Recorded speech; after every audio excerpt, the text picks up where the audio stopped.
tasty, so thrilling. And namaz turfless cause it's single ran. And crickets for frying, no denying a crunch that's so nigh divine. With every bite comes pure delight. It's a feast you can't decline. Yom! No elite punch, you won't get away. It's the most scrumptious treat of the day. They'll be munching and crunching with flavors so punchy you'll want them to stay. It's the most scrumptious treat of the day.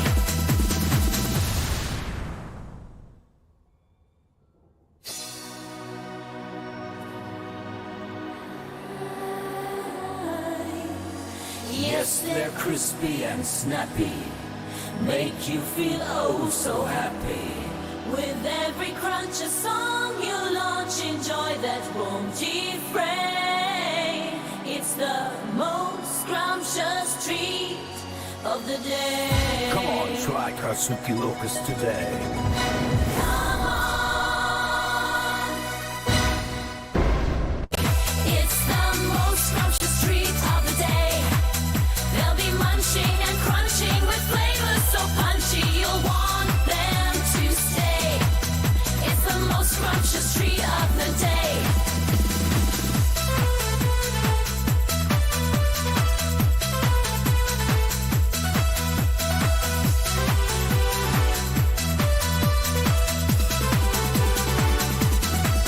There'll be locusts for grilling, so tasty, so thrilling.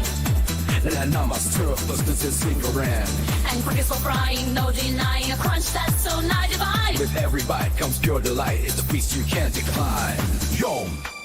No elite punch, you won't get away. It's the most scrumptious treat of the day. They'll be munching and crunching with flavors so punchy you'll want them to stay. It's the most scrumptious treat of the day.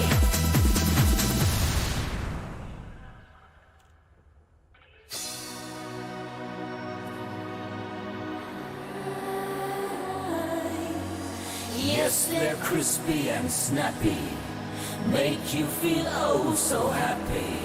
With every crunch a song you launch, enjoy that won't defray. It's the most scrumptious treat of the day. Come on, try Katsuki Locust today. Come on. It's the most scrumptious treat of the day. They'll be munching and crunching with flavors so punchy you'll want them to stay. It's the most scrumptious treat of the day.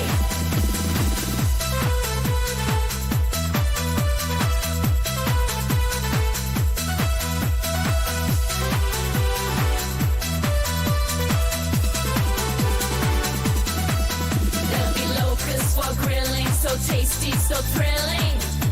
And namaz turfless cause it's single ran.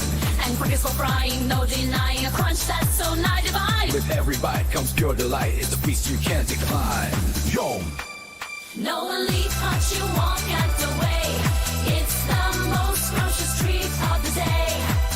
They'll be munching and crunching with flavors so punchy you'll want them to stay. It's the most scrumptious treat of the day.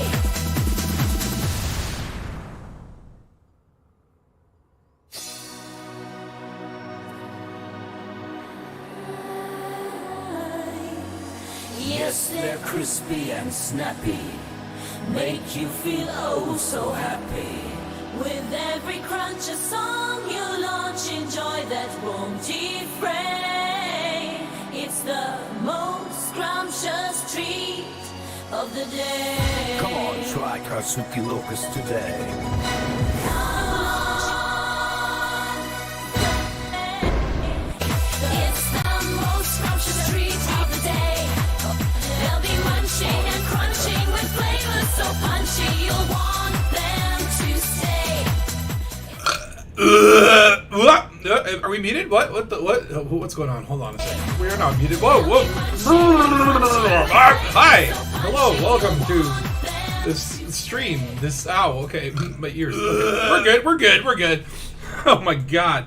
What a start. Where's my Takosa music? Here, let's get that going. Oh yeah. Oh, we're live in Elite Dangereuse. Elite Dangerous. Elite Dangerous. It is Saturday. Welcome and hello.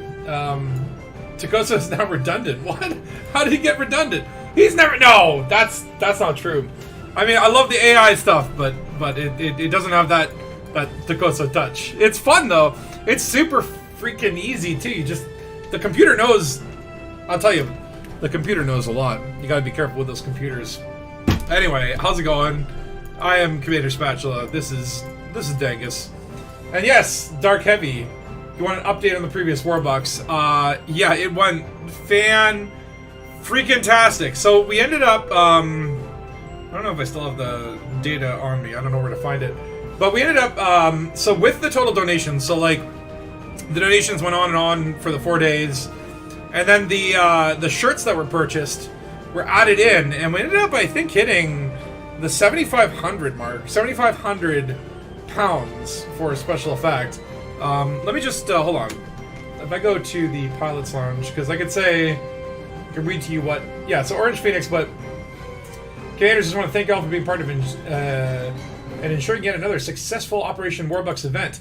Thanks to you all, we've made the team over at Special Effect very happy, and Ali and the team send their love to you all. Very happy to report Zeke made the donation today on behalf of the t-shirt sales, which was another 350 pounds, officially taking us past the stretch goal of 7,500. So we ended up raising, what, $7,632.93 pounds, shillings, I don't know. But I'm like, even during the after party, I remember asked, I'm like, what's a quid? Because I was like, I know what a pound is and all that stuff. But I hear people talk about quid. Apparently, quid's just a pound. But that's how many quids we got, and it was an amazing event. How long ago was that now? It's been like a freaking blur, man. Like, was that not last weekend? It was probably the weekend before that. But it was a very, very successful event. I want to thank everyone for participating in that. Whether you donated, whether you just shared or watched along and supported people, that was a super freaking fun thing. You can see actually I put the whole Radio 7 stream onto YouTube, so you can actually find it in my videos and relive the glory of DJ Squats. What the hell, man? That was a crazy fun stream. I really enjoyed myself. Number one, shit didn't crash. Like the previous 2 years that I did Warbucks, my stream crashed because I was using like Twitch Beta Studio, and so I switched over and tried like Streamlabs itself, which is much better for streaming on Twitch. And I promise I will explore doing more Twitch streams in the future. Like, I definitely like it's a lot easier to get viewers on there. I still prefer YouTube, I think, in general. I know you guys probably do as well. But Twitch can be fun. I like the raids. I like the stupid little gimmicks that it all has kind of going for it. But the Warbucks event was really awesome. And I think everyone... Like, I was exhausted because I was trying to catch a lot of streamers. I was mostly in lurk mode, to be honest. Kind of multitasking and whatnot. And by the time the after party came, I was like falling asleep. So I was barely talking during that stream. But yeah, I actually ended up passed out after. Like, didn't leave the Discord, and for once I got like booted into the Discord nether realm where it's like, you've been put in the idle chat. Like, what the hell is this? That's Scorpius! I just watched your Color to Space 2 video. That was very awesome. I love the visuals on that. That was so cool. And you did the music for it. Awesome. I gave it instant likeification. It was really cool. What up, Scorpion? How you doing? By the way, I have not floated my Diamondback for a while, but honestly, I went and splurged and got the stupid ship kit. I had to. Look at this ship kit. Look how freaking awesome this ship is. And in ship news, you guys have probably seen the Type 8. Oh, the Type 8 looks so good. I mean, okay, this is what the ship kit's all about, is rotating stuff. Like, this pleases me to no end. Like, Frontier, if you want my money, ship kits that have stuff that rotates or, like, moves up and down or has lights, like this kind of stuff, and I am, like, you have my arcs. You have my arcs. I can't resist. It was, like, it's so expensive, too. I'm like, I don't think the ship kits are nicely priced. I think they're a little bit mean. But at the same token, it's so freaking beautiful. It looks so cool. And the Diamondback, I don't even have an SEO drive on this thing. I'm not going to bother with it for this.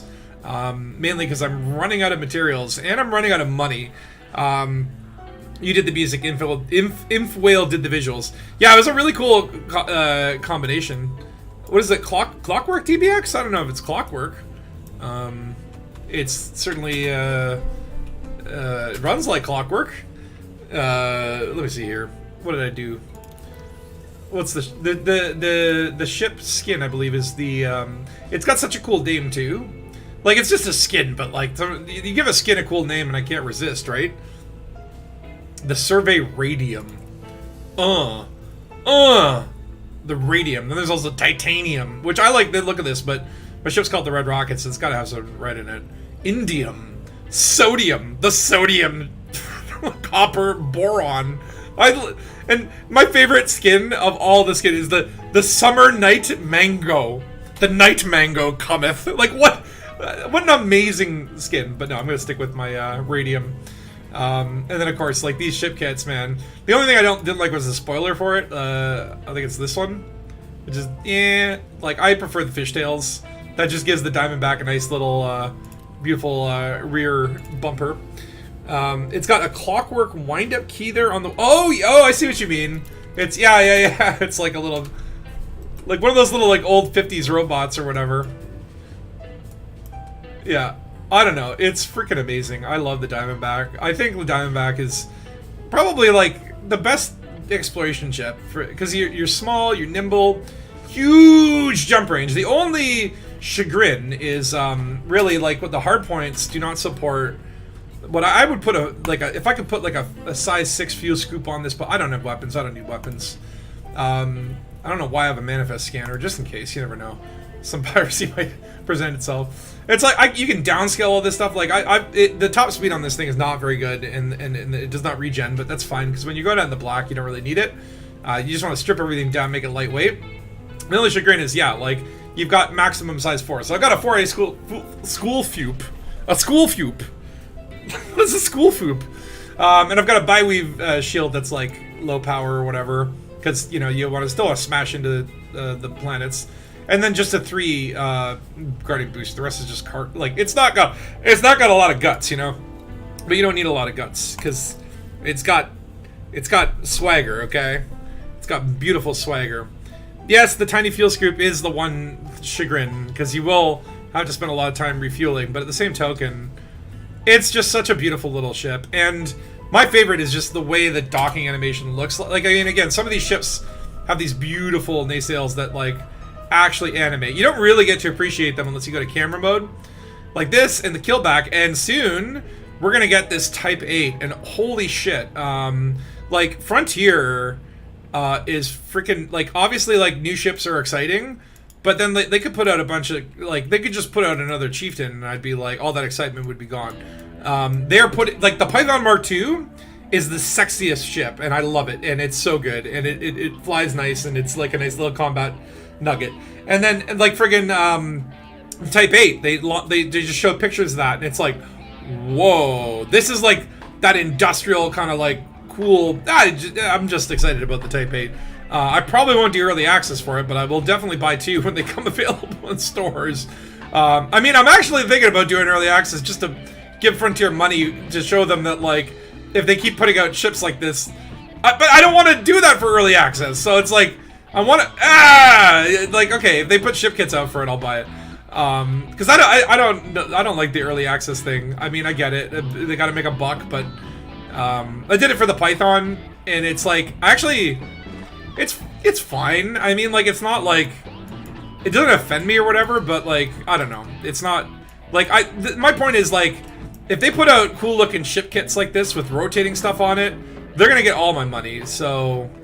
I want to give them my money for the things that matter. Like, look at the textures on this. Look at this. Sexy old dome. Look at that dome. One hell of a dome. Alright, you tried with the tiny... Oh, I'm reading again.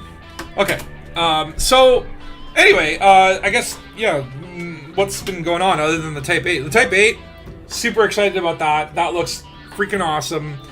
Other than that, like, not much been going on. I guess the Titan blew up. Haddad got dead. I was unable to see the explosion because I was actually premiering a short film here in Toronto that I made for a 48-hour film festival a few weekends ago. So I've been like super freaking busy. And then I got some good news. I got an email a couple days ago that the short film that I premiered was selected among the top 12 finalists or whatever. So on June 8th, they're going to screen it again with like the best of from the festival. So that's really awesome. It might actually have won an award. I think it's sort of implied that it could have won like audience choice or like best use of genre. I'm not sure what it won yet. Or if it won anything, but it is getting a second screening June 8th, so that's super exciting, because next weekend, I guess like a week from now, we'll be playing it again, Sam! So that's super awesome. And obviously, like, I am working on a director's cut for that, and eventually I want to put it on YouTube so you guys can see it. I think I have to obviously wait until this screening before I can do anything with it, but yeah, it'd be nice. I might have a little award-winning short film, or at least, you know, it's just nice to be honored. It's nice to be thought of. So that was really cool. That was really cool news to get, and it's been like kind of a crazy couple weeks. I got like special Spielberg. It ain't no Spielberg, although it kind of does the Schindler's List thing, and I don't mean, okay, that might be a big example. More like the Sin City. It was first in Schindler's List, but it does like the director's cut will have like the leave color thing where like it's a black and white thing because it's a noir film, right? I'm still like so happy that I got noir as a genre. Like, how amazing was that, right? So I figured like obviously in I didn't have time in the 48 hours to do that effect because it just would have been too much. But in the director's cut, it will have the leave color, sort of like Schindler's List, like it's black and white with like red still coming through, so that's pretty cool. I'm currently working on the director's cut. It's a little bit longer. I'm actually have to shoot just a short little scene with my buddy probably next weekend, and then like put together that director's cut. I actually went and created like an IMDb page for it and everything, so it's like, yeah, it's like serious, we did it. But yeah, so that you know, eventually is going to get online, but I gotta, I guess, wait for this to end, and then my other fellow movie producers or whatever, we're going to talk about what we're going to do, because they also made 2 films as well, so we have 3 films total from this one weekend, which was an absolutely insane weekend, and it's just like, oh my god. But yeah, that's been the, I guess, exciting news. I mean, other than that, I got sick. I pooped a lot. There was a lot of pooping, a lot of diarrheas, but that's all good now. Everything is ship shape, and we're back in action, and we are in space, baby. We're in our spaceship. Other than this, I've been playing like a game called, I keep wanting to call it Enchanted. It's like Enshrouded or whatever.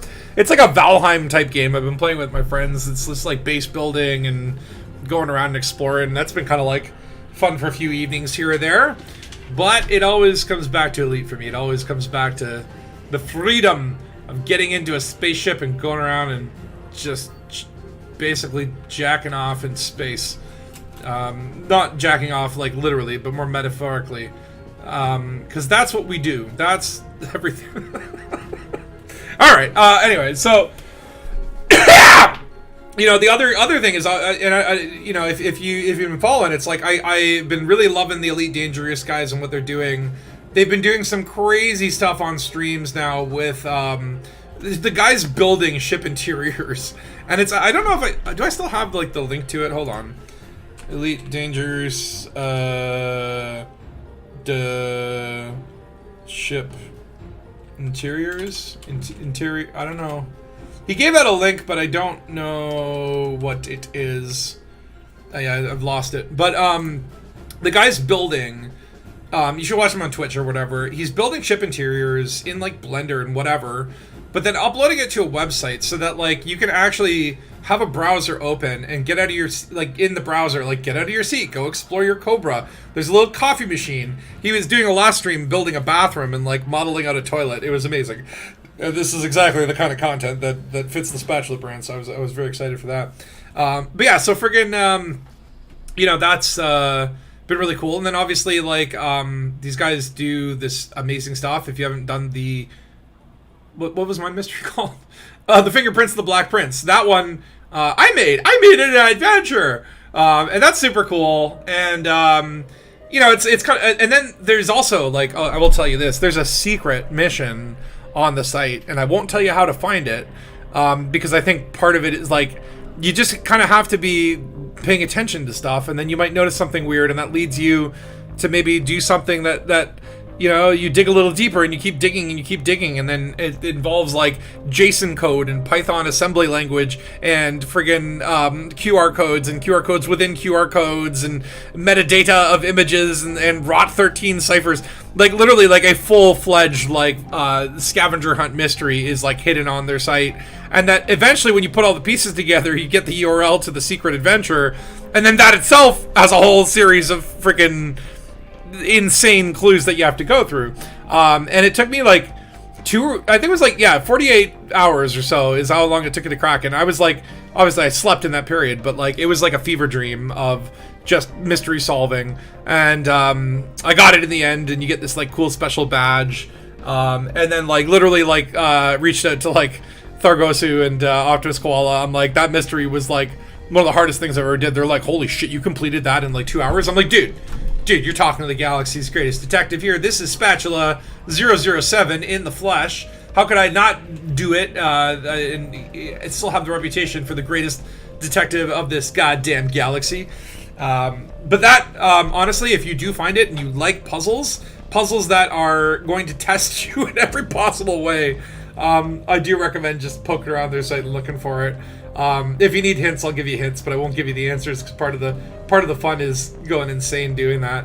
But yeah, that's been my life for the last couple of weeks: is crazy puzzles, short films, Titans blowing up, and getting excited about a stupid Type 8. Because any ship that has, like, shit that goes out in front where you can kind of, like, that's why I love the Crate Mark II. It's like my favorite ship because you can see the hard points. Even the Sidewinder, if you remember, like, the Sidewinder has the little hard points that pop up on the front of the car. It's amazing.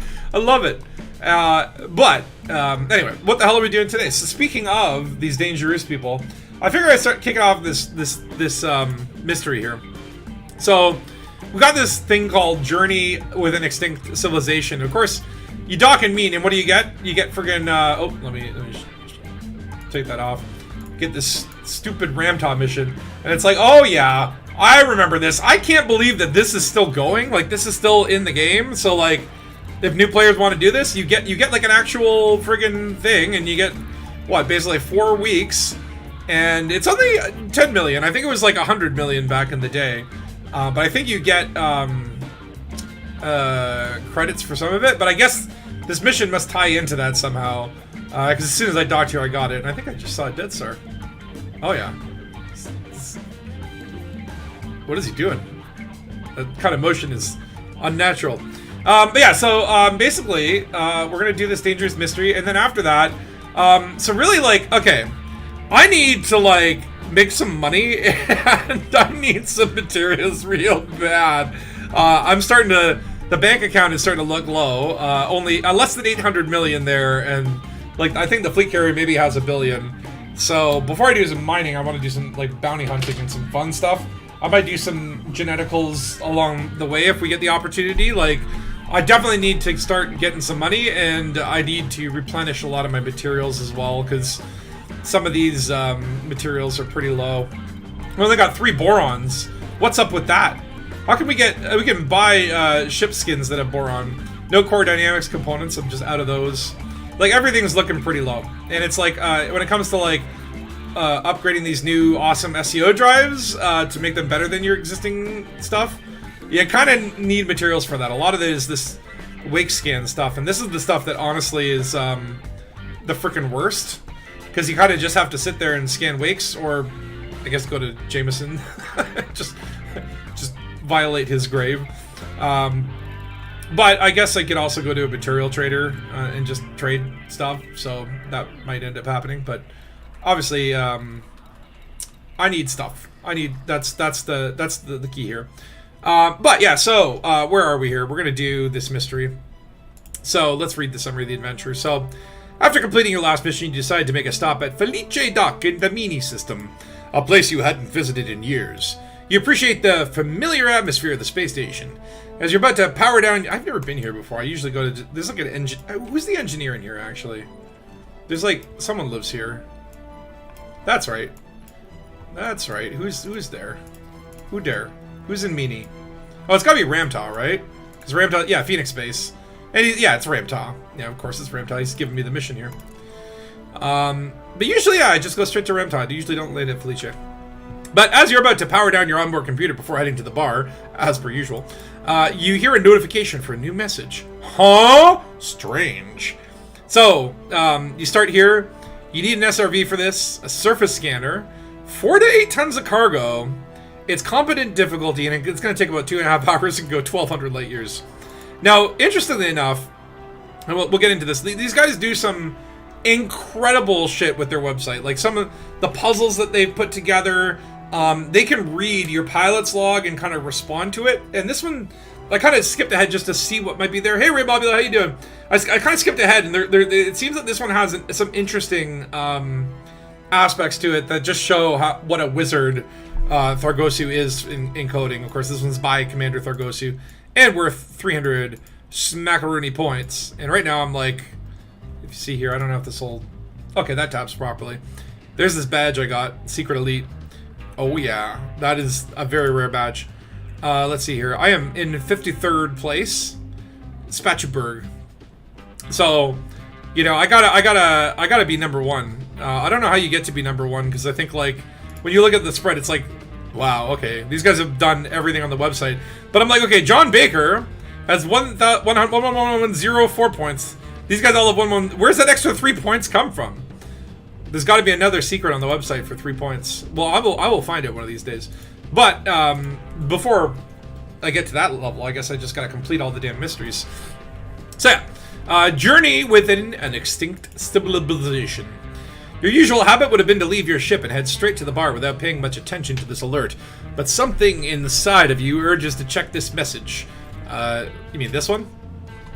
You return to your seat, power up your... An intuition you can't ignore. You return to your seat, power up your HUD, and read the message. To your great surprise, it's from Ramtah himself. I mean, great surprise. This guy spams me all the time. A prominent figure in the field of space archaeology. The message invites your collaboration in the discovery of an ancient civilization. That of the Guardians. The Guardians of the Galaxy. Which, by the way, I rewatched a couple of the Marvel movies recently. I watched the last Infinity War and the Endgame. I would say Infinity War is a 10 out of 10 movie. It's so fucking good. Endgame is like maybe a 7 out of 10. Like, it wasn't as good. But Infinity War is so good. And probably my favorite scenes from, like, the Guardians of the Galaxy cast when they're meeting Thor or whatever. I can't remember what movie that's in, but anyway. So yeah, you return to your seat, power your head, blah, blah, blah, the Guardians. Excitement and curiosity fill you. They fill you up.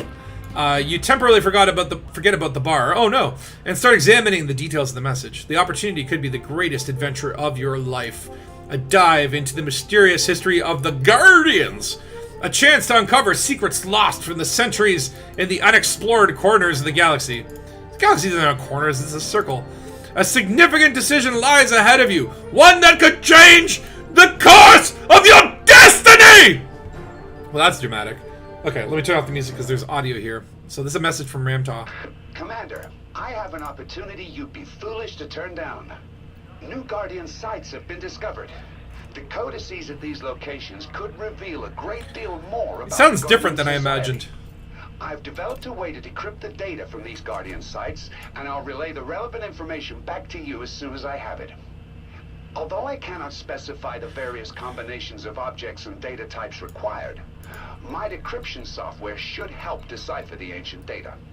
The key is using the ancient objects with active obelisks to unlock the data. I've taken the liberty of uploading my decryption key to your ship's systems.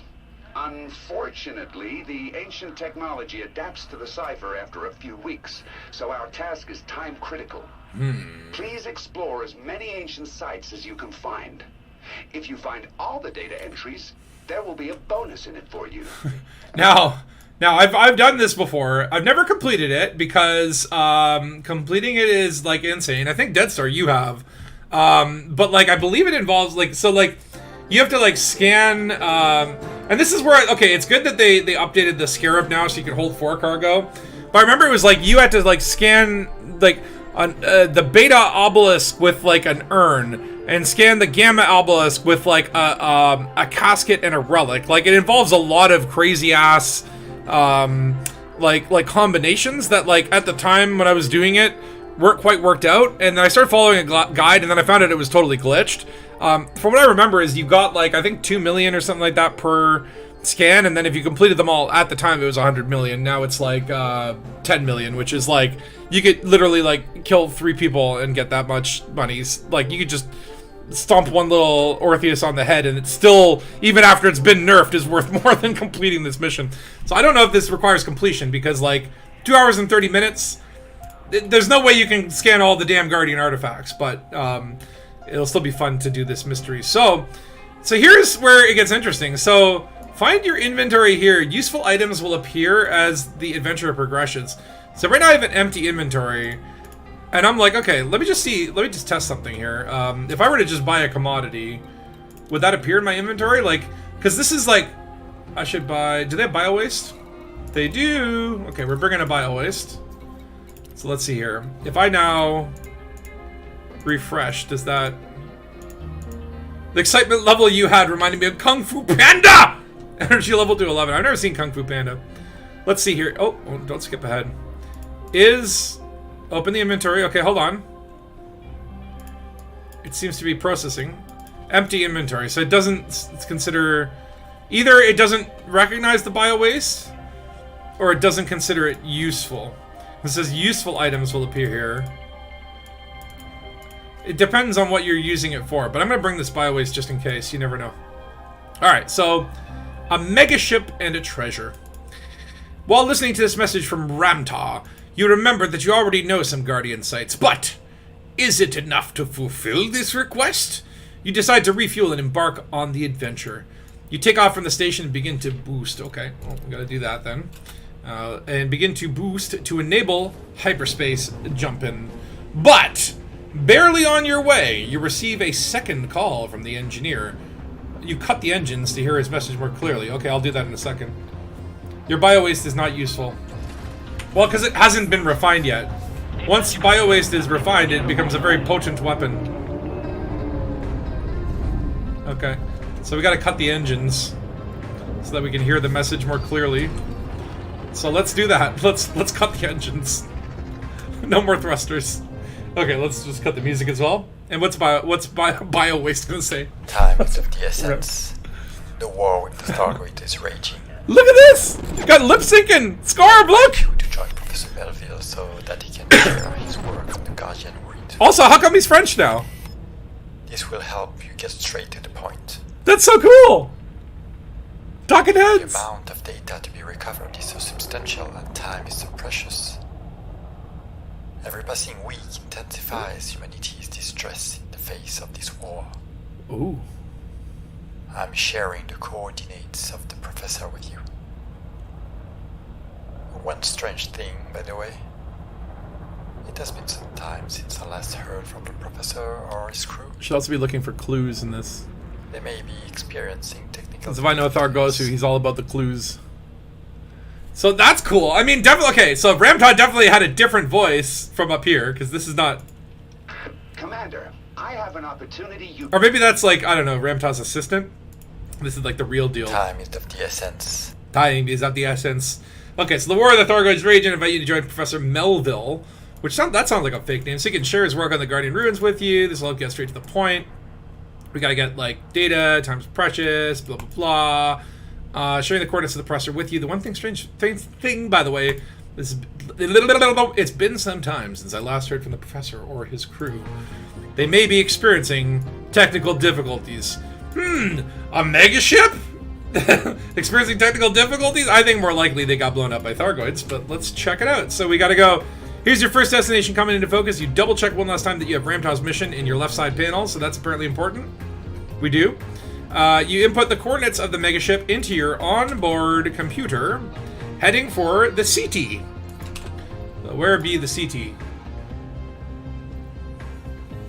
Is that really where it is? Oh my god. That's... Well, I wonder why I have that bookmarked. I guess I've been there before. Yeah, that's gonna be quite a number of jumps to get there. Hold on, do I have, yeah, let's put the jet cone boost. No boost. Nope, stop. Okay, jet cone boost. Let's replot. I sometimes turn that off because it can sometimes really screw with you. I'll probably get at least, there's usually like one neutron star in the bubble. Okay, I get to skip a large chunk of, oh yeah, my thrusters, gotta turn those back on. Whoa, okay, whoa, hi Death Star! Wow! Alright, how many jumps? Let's see. 16 jumps, that's not bad. That's not bad. We can handle this. You probably get one less jump because you're not packing bio waste, but I'll tell you, sometimes you just need to have that bio waste. We have to drop it on a Guardian. So basically, yeah, it's like proceed to step 2 when you get there. So I'll just click this off and off we go on another adventure. You have 12 tons of limpets, but my bio waste is extra heavy because you know, a lot of carbs. Eat a lot of Bravenburger, you know? But actually, funny enough, I was out in this region not too long ago, out in the Snoofy sector, as I call it. So now we're heading back out into... Whoa. Jackson's Lighthouse is so violent looking. Alright, okay, yeah. No, we need the boost. Give me the boost. Give me the boost. Give me the boost. Give me the boost. There we go. We got the boost. Sometimes it is glitched out and you actually don't get the boost. Which is why I typically turn it off, but... Look at that. 253 light year jump. Hell yeah! That's what I'm talking about. I was actually thinking about bringing my Anaconda on this, but... I was flipping around over it and I just figured, you know what? Even though it has slightly better jump range...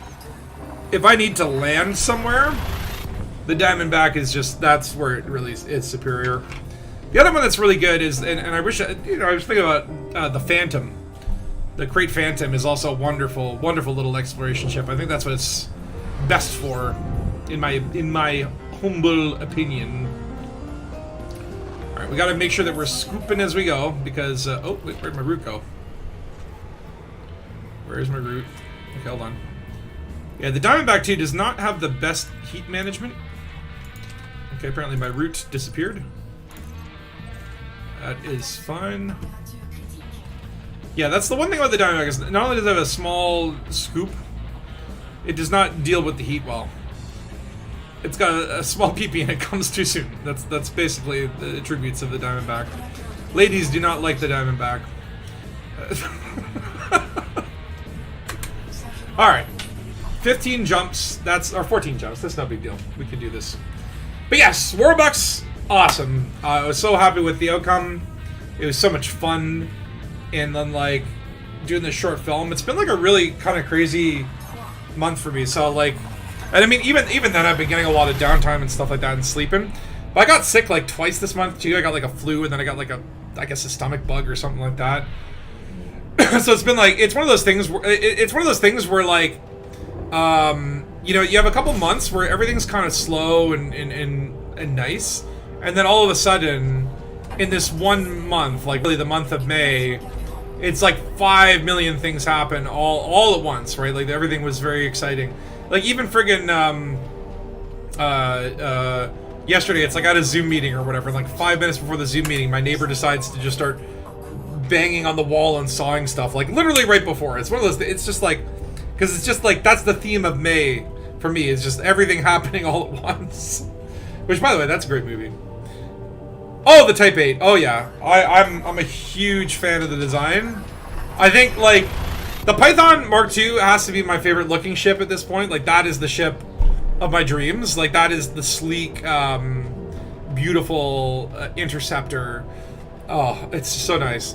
But the Type 8 is also the ship of my dreams in like a different. It's one of those things where I like the two extremes of like, I like the Gunamaya super sleek, super kind of like futuristic looking ships, but I also really like the sort of worn down industrial hauling. You know, like I love that sort of like gritty look, and the Type 8 just like it looks amazing. I mean, obviously we don't know the specs, we don't know what it is. My main concern is that I hope that the Type 8 comes out and it's freaking awesome, and then they go, all right, we need to make the Type 7 a little bit better. Like, I really hope that, like, what I would do to the Type 7 just to make it better, because obviously, like, the Type 7 is a large landing pad ship. The Type 8 will be medium, which is great, because that means it'll be more versatile for, like, planetary settlements and stuff, like a fast hauler that can kind of defend itself, like a bigger keelback. You couldn't neutron boost, maybe something to do with the SEO drive. No, it's just because the neutron stars are broken sometimes. I don't know why.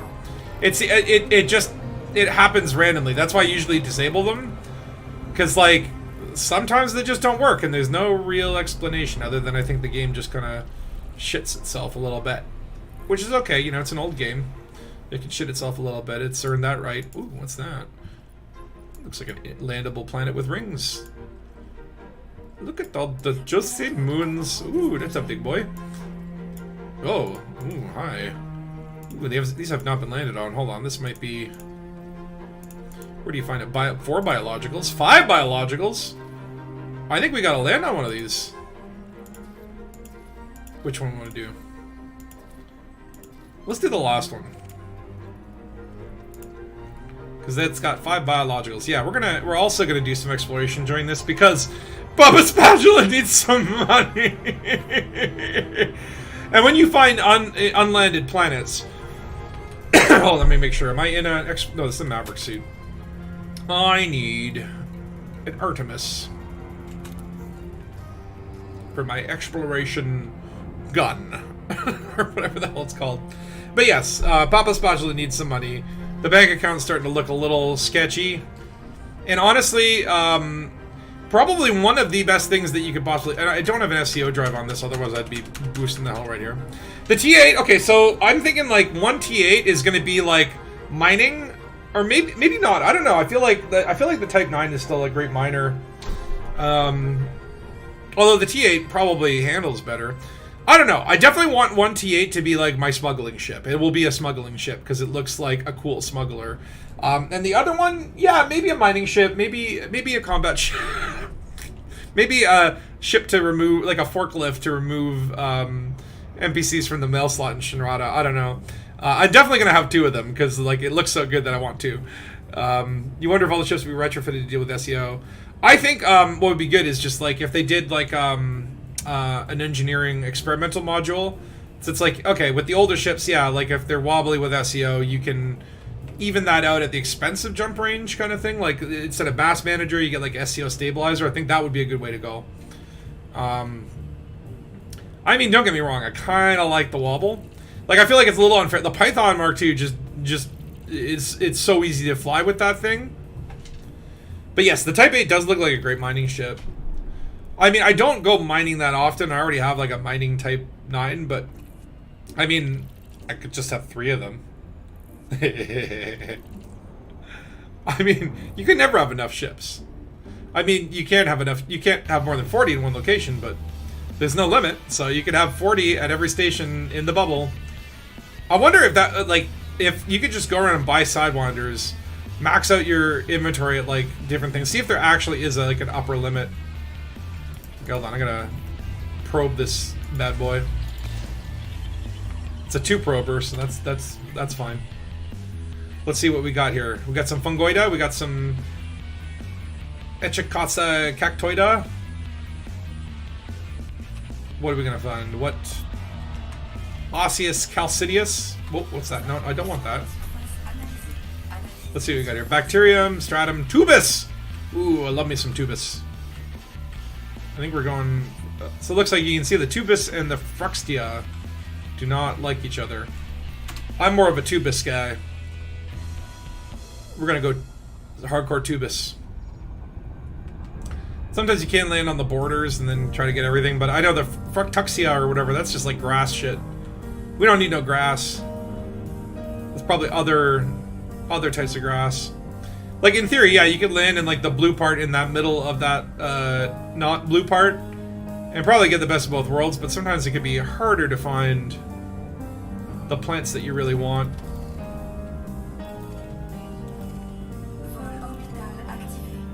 Okay, we're gonna come down right in these mountains. This looks actually like a difficult area to be doing this. Because, obviously, you know, you like these big, flat, wide open spaces, right? Big, flat, wide open spaces make SRV life easy. Make me not want to throw up.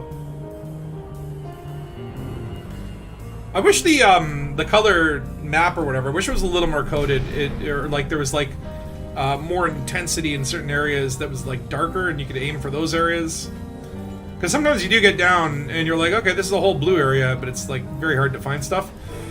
And I believe that's because, like, certain plants prefer different altitudes. Like, some plants grow better in valleys, and some grow on mountains, which is cool. That's cool that they did that. Looks like we're gonna go in this valley. I thought my night vision was on, but the rocks are just kind of greenish here. Which, that's cool. Whatever you want to be, rock. You live your life. Alright, I'm seeing what looks like potentially biologicals. What the hell is that? Is that a biological? That is a rock. That is a very clumpy old rock. Okay, we do have biologicals. It looks like we found some Fructosia or Fructosia or Tussock or whatever the hell it's called. Let's just land here. Now sometimes, you know, it's like sometimes you go get in your SRV and you go around and drive, but I think on a planet like this, actually, I find it's like a little more efficient to just use your ship as a little shuttle, which feels incredibly lazy. Oh, where are we at? Where are we at? Where are we at? All right, what do we got here? What do we got? What do we got? First footfall, bitch. We got it's seaweed. It looks like seaweed, and there seems to be a light wind on this planet. Tussock ignis. Teabag it. Okay, good. Now that sample is. No one else can have that sample because I've ruined it. Look at that little dust bunny. The little dust bunny, he's moving. That's kind of scary, actually. It's like a shadow creature. Let us leave this place. Can you imagine, though, if they put in, like, shadow creatures?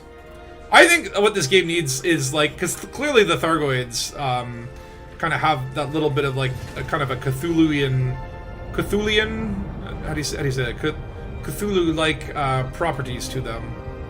We need more cosmic horror and, like, shadow creatures in witch space, and I don't know, stuff that would creep me out. I want my emotions to be jostled by space. Alright, let's light it up. Light it up. Give me some tussock. Sweet, sweet seaweed. Gonna put you in a cracker and eat you. Alien plants in my belly. Tussock ignis. I think I see something to the right there too. That may be the tubus. Yeah, I can see some tubus over there. Okay, well, we need one more. This is where also, like, I wish that you didn't have to get one sample at once. Like, again, even if that was, like, a suit engineering thing where they're like, yeah, you can now hold up to 6 samples. Like, something like that would be nice. Very nice. Alright, hold on. I'm going to go over to this patch because I can get a 2-for-1. I can finish my grass and get a tubus.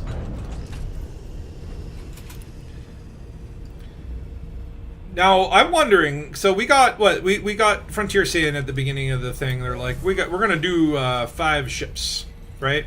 So we found out about Python Mark II, which is like, balls to the wall, just incredible. It delights me to look at. And then the Type 8, which honestly looks amazing. Hello, Tubus. Sweet, sweet Tubus. Remember when there was a mini game here? Oh god. Pepperidge Farms remembers. Tubus Campangibus. compagibus. The hell is up with these names? Like, seriously, what is it with, like, geologists and biologists that they just name shit that's, like, never going to be used outside of biology? It's like, when was the last time you used igneous in a sentence? Oh, yes, that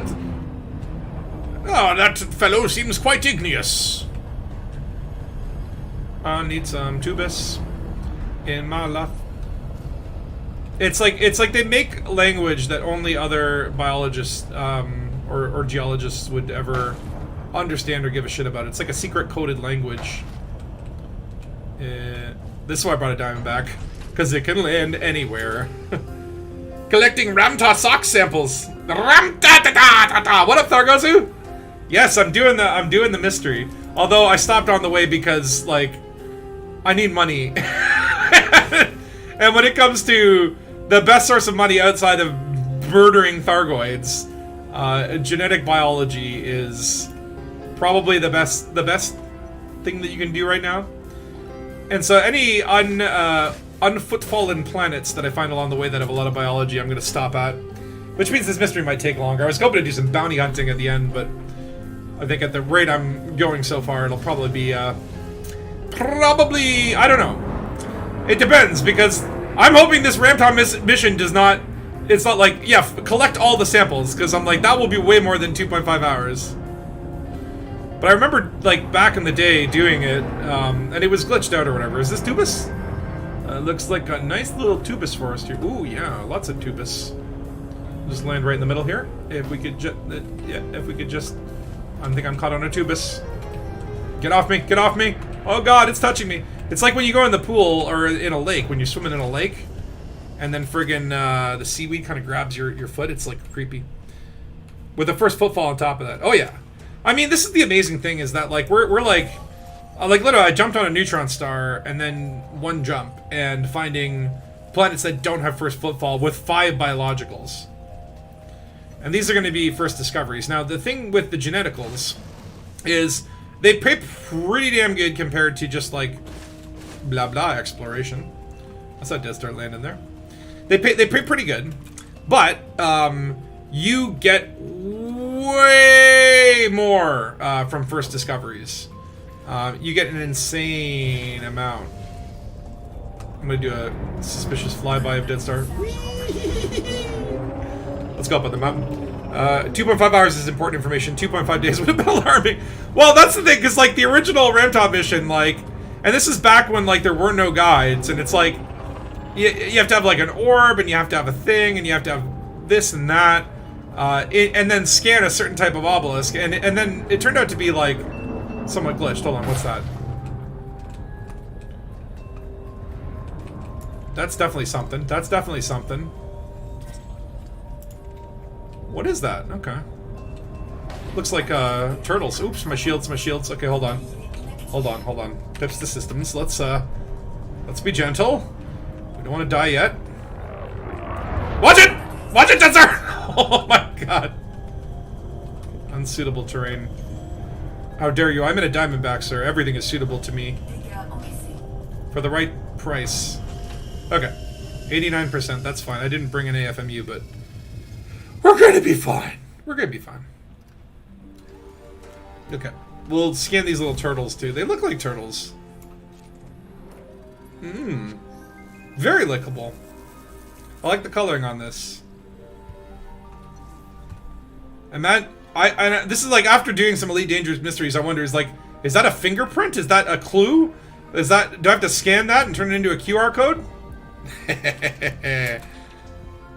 They love their Latin. Well, that's true, and it's all cool, but it's like, you know, like, there's so much like terminology in geology and biology that, like, outside of those fields, no one will ever use those words. And I guess maybe that's why, because they don't want, maybe they're being considerate. They're like, we don't want to use words that people already use because it'll be confusing. We'll pick new words that no one ever uses. That'd be awesome, scanning fingerprints like that. The fingerprints of the fungoid. Can you imagine? I mean, like, honestly, the stuff that you're doing with, like, ship interiors And the stuff that's just already in there, like I'm so like hold on, let me see here. Is the fact that this quest has like an inventory system? It's like there's just so much cool stuff that you do that interacts with the log. It makes what blew up over there? Oh, it's this. Okay, it's like the fireworks. Okay, I was gonna say I'm like the fungoides do not take our sampling efforts lightly. They're not enjoying being sampled.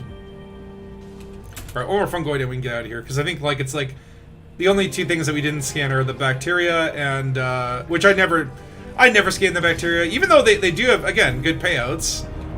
Especially if it's a first discovery, you can get like a freaking $1 billion bonus. It's absolutely insane. See, there's a bacteria. I'll just get the codex scan on it. They do look like little,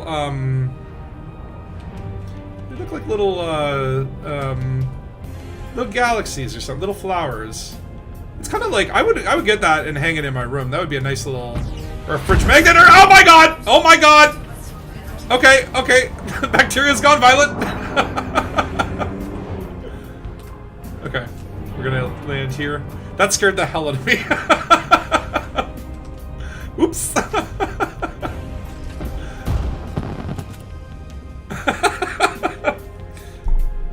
This adventure is trying to push the boundaries with the inventory concept.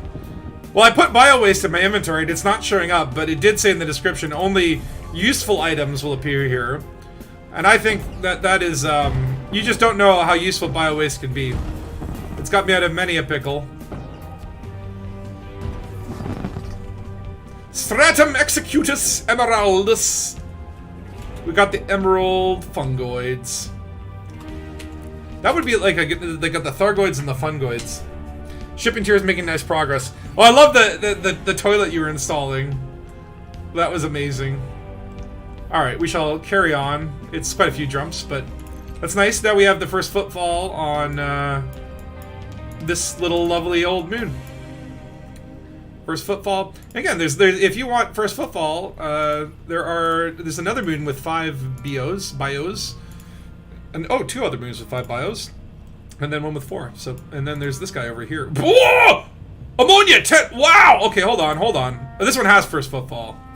10 biologicals. What the hell? I don't think I've ever seen that. That's insane. I kind of want to just go scan that thing and just see what the hell that's going on.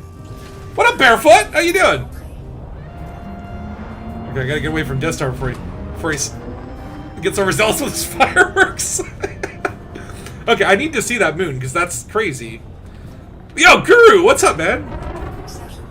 Bicons. I love the bicons. You tried to make the toilet nicer after the stream?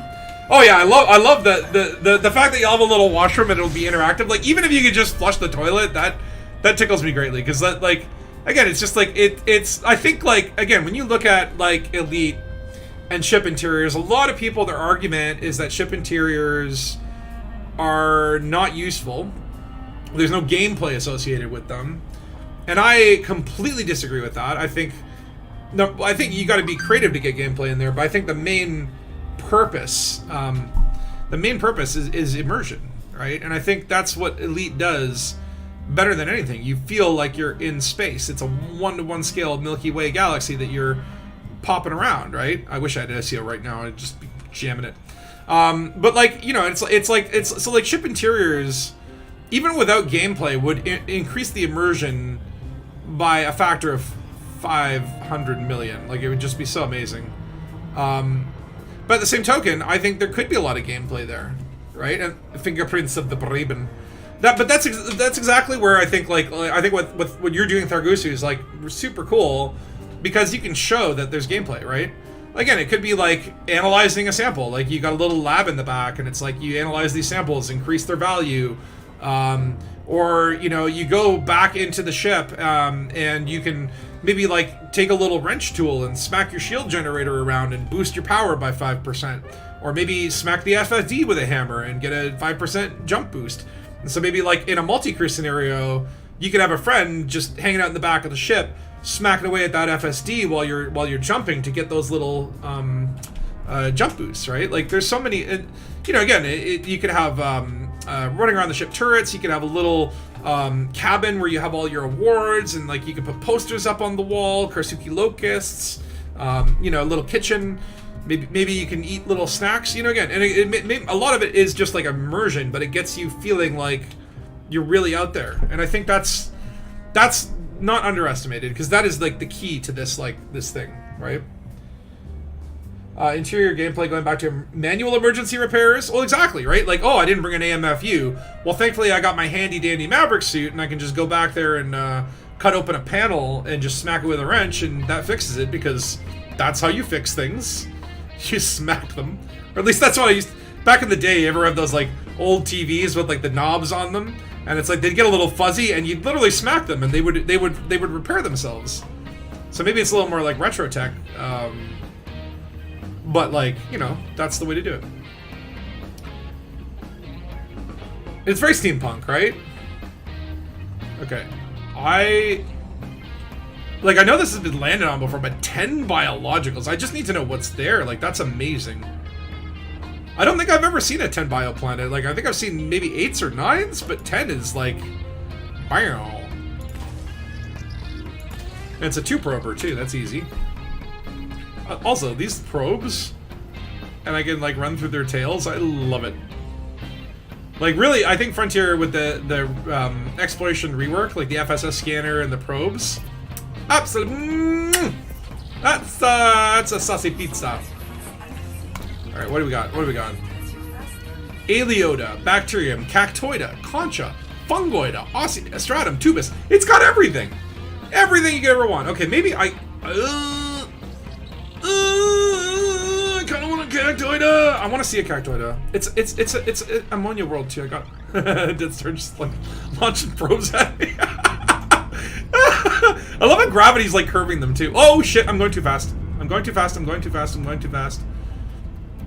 I do love that, like, everyone... Okay, that's one thing I wanted to do, is see how many commanders we can get, and then just start launching probes into a black hole. Because if you've ever gone to a black hole, you can shoot probes at them, and it looks super freaking cool. If we see black holes on the way, we'll definitely do that. Okay, I need to scan a Cactoida. I just need to. Because Cactoidas are my favorite. Look, I got a little Cactoida in my cockpit. Again, Frontier, if you want my money, here's what you do. Ship kits with things that move on them. Little rotating bits, little knobs and buttons and whatnot. And then cactuses for the cockpit.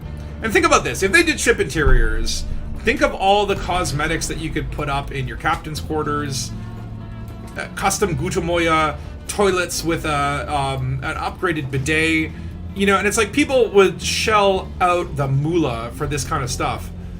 So I think it's just one of those things where, like, if Frontier wants to make money off this game, they have a great, awesome audience that will happily shell out the dough, but they don't seem to, like, have enough to buy. Like, you know? It's like a lot of it is just... There's a lot of, like, crappy low-effort skins that I just skip past, and a lot of it's overpriced now. But I'm telling you, it's like, this game is a goldmine. If they were to really focus on, like, new cosmetics. Because I get excited about some of the cosmetics.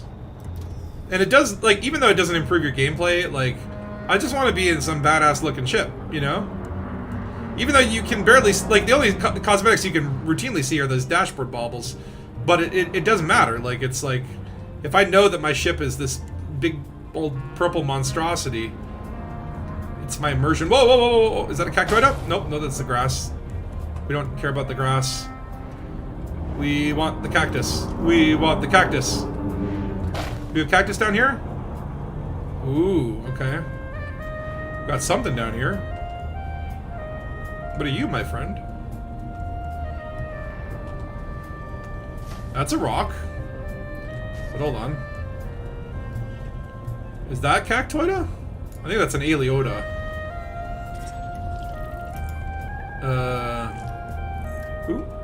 Concha. Okay, I'll take a Concha. I like Conchas. Oh yeah, landing gear, landing gear, landing gear spatula. Okay, we'll just land between these two rocks. It's fine, my Diamondback can fit into the smallest of crevasses. Or maybe not. This is how a pro lands. There we go. Ooh. It's like at this rate, I'm never gonna get to the ramp top mission.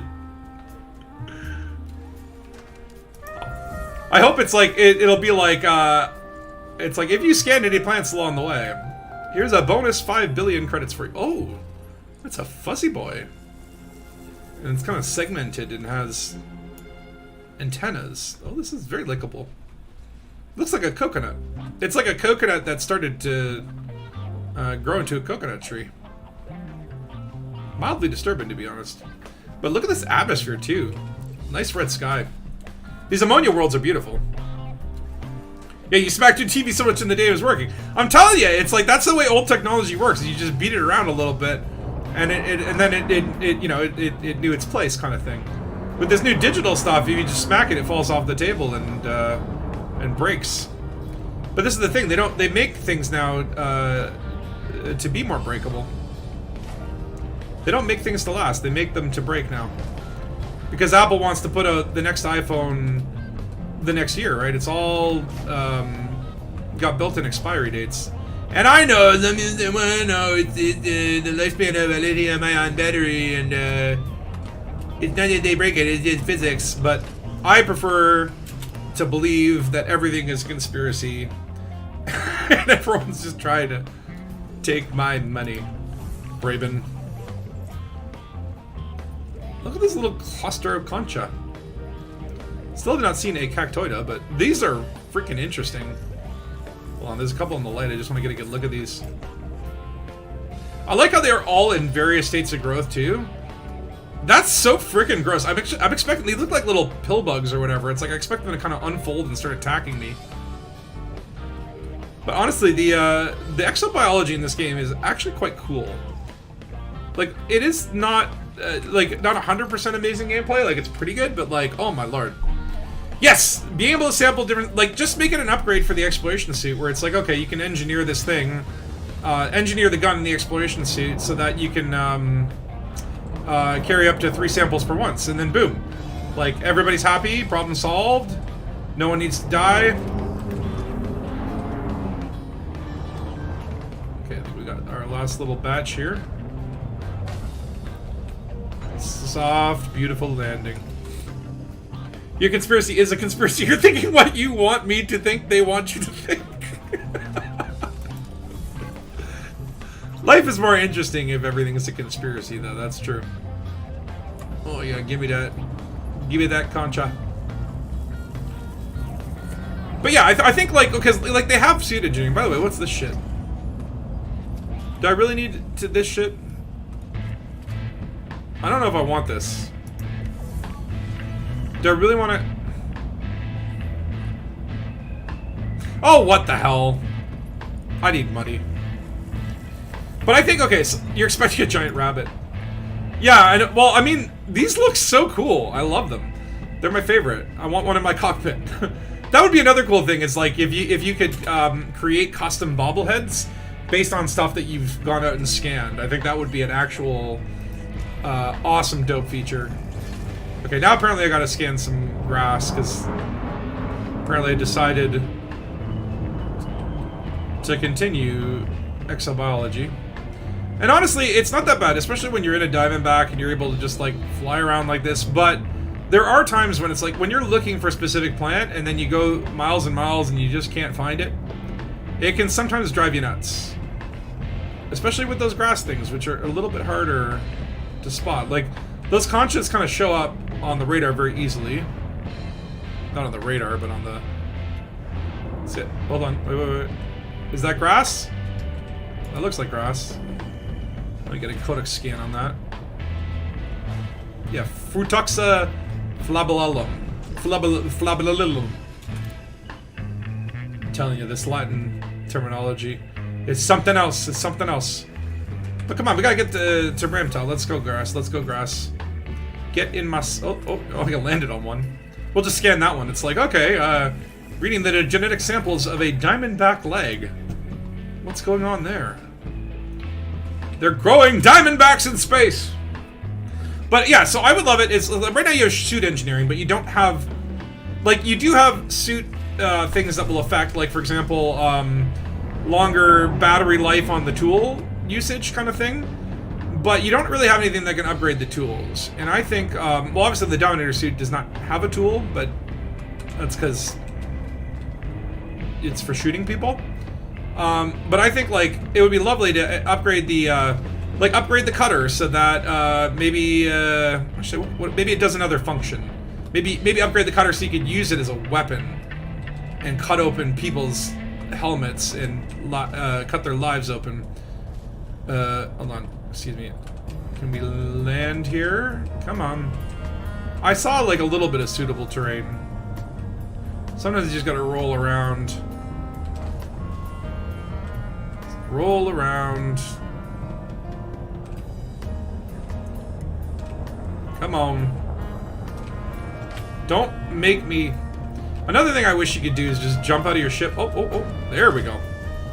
I wish you could just, like, hover your ship and then, like, deploy your SRV. Am I doing beacon stuff today? Well, no, I mean, well, I don't know. I don't know. I'm doing Elite Dangerous mysteries. So, like, right now I'm doing this mission for Ramtah. So, basically, I've got to head out to, where am I going? The seat, and then I'll find out what we're supposed to do, because it's an Elite Dangerous mystery, and these things can go in so many different directions. You never know until you get there. You gotta just be prepared for anything. But right on the way, I've decided to stop and scan some plant life, because Papa needs samples. And also, you just get to see these awesome landscapes. Like, what a beautiful, beautiful sunset.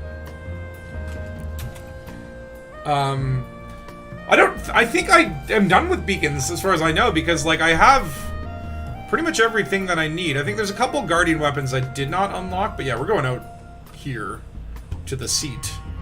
The CT. I don't know. I'm bad at the pronunciation. Alright, let's get out of here, Dead Star. Let's get off this godforsaken 10 biological rock. This is a place teeming with life. And I do love the fact that there are just, like, random colonies, or random places that you can find out here. There's just, like, 10 biological samples on one moon. And then, like, other moons in this system did not have first footfall. It's kind of insane. You have enough biosamples to reactivate the Guardian Bio-AI Murder Death Robots. Ah, shit. Oh, God, I didn't even think about that. Oh, yeah, we're gonna have to deal with those motherfuckers. Oh, my God. I've probably been to the seat because I had that system bookmarked, but I probably haven't been in a while, so I don't remember. But all the mega ships and generation ships are, like, some of the coolest stuff in the game. Like, to me, like, any derelict facility, ground facility, generation ship with the logs, like, that is peak Elite Dangerous. For me, just, like, it's, like, about going on the... Oh! Shit. I screwed up. At least I could jump from Atmo here. Ooh! Okay, maybe I didn't screw up, because this is nice. Okay, while we wait for FSD to recharge. And with that exploration kit... look at this! It's so spiky with the ship kit! Oh! Ooh, yeah. Yeah, ever since Horizons, they made this game look shitty. It looks so shitty now. Look how shitty it looks. Suckers. You did the same thing? Okay, I'm not alone. Yay. Thankfully, I can now jump from Atmo. But goddamn, this game is so beautiful. It's funny because you're literally surrounded by Guardian restrictions and 29 beacons. You can easily just jump through the system and not see any of them. Right? This is the thing, like, you can be in the Guardian area, and this is an area that has been combed to death. Like, people were looking for Guardian sites. Like, every commander who had a little bit of an exploration bone in them was in these areas long, long ago. And yet, there are still undiscovered planets. You'll walk into the occasional system where literally, like, not even someone's honked. Like, there's still lots to discover, right? Because there's just so many stars, right? So I'll always check the map as I'm going through, and look, again, another one. No first footfall. And 2 biologicals, yeah. Usually 2 biologicals, like bacteria and grass or something. 6 biologicals, ammonia. Okay, this one has first football, so I'm gonna skip it. But that's pretty good. 6 biologicals. We're in a very like lifey space. There's so much life here, and I didn't bring any weapons. But yeah, we are 10 jumps away from the seat. Try and get there so we can satisfy Ramtah, because you don't want to leave Ramtah waiting. He's a very busy engineer. Guru! How you doing, man? That's my Ascorbius impression. Do you like my Ascorbius impression? It's a little bit posh, a little bit deep, and a little bit... I'm sorry, I can't do good impressions. This is my Yamix impression. Everything is Yamix. I make him sound like an Eastern European grandma or something like that. I am not good with impressions. That is not my forte. Moving on.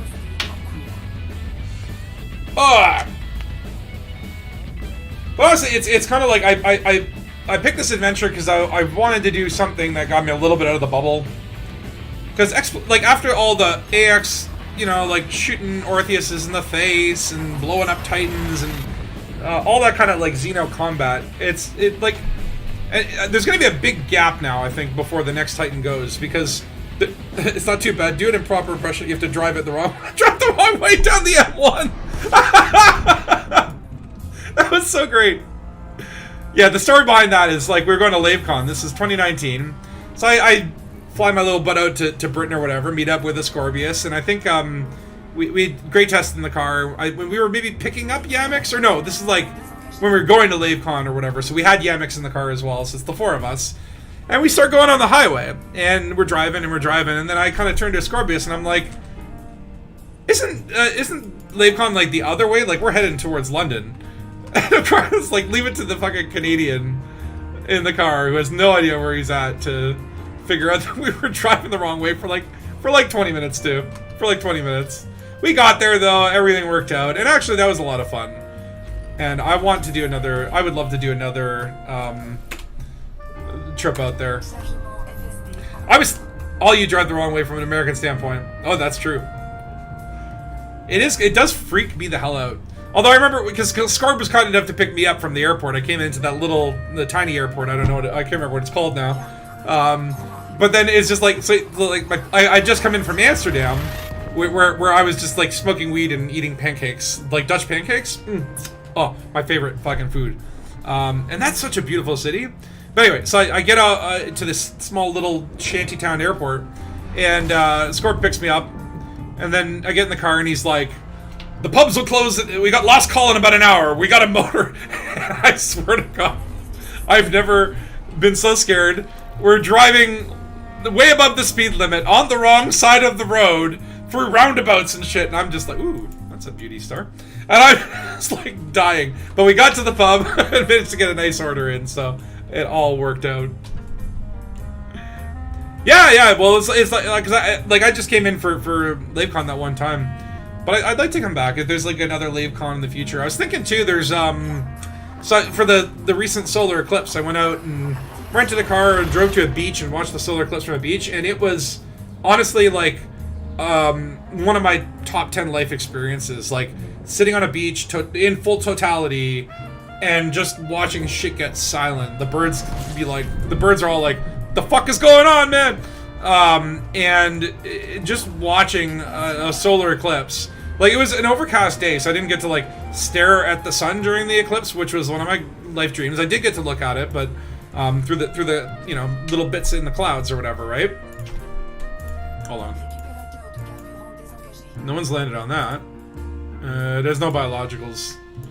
I mean, you could get, if you want first footfall, there's tons. I mean, I could just map that fucker. Yeah, I'm mapping that fucker. I'm mapping that fucker. I'm getting a map bonus. But yeah, so there is another solar eclipse with full totality in, I believe, 2024. Or no, wait, 2026. 2 years from now. I think it's 2022 still in my head. Isn't it crazy that it's 2024? But like, I believe in 2026 or some odd thereabout, there is a solar eclipse that will pass through Iceland, which I've been to Iceland twice, and I'd love any excuse to go again, and to see a solar eclipse there, that would be. Yeah, my ships speak in French. I think that I'm gonna blame Thargosu for that because I don't know. Sometimes the computer just like goes crazy with the languages. I don't understand what it's saying. Probably like danger, danger, fuel tank low or something. But friggin' I was thinking about like planning a trip around the solar eclipse, like end up in Iceland, see it there. I think it also passes then through some of Ireland and then goes down into like Spain or whatever. Great Solar Flare 2024.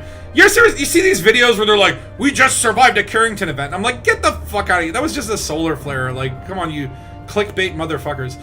That was not a Carrington event. Or if it was, it's like a mini, tiny one. Not a real, but it's like all these clickbait guys. Even the good, respectable scientists, they have to clickbait these days. But, yeah, there was a solar flare. No big deal. Just a little solar flare. It's fine. But, yeah, a totality solar eclipse is, honestly, if you've not seen one, you gotta do it. I missed the Northern Lights, though. Apparently there was a huge aurora with the recent solar flare or whatever. And well, it was overcast here, and also I probably am not far north enough to see it. I mean, too far. I thought it said too far, too fast, too furious. Hit all of the buttons. Okay, out of range, now too fast. Okay. A 6 prober. Ooh. This is serious business. Do you remember when Frontier was talking about probes would have a certain amount of ammo, and then people were speculating that you had to like refill them with materials, and then they thankfully just dropped that whole stupid idea. Can you imagine if exploration there was a number of probes? And it's like you get to Sagittarius, you're like, oh, I'm all out of probes. I don't think there's any bios here, right? No, definitely not. But I will get the mapping bonus and get my name out there in the cosmos.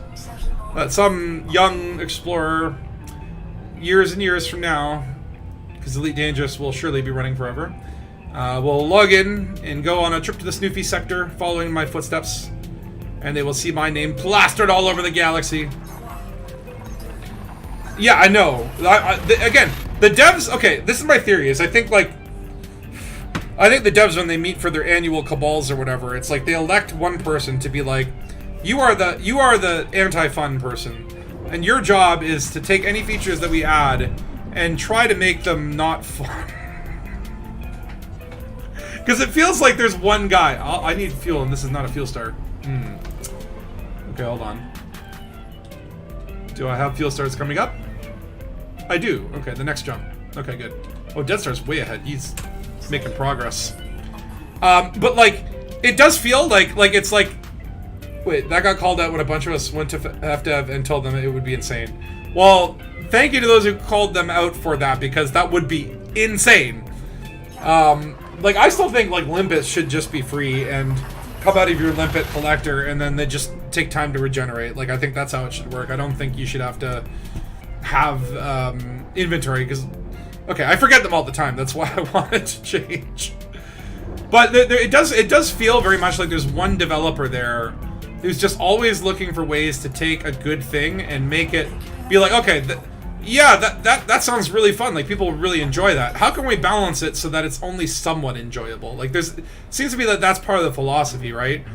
And I think like SEO drives kind of came out like that. Like, even like a lot of things tend to launch in a confusing state. Like fleet carriers initially. There's so many things that have launched, and then like engineering, and they launch and they're not really. They don't seem to be. I'm gonna heatsink here. They don't seem to be in like this ideal fun state, right? And then at some point or another, they kind of realize that, and then they come up. Like SEO drives now, okay, now they're awesome, right? But they weren't awesome. But that change happened really quick. So I think it's like someone high up who hates fun and tells them we need to stop all fun from happening, and then maybe like the good devs go to Arthur or whatever and say like, yo, give us like a community sentiment report on this shit. And then Arthur puts it together and they go, look, people fucking hate this. And then that goes, fine, you can change it. You know what I mean? Like, it's like there's one guy who just, like, really always wants to keep things... The balance is more important to him than the fun. But, like, they can only convince him after they put it out and people complain about it. Which, I don't know, maybe that gets them free forum traffic, too. They're selling ads on the forum or something, maybe. I mean, that's... If Frontier wants to help monetization, I got plenty of ideas for them. I got plenty ideas for how you can monetize. Because I know what I would spend money on. And believe me, Frontier, you could ruin me. You could bankrupt me if you play your cards right. I could be your biggest whale. But you have not unlocked this ranking. And we got a lovely little binary here. I always love when you don't know there's a binary and then you kind of come around the star and it's like, whoa, another star, what the fuck? That one's a very bright one. This one is a much more orangey one. I like this. I like it a lot. Can I scoop you? No, neither of you are scoopable. They seem to put out the worst version, then tune it the more angry people are, like fleet carrier costs. They're crazy to start with, right? That's what I'm saying. It's like they put stuff out there and they don't, and then they wait for the complaints and then they change it. And it's like, do you guys not know that people complain, or is the complaining part of, like, this is how they earn, like, their brownie points? What a cool binary. That's such a bright star compared to that boy. I don't know if it's like a lighting engine or if that's like just the star composition. Let's take a look what we got here. Because this is a destroyer. Oh my. That's a T-Tauri. And that's also a T-Tauri. Surface temp is actually about 1 million, or about 1,000 less Kelvin here. You don't get a luminosity stat, but look at the arg of the periapsis. What the fuck is the arg of the arg of the periapsis? I know a periapsis is like the opposite of an apoapsis, which is like, it's like the apoapsis is like the highest point in an orbit, and the periapsis is like the opposite of it's like the lowest point. So if like you were on a let's say like an elliptical orbit or whatever, the apoapsis would be like the furthest away from the body, and the periapsis would be like the closest. But if it was a circular orbit, they would be pretty much just opposite of each other, or whatever. I don't know. But I don't know what the arg of the arg of the periapsis. This periapsis is 25,000 args. Is that like a solar currency? It's like we spend arcs and stars spend args.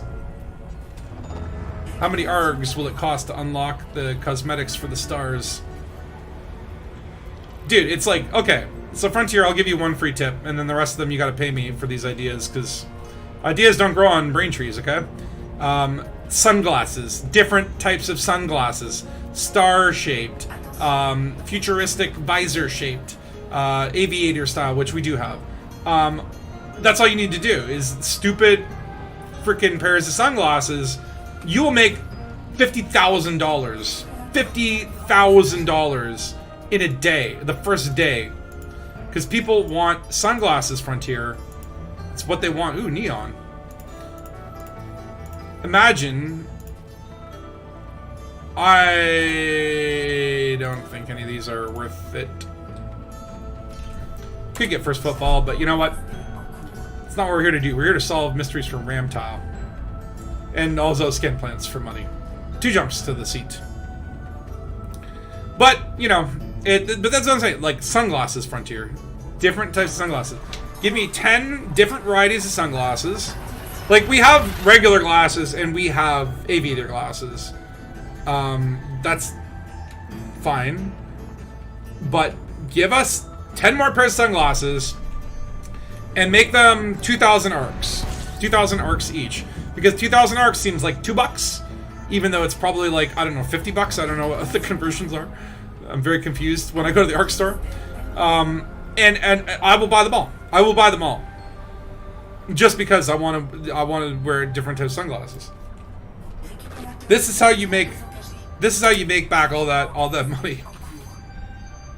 It's just sunglasses. And then of course, like, you know, you do have like all these different suit slots and accessories, right? So think about this. Okay, you know how you get the little, you know, there's like the little camera on your shoulder, and you can like put shoulder pads and stuff. Give me a little parrot, or cactus, or hollow parrot. Okay, so like a real parrot, a real looking parrot, or whatever it can just be. It could be like a real parrot, the dead parrot from the Monty Python sketch, a holographic parrot, like looks like Cortana or some shit. It's like all this bullshit. That's all you need to do, and that will make you $70 million. And you'll be rich, and then there's the seat. Then you can spend all that money on server costs, probably, or more development. Because that's ultimately Frontier. Here's what we want to do: we want to give you our money so that you can keep developing. But Texas Terry, can I get a first footfall in this system? It would be a good system to get first footfall. Anything available? Also, like a reasonable distance away. Oh, Double X, you son of a bitch! Stop taking all the slots. Leave some other slots for other explorers. Okay, looks like Double X, you son of a bitch! I hate Double X. I hate this guy. He's a son of a bitch. Oh, I blew past the seat. The Explorer Protocol is thus that either A, you discover a system, you tag everything because you're a jerk, but you're allowed to do that every once in a while. But it can't be an important system. Important systems, you tag one thing, you get your name on there, and then you leave the rest of it for the community. You don't go and, oh, I'm going to take up all these slots, because you know why? Now I hate you! And Double X, you're dead, you're kill on sight now. If I see you out there, I don't care. I don't care if you're in an adder helping raise money for charity. I will destroy you. You've destroyed yourself. Okay. Let's see here. Once you're in the system of Professor Melville, proceed to step 2. So, the seat. After a long journey, you find the megaship, the CT. Alright, let's find the CT.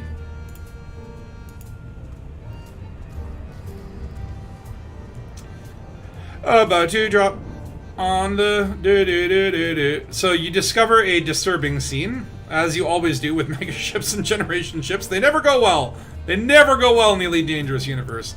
If someone's like, "Hey, you want to take this trip on a generation ship? It's going to go out of the bubble." Don't do it. It won't end well. They never come back.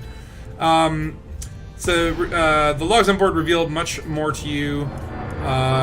Retrieve the 7 logs from the megaship. Okay, so we need to.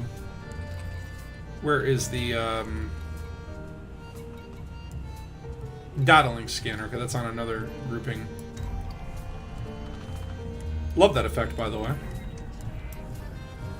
Alright, so there are 7 logs on the CT. And this is actually an interesting shape.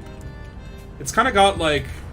This is actually a very cool looking megaship, because if you think about it, it's got like the engine and like the wheel section or whatever. And then it's got this like other bit to it. It's kind of neat, actually. I like that design. Okay. Let us scan your uplinks. So there's number 3. Something over here. Number 5. Oh, okay. So 3, 5, and what we got there? 6. Okay, excuse me, Mr. Pole. Excuse me, Mr. Pole. Actually, it doesn't look that disturbing. It looks quite normal and complacent, but I'm sure the logs will reveal something sinister that happened here, because it's not like they're just like, actually, you know what? The mission was complete. We had a drink, and then we all took our escape pods home, and everyone survived, and nobody was hurt, and we had a really good time, and 5 stars. It never goes like that. Not in the Elite Dangerous universe. But space is Dangus, my friends. Okay. Got a log there. 5 already done. 1. We need 1. Yes, we need 1.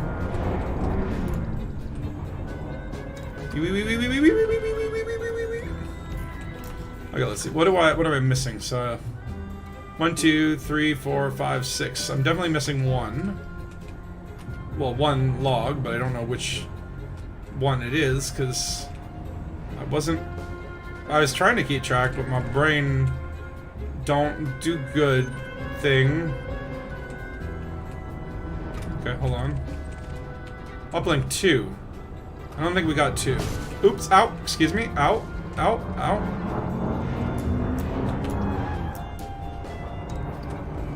Oh no, we did.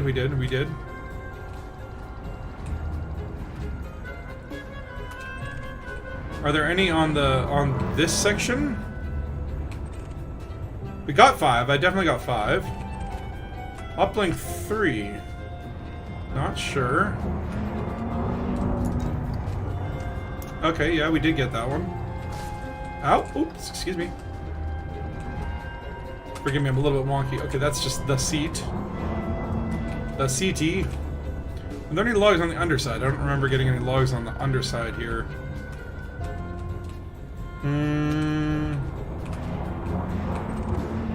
Wait, what about that? Uplink 4. I think we got that. It would be nice if there was something visual about each log that would tell you, like, oh yeah, you skip. Wait, I don't think we got 4. We got one here, right?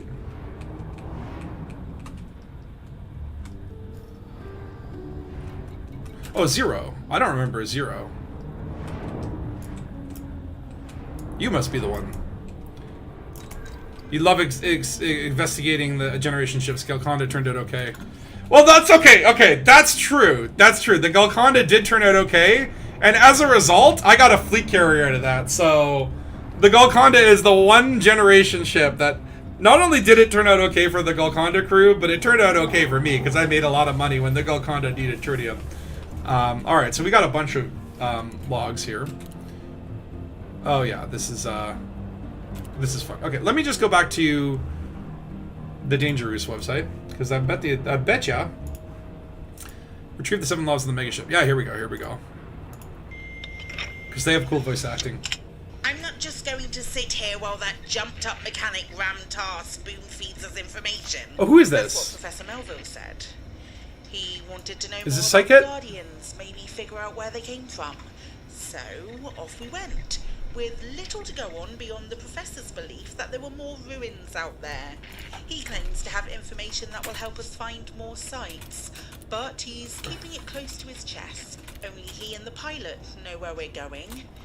It's like he's afraid someone will take credit for his discovery. We've been scanning lifeless planetoids for days, eyeballing the ground for locations. He keeps reciting the same little speech. Xenoarchaeology has moved on. The days of exploring the outer reaches, only occasionally finding something of value, are behind us. I have found the key. But I'm not an archaeologist. Professor Melville is just a means to an end. I signed up for the money. Cool. That's got to be Psychic, right? That sounds like Psychic. And second log. I signed up for the money. I love it.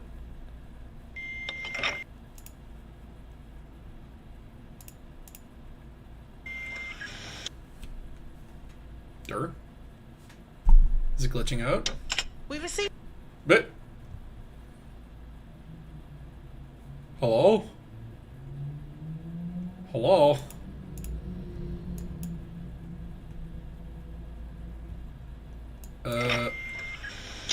We received an update today. Apparently, Ram-Tar has here we go. found some But I might have sites. It's stuttering. It might be my internet because I'm streaming. Just give it a second. By the way, Professor Melville studying the garden symbol. I love this. I love the little in-game art that comes with these mysteries, right? It's just like, again, it's like that little immersion, a little more character. Alright, is this working now? We received an update today. Apparently, Ram-Tar has found some new sites. Melville scoffed when he heard the news. Scraps for an amateur, he said. We'll find the real secrets, trust me.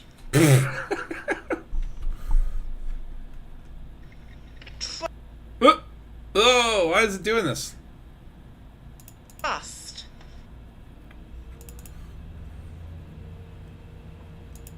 My internet is stupid sometimes. Hold on, let me refresh.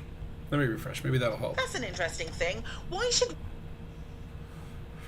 Oh yeah, the Thetis. The Thetis is a great megaship. Like, I mean, a great little story or whatever. We received an update today. Apparently, Ramtar has found some new sites. Melville scoffed when he heard the news. Scraps from an amateur, he said. We'll find the real secret. What? Oh, that was a delayed refresh. It might also, it could be my computer, it could be the... So sometimes this site will slow down when it's getting super popular. Okay, let's see. We received an update today. Apparently, Ramtar has found some new sites. Melville scoffed when he heard the news. Scraps from an amateur, he said. We'll find the real secrets, trust me! Trust. That's an interesting thing. Why should we trust someone who doesn't trust us? Well, maybe he has reason not to. I took a look at his records while he was talking to the pilot. I don't like being kept in the dark. Melville thinks there could be hundreds of sites out there. His hypothesis is that the Guardians occupied an area of space similar in size to that currently inhabited by humans, but that for some reason they were forced to migrate. He believes he can find that region of space and the Guardians' point of origin. The Guardians could well have had a huge civilization, with hundreds of sites, maybe thousands, in this part of space. The similarities across different sites are comparable to the way we reuse certain structures.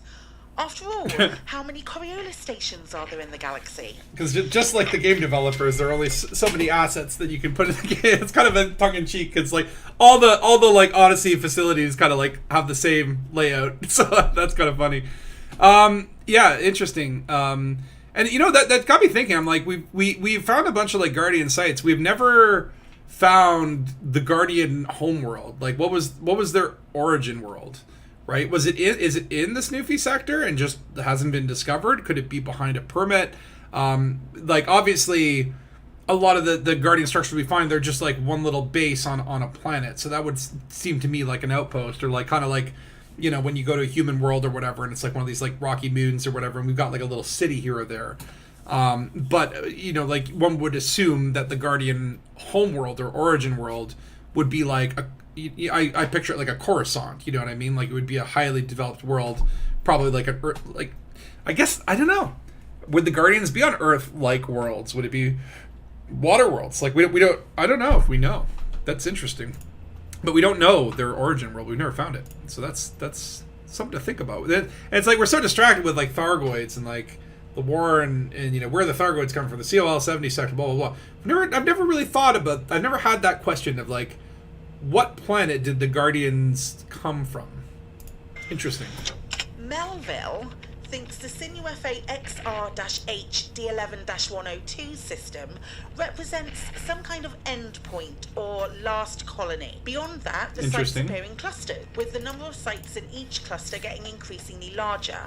We discovered a cluster of sites only a few days ago before finding a location with an entirely unique layout. So far, we've found 3 sites in each of the following systems: Sinuefe LY-I B42-2, Sinuefe NL-N C23-4, and Sinuefe TP-F. Sinuefe? Is that how you say it? -0. Not Snoofy? There were basically 3 different types of site, most of which have a different codex layout. Melville thinks that each type of site fulfilled a different function. He also thinks the Guardians were the dominant species in this region of space. But he's not content with this discovery. He wants to keep going. The Guardians Are we were never going to turn back? Guardians were the dominant species in this region of space, but wait, that implies there were other species in this region of space. Now, that's interesting. Okay, so the Snoofy XR-DH102 represents some kind of endpoint or last colony. Is that where we are? Hold on. I need to go into the game for this.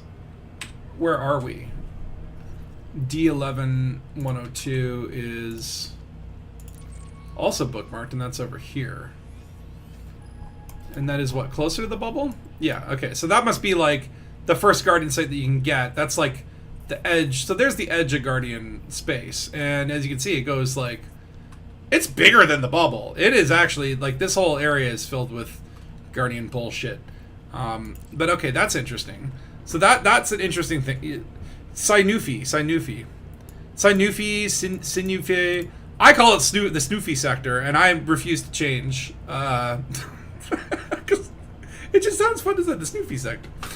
But Sinufi probably is more accurate, but I like Snoofy. Alright, wow, there's more logs. This isn't a research manual. It's a prison.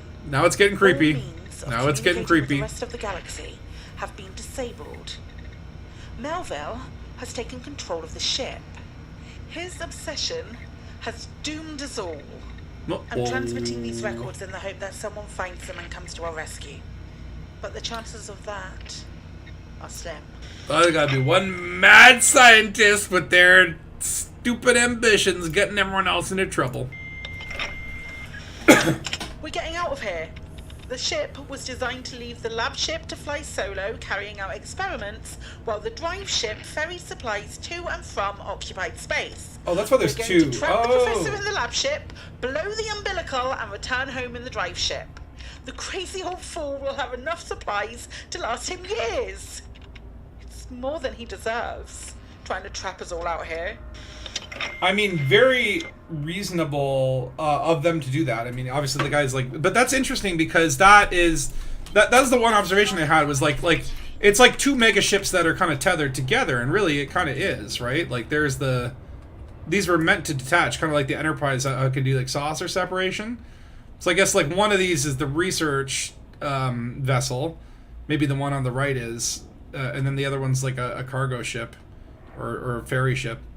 I mean, that's quite a lot of vessel for what seems like a relatively small crew, but I think the crew is making the right decision to let's get the fuck out of here and leave him with some food, and he can continue doing his experiments. Like, that is a perfectly reasonable response to mad scientist man trapping them aboard, but obviously that didn't work out because it's still tethered. Big takeaway from the scene is that it's a set of instructions on how to be a Guardian hunter. That's true, right? Because it's kind of telling you, like, we found 3 sites in each of the following system. There's 3 different types of sites that would each have, most of which have a different codex layout. Let's see, what's the next log? There is no escape now. Somehow, he found out what we were planning and welded the airlock to the drive ship shut. When we confronted him, he went crazy, called us mutineers and cowards. He shot our junior research assistant Marcus. Not Marcus! For the rest of us. The kid hadn't done anything wrong. He just wanted to get home. The only way off this ship is just killing the fucking crazy guy and taking over the ship. You probably still outnumber him. Why not just get a gun and shoot him, and then everything, and then you take the ship, and then Professor Melville's dead. Or, like, you don't have to kill him. You can just, like, shoot him in the arm and then put him in a pod and then bring him back, and he can serve justice for what he did to poor junior research assistant Marcus. Oh, there's a crashed ship in the system. Oh! Whoa! What did they do? What did they do? What did they do? Warning. Atmospheric processors offline. You now have 10 hours to evacuate the ship before oxygen levels become toxic. Warning. Atmospheric processors offline. You now have 5 hours to evacuate the ship before oxygen levels become toxic. I swear, I need this as a morning alarm clock. That would this would get me up in the morning. I tell. This would be a great alarm clock. Actually, I'm gonna Can I download that MP3? I'm gonna find a way. I gotta ask Thargosu if I can have that MP3, because that would get me up in the morning. That'd be a great one. Yeah. So I guess we'll see if there's a crashed ship. I want to visit it. So the next part of the thing says your onboard computer also detects a signal coming from the laboratory vessel. The computer seems to indicate it is a carrier signal of a research console. You attempt to connect to it. So I can click this fancy button, connect to the console. The console displays the following clue. Rossi for P. What? Rossi for... Okay, that's Professor backwards. Is it Palin? Maybe just Professor? Melville. Is that his name? It's Professor Melville, right? Maybe it's Melville backwards because it's Professor backwards. I love that there's like mystery in this. So it'd be like ELLIV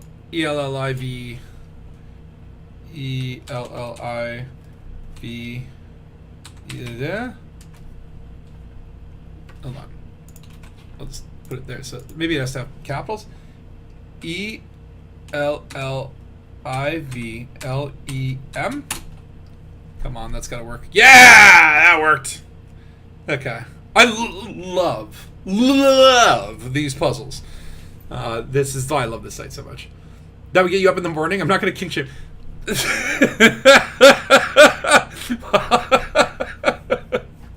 Oxygen levels critical. Oh, I never been harder in my life. That's a great set of logs they made with the voiceovers. I love, so what the Elite Dangerous guys do is they have people like voice over a lot of these logs, and it's usually like a Twitch streamer or someone. There's a couple that like Witherspoon and Beetlejude do for, I can't remember the one, it was like the Scott Melville one or something. Oh my god, like there's so many cool little logs. You tried a few things here, but a bit stumped now. Capital M at the end. Yeah, because that's the clue from the professor with the P being capitalized. That's what I'm saying. You gotta look for the little details. Like Moby Dick, Herman Melville, a seat is a whale. Oh, so he's Ahab. Melville's Ahab. Okay, cool.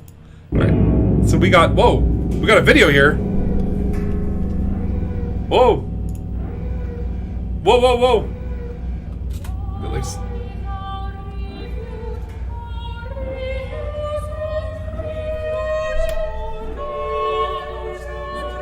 Hell yeah! Oh, this is cool. La la la la la la la la la. Dead Star's probably only hearing the audio from me and the Discord being like, what the hell is he on? Whoa, recovering Professor Melville's secret data, loading inventory. Okay. We're getting inventory. Root. Alpha. Beta. Gamma. Where's Delta? Where's Delta? And why am I spinning? Why am I... What's going on? Oh, it's my ship. I was physically spinning. Oh, probably because I'm being smacked by the damn ship. Okay, hold on. I didn't realize what had happened here. Okay, landing gear. Landing gear. Okay. Push. Okay, that was cool. I love that. I love that little. I know that spinning was awesome, but then after I was like, why is this happening? I'm like, I didn't mean for this to happen. I'm not mad, but okay. So I love that video. That's cool. All right, so your onboard computer successfully downlinks with the laboratory. It's a downlink, not an uplink. Congratulations, you have access to Professor Melville's research work. After downloading the data from the megaship, you understand that the Guardian ruins contain obelisks with crucial data. The Guardian structures are not your priority. It also appears in the data that the Guardian archives are systematically dispersed. For example, alpha sites contain the first 6 volumes of each category: biology, history, linguistics, and culture. Your inventory has been updated. So let's just see what's in the inventory. Oh, wow. Okay, this is so cool. Access the map. What? What? What? Oh my god. Okay. This is freaking amazing. Hold on, let me just make sure you can see all of that. Oh my god. This is cool. This is cool. So if I go into... Oh. Oh. Okay. Okay. This is a map. Okay, so these are like the map. Oh, hold on. So these are like the maps of the different sites. So like Gamma will be like probably the. Oh yeah, okay. like the different layout or whatever. And they kind of tell you where everything is around. And then I guess, oh yeah, and then like what to scan with what. Oh my god, this would have been so useful when I actually tried to do this stupid Ramtop mission back in the day. But this map is so cool. Click the map to get more details. This, oh, is this like an EDSM thing? Whoa! What? Yeah, this is how you're supposed to do this. Oh my god, I love this. So, that's what's in my inventory. It doesn't register the bio waste though, so it's not perfect. There's still, I'll tell you, Thargosu, it would have been genius if it knew that there was bio waste in my inventory and had bio waste there. This is like right a hair before genius, but not quite because the bio waste. So what am I supposed to do with all this? Okay, let's go back to where we were. So your inventory has been updated, and that is super cool. You discover detailed plans for 3 sites in the Sniofe. I can't even pronounce it correctly anymore. So this system right here that I highlighted. You can also see a list of 10 systems that can provide only 10 systems, the 101 volumes sought by Ramtah. However, this story has made you reflect. You plan to return home alive. The Snoofy TPF system offers enough variety for your taste. 2 obelisks per site should be more than enough to satisfy Ramtah and earn your reward, recovering the expenses of this journey and the therapy sessions that will follow. I love it. Okay, so once you receive, so head to the Snoofy system. Okay. So, and collect data from at least 2 obelisks at each of the 3 sites. Okay, so let's do that. Let's do that. This is so cool. Man, this would have been so freaking useful. Oh, this is all the way back there. Okay. I mean, in theory, you could do the whole thing, but it doesn't deserve to be done anymore. If it was still 100 million, hold on, let me get some Takosa music on here. If it was still worth 100 million, I might consider doing it right now because I need the money. But it's only 10 million now as a completion bonus, and I do believe you get some partial bonuses for just doing pieces of it. Of course, I'm gonna have to live with this stupid thing in my left-hand panel now forever, or at least for 4 weeks or whatever. All right, bye-bye, CT. That was a really cool mega ship. I love that it's just some dude who kind of like went mad for science, and he's like, "Screw all y'all! I'm taking over! I'm taking over!" Let's get that out of the way. Man, this is why I love these Elite Dangerous mysteries, because they bring you into the lore of the game in a natural way. Like this, oh, you can just abandon the mission. I'll just keep it there. I complain about things, but I'm not actually complaining. I just need something to talk about so that it's not just dead air and heavy breathing. So why not complain about everything that I don't actually care about? Hold on, where's my D-scan? Maybe we'll get some plants on the way. Let's see here. Definitely need to fuel up as we go. 1 body. Aw. Lonely old bastard. The Guardian Tour is awesome. You've done it 4 times, but some just had it down for speed runs and could whip out full runs fairly quickly. I mean, if you're taking your time and kind of doing a little exploration on the side, I think it could be a fun little, like, you know, you could probably spend a week doing it. I mean, I've done dead air and heavy breathing special sex tape. Yeah, how did you know? That's actually what it's called. But yeah, like it's one of those things where like when it was 100 million, I would absolutely speedrun it just to do it.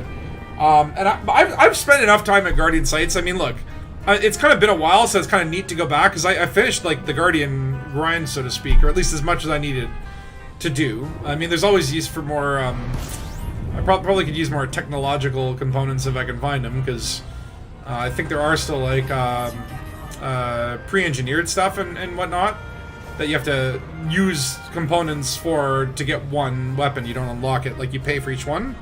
So it's, you know, there's always a reason to go back to Guardian sites, but I've been to them many, many times. one of the coolest atmospheres in the game. It'll definitely give a better, broader understanding of Guardian lore. So I've read some of it, probably from the canon site. I don't know if you can. We'll see. I guess. Do we get them in game? Because when I did it, everyone was talking about how it was broken. I didn't understand what the heck I was supposed to do or how to do this. Like the stuff that you're getting on this website with maps and blueprints, like that's really cool. That would have been really awesome back in the day. I mean, it might be worth doing it, but I would rather just like do this mystery and finish for the day kind of thing. But at the same token, I think it's going to be a while before the next Titan goes boom boom. And obviously I want to get me decals and, you know, help humanity and whatever. But like, you know, it's like, what do you do between then? Well, there's so much to do. I just haven't been doing it because of all the Thargoid stuff. So it's kind of nice that the AX thing is going to take a while for the next Titan, is what I've heard. There's like I think the next, well, I can just check here. The next highest Titan has how many systems? Indra, I guess, 105, or Thor, 104. Like, that's a lot. Like, that is a lot. How does Tyrannus have 13? Tyrannus' corpse is risen once more? It's definitely a slight bit busted. So the Codex simply skims the Guardian lore, but those two tours give the fullest pictures. Like, the Guardian lore I've read on canon or, like, Elite Dangerous wikis or whatever, and some of it's really cool because it describes, like, Guardian culture and their physiology and their technology, and there was kind of, like some of them kind of went into, like, the whole, like, AI thing, and they're like, yeah, we'll let the computers do our shit for us. And the other Guardians were like, no, we want to bang rocks and live in trees. We blow up automobiles and stop agriculture, become hunter-gatherer. And then I guess, like, the technology people went off and got uploaded into AI or some shit. But, like, there were, like, two factions of the Guardians, from what I remember. And didn't they have, like, 6 arms? And they were, like, red, skinny, 8 foot tall, they look like, what's that dude from Mortal Kombat? Is it where they, like, grips Johnny Cage or whatever?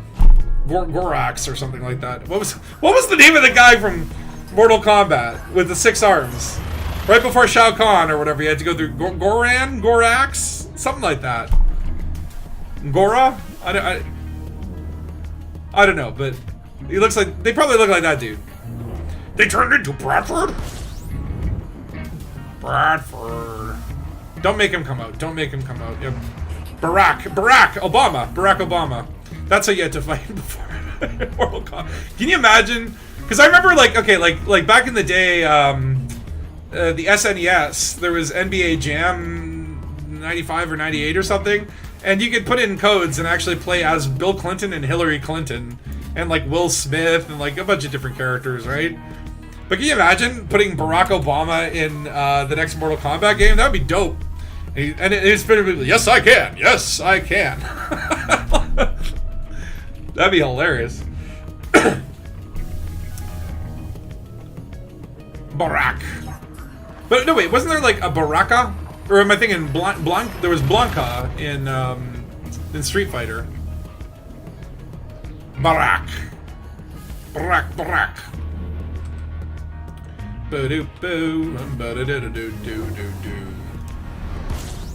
As long as he has 6 arms.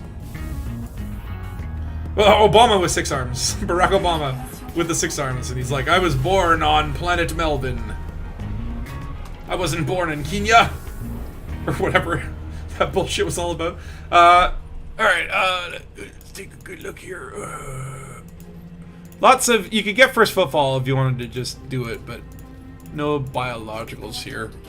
Wait, hold on a second. Come again? You look like a water... Yeah, it's a water world. Let's scan that little water world. Where's the water world? Water world. Where's Kevin, I was gonna say Kevin Spacon? Like a combination between Spacey and Bacon. But it was Kevin Costner, who was the water world man. Juicy.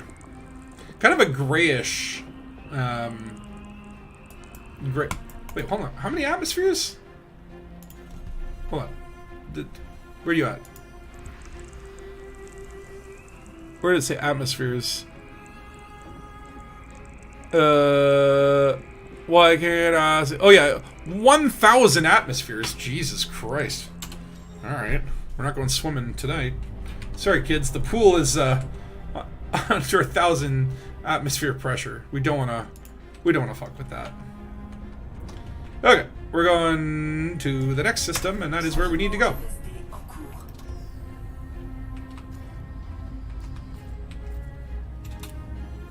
I love mega ships. Anything that takes me to a mega ship makes me happy. But yeah, I gotta start working on my next Elite Dangereuse adventure. I'm like really debating right now. That film was a disaster. I mean, okay, yes, it was over budget. Yes, it didn't make enough money. Yes, it got critically panned. But I fucking love watching that movie. It's so much fun. It's actually I like it. I like Waterworld. I said it. Yeah, I said it. And ooh, nice binary. If y'all disagree with me, that's fine. You won't stop me from loving it. Kevin Costner plays a weird web-toed freak who drinks his own urine. What could be better than that? It's not far from Weird Life. So another, oh look at that, ancient ruins over there. Oh, man, this is a cool ass system. See, when Frontier puts in like hand assets, which I assume the Guardian sites are, they're able to just really pick these kind of wicked ass systems. You're never supposed to do this. Don't go between two binaries. This could be bad. But wow. Okay, cool. So let's just see here. Load up the Dangereuse. Okay, so collect data from at least 2 obelisks at each of the 3 sites detailed in your inventory. Each of the 3 sites. So we have to go to each of these 3. So this one would be CD1. Well, hold on, let me just look at all the CD1, CD1, CD1. They're all on CD1.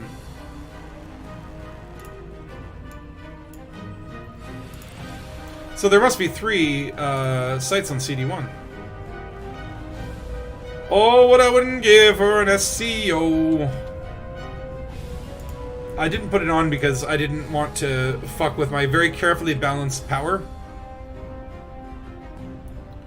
I figured that I might screw up.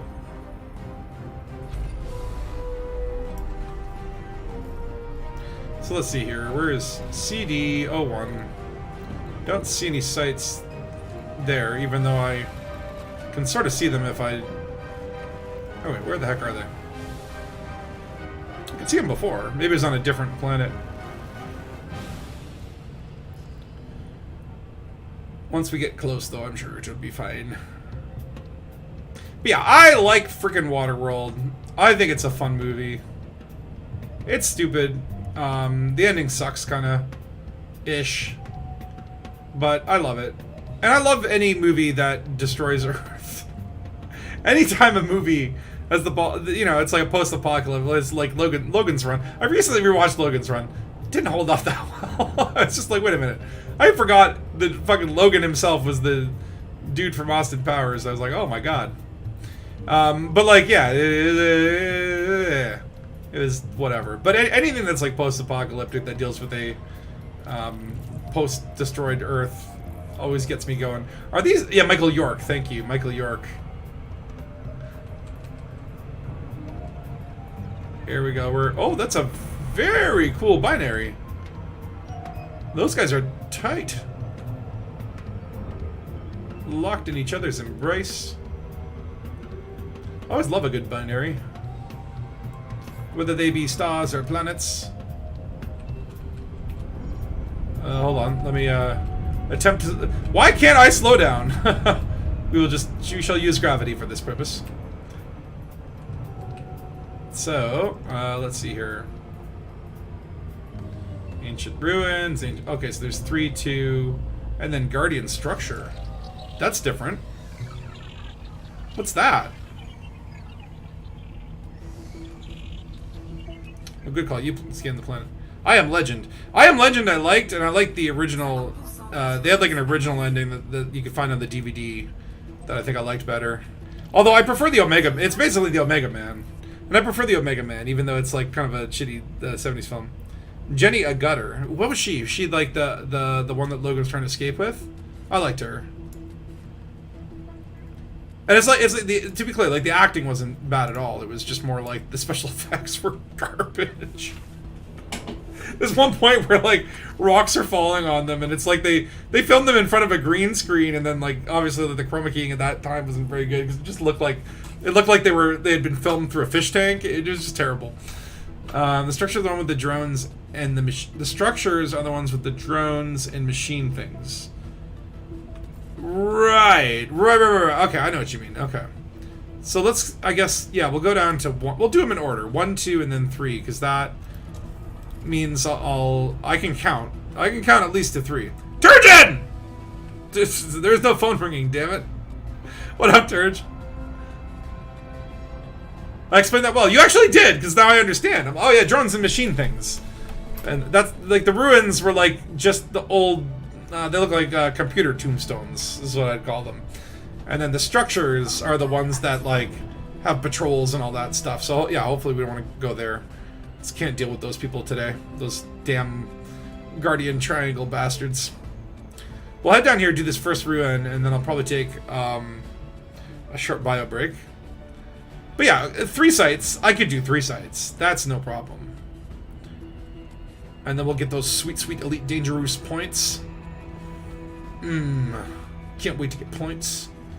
And I always love, like, the ones that Thargusu did, like, obviously, like, there are limitations to the one that, like, I could use, the, what do you call it, the Adventure Creator or whatever.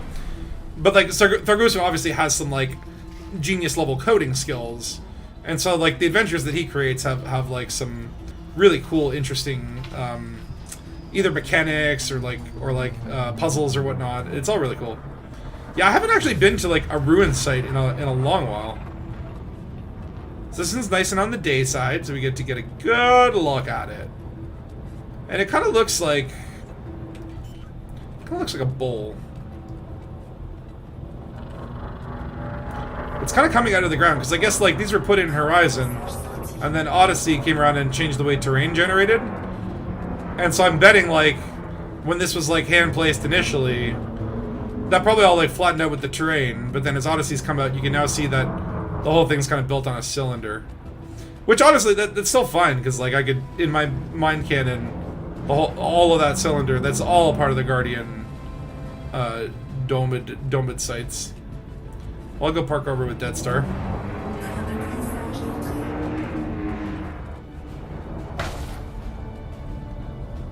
Come on, landing gear. Oh, shit, did I have it down before when I put it up? Oops. Come on, come on. Shake it, shake it, shake it. Shake it, shake it, unsuitable, my ass. Hold on. If I... there we go. There we go. You just gotta spin and rock. And then you're good. Okay, so... which one is this? Let me... hold on. Let me try to use these maps. This one looked like maybe... is it the beta site? This feels like the beta site. Hold on. Let me activate the... hold on. Let me get up on this little hill here. Okay. Let's see here. So we have to use all this information that is in our inventory to solve the puzzle. So this looks like it's got a central thingy. I don't... what's over there? There's like a 3 thing. That could be... that. Or hold on, what's the other 2? The alpha site. Actually, this looks like the alpha site. Because it's like got the mine in the middle, and then... the, yeah, this is definitely alpha. Okay. So what do we want to do is we want to go to these data guys and scan them. So we're going to need tablets, caskets, urns, orbs, totems, all the lovely stuff. Where are we? Let's try and orient ourselves. There's like a distinct area up there with 3 hills, which looks like maybe that? Yeah, I think it's that. So we're like over... across from that, like here-ish. We're here-ish. So there should be a totem right there. That should be a totem. So let's see if that checks out. The 2 red suns look cool. Oh, hell yeah! See, again, it's so many cool little systems. Those are the little treats that you get along the way. So is this a totem? Look at that. Like clockwork. Like friggin' clockwork. We got a totem, ladies and gentlemen. Alright, so we're gonna need a totem and a casket. So let's just look on this map and see where's the casket. So again, we're like here-ish. Yeah, we're right on that totem. There'll be a casket over here. None in the middle. So yeah, we're gonna go need to get a casket over here. Or we could go... This is a totem orb zone. And a totem tablet. So we'll go over here and get a casket and a tablet. Which will be like... I guess keep going straight. No, let me try to move the map a little bit so you can see better. This is so cool! I love this so much. Okay, we'll get some air. No, I need pips to engines. That was a mistake. That was a mistake. That was a mistake. Come on, come on, come on, come on, come on, come on, come on. Oh yeah, okay, we're good, we're good. Okay, so, oh, okay, alright. Can you drop them for me after a scan? Okay, yeah, we could do that. We could, like, share items. I feel like I need to get all the way off of here. Or wait, hold on. Wait. This isn't on the map. What is this? I think I've gone the wrong way, because this is the data area. So I think I'm now in this zone. So I actually want to go the other way.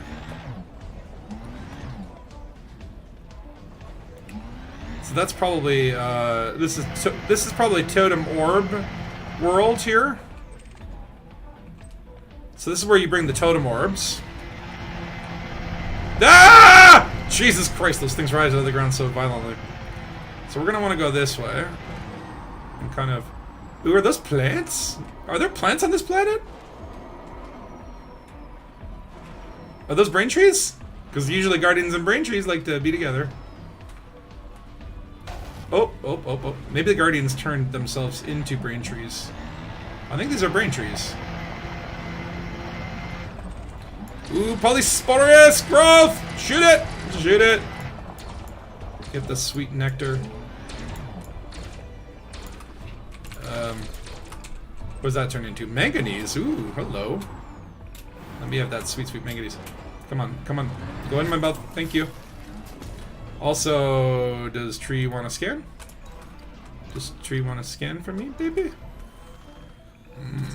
Oh, yeah. Brain tree juice. Oh, we got geysers. Okay, wait. I'm way off track here. Okay, we're going this way. Ah, this might be what we need. Guardian Urn. Okay. That's also not on the map. Wait, where am I on the map? Hold on. I would be on a Guardian Urn. Oh, I'm here. Oh, God. How did I get there? Okay, so there should be a casket. And you have a casket. Okay. So then what do we need? A tablet and a relic then, right? And then we'll have everything and we can just, like, swap between us.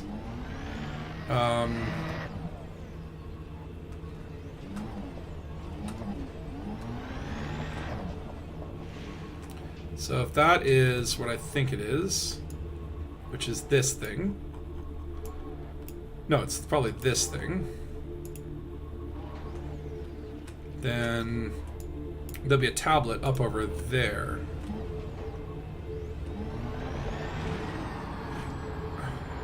Oh, you got a relic. Okay, so we just need a tablet. I'm on the hunt for a tablet. There should be one right here. And that should bring us to Graceland, so to speak. Oh my God! Let's start flying around. That is a totem. I didn't even I forgot that that existed.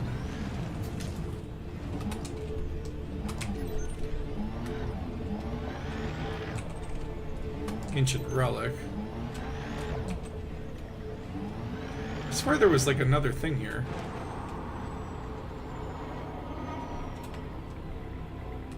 I don't know if I'm using the map. Yeah, I'll get the. Yeah, why not? We'll have a totem. Now I don't know if it's like because I know you have to scan these obelisks with certain things in your cargo, right? But like, does that mean like if I need an orb and a relic and I have those things in my cargo, but I also have a totem? Does that then mean that, do I die? I don't know. Okay. We need tablet. Should be tablet. In... not middle.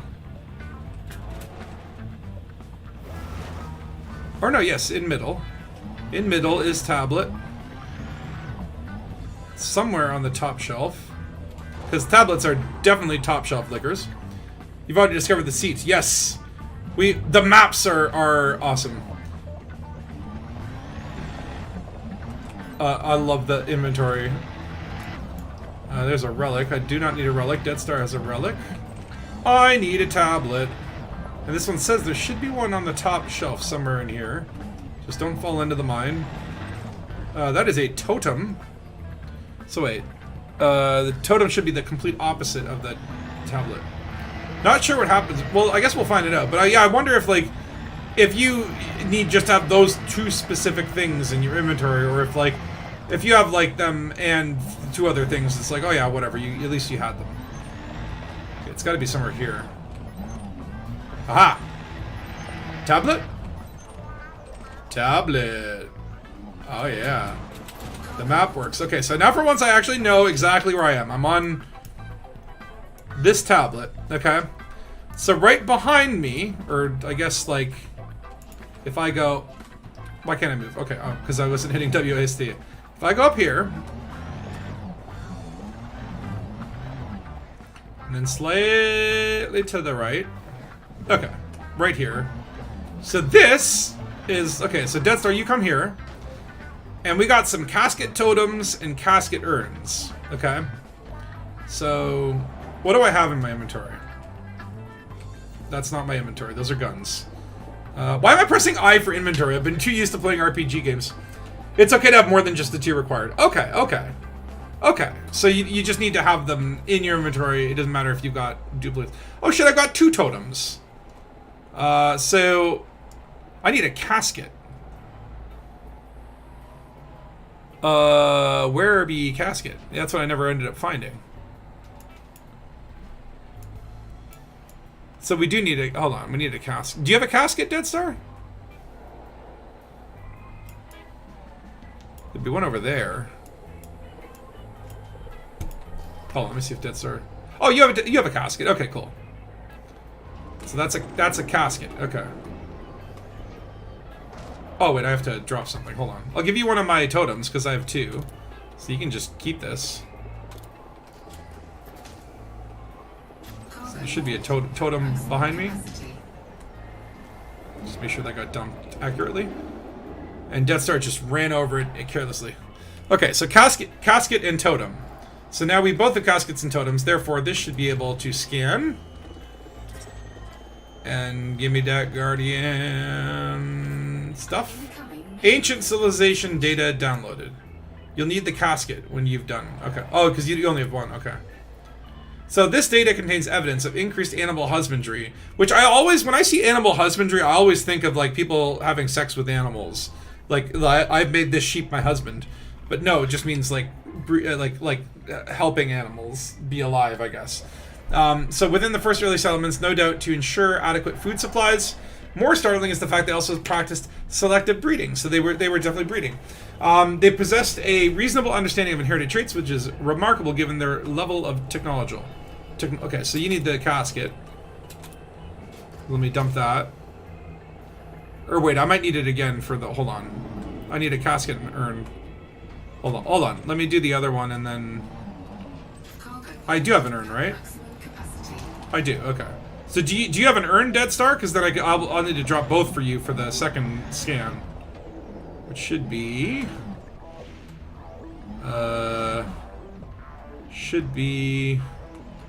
this one, right? You have an urn, but do you have a? Oh yeah, okay, that's what you need actually. Is this what I? Hold on.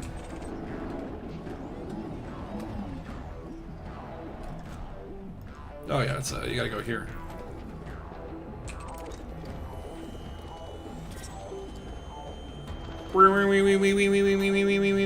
Scanning. Okay, so this one says, and hold on, while I read that, allow me to. So you need casket. Do you need tablet? Hold on. Do you need totem? No, I think you have totem. Okay, that's the two for these ones. Okay. So what does this one say? This data is very interesting and covers the early history of the Guardians. By the way, this is so cool that this is in game. And hold on, let me move the map here. So this data is very interesting and covers the early history of the Guardians. The Guardians' recorded history began much earlier than it does in human history. Duh. Well, I mean, like, how do you relatively say that? Like again, it's just like what, like as in like they started writing books in their caveman days, or is it more just like they were millions of years before us? I don't know what that means. But their early art appears to be more concerned with recording practical activity than personal expression. So maybe this practicality was a factor. The earliest records tell of a great upheaval caused by climate change. Duh. We're going through that right now. And although an exact cause isn't recorded, there are references to a dimming of the sun. So they had a Mr. Burns block out their sun. Whatever the cause was, the effect was a drop in global temperature. Having evolved to operate in a tropical environment, so the Guardians were like island boys, the Guardians were unsuited to the sudden colder climate. They would not survive in Canada. But their intelligence allowed them to adapt better than other creatures in their ecology by building primitive shelters from plants. Aw, that's nice. That's so nice. Let me take this relic here. There's like Ancient Relic and Guardian Relic. I guess like Ancient Relic become Guardian Relic when it get dropped? I'm not sure. But okay, so now there are also... Hold on. I have to kind of orient here. Okay, so that one that we're at is this one. And we can go down to this one, and it's all tablets and tablets. Oh, we need multiple tablets. We need 2 tablets. Oh, we do have 2 tablets between us. Okay, we have everything we need. Do we have orb? I don't think we have orb. Do you have orb, Dead Star? We need 2 per site. Wait. Is it two scans per site? Hold on. What does the mission say? No orb. Okay. Let me... Collect data from at least 2 obelisks at each of the 3 sites. Oh, okay. So... at least 6 obelisks. Okay, so that's... we do have the 2. I wouldn't mind just getting like a couple more, because this is actually fun. And I like the little snippets of Guardian lore. It's been a while. We could just scan the ones that we can scan at the next little area. And then I'll take a quick bio break and we'll do the other 2 sites. So down here...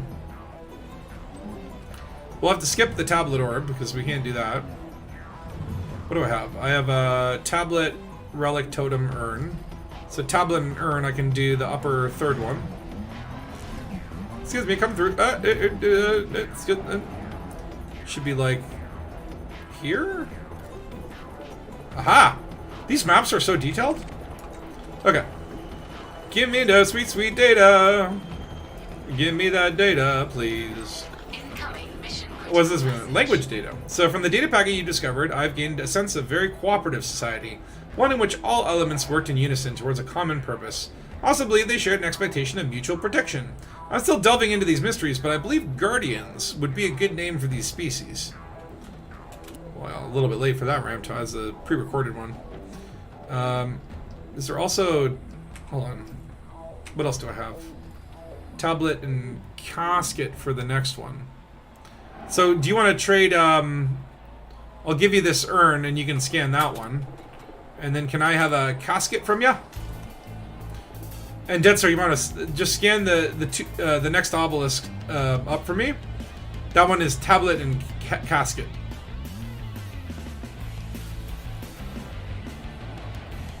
And then you can come back and take that urn to scan the one that's like next to me or behind me.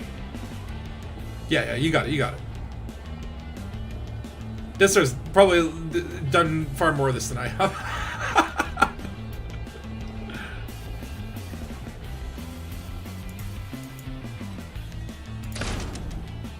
Did that keep you on your toes? I'm just making sure that science is being respected. As these ancient sites, a little bit, you shoot them a little bit, and it just reminds them of human superiority, which is important.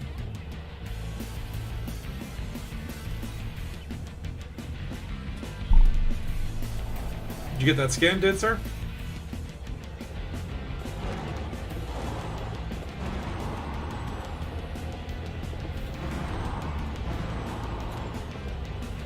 It'd be nice if we, yeah, so give me the casket, and then I put the urn behind me, and that urn will let you get into the obelisk that's also in this row, just one over.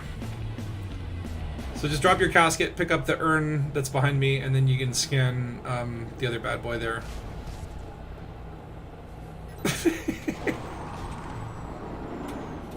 Yeah, just go under me. That worked. This is why I love the Scarab. It's so Scarab and Logi is my favorite. It's my favorite interactions. And so this one says language, more language data. So it appears I was correct in my theory that the Deltarune Pada data was the key to unlocking the language of this dead race. Sometimes you have to operate on intuition, but this data you've uncovered makes a connection between some of the glyphs on the obelisk, and the forms in the data you've provided. I believe that delta patterns could be the building blocks of a lexicon. Which is, like, at this point now, we should have enough information. We should have enough that Ramtah,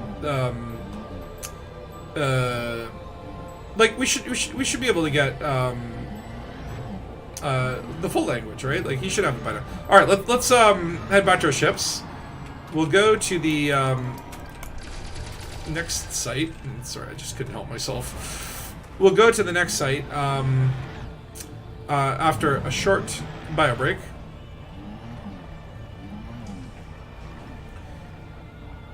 Thankfully, the mission parameters told me to bring cargo space. So I actually have cargo space for once. How do I go up to the ship?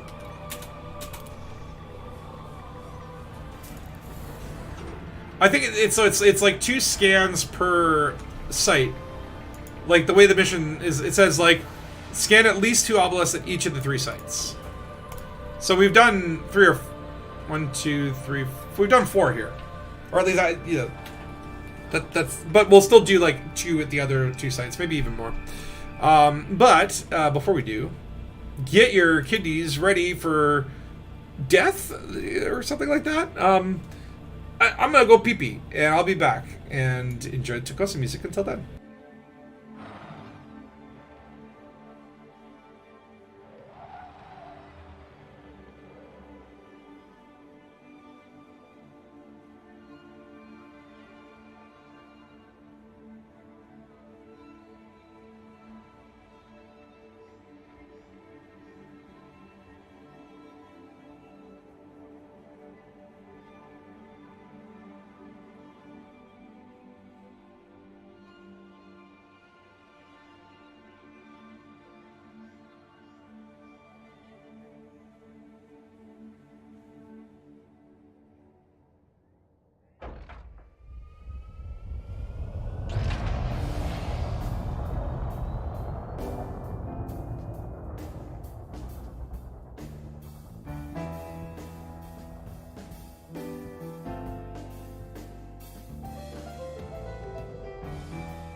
Okay, hold on.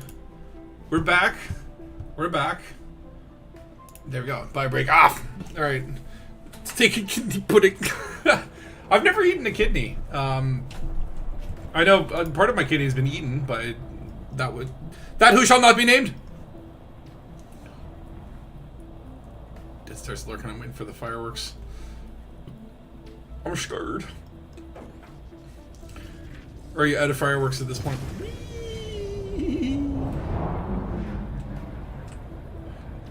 Limpets! Look at the limpets. Ah, little limpets. Can you collect shit from Guardian sites with limpets? Probably relics. Probably relics because they're on those little pedestals or whatever. That's cool. I didn't know that. Alright, let us go to the B site, which is number 2. Number 2. We're about to go to number 2.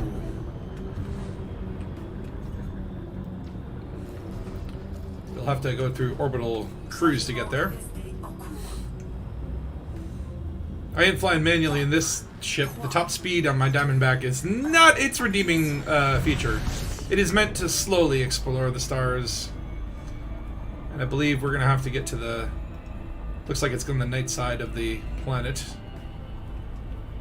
And I'm also going the wrong way. Should be this way.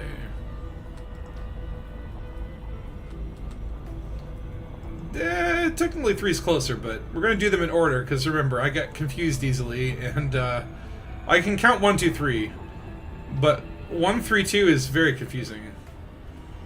Alright, let's get into the boosty zone.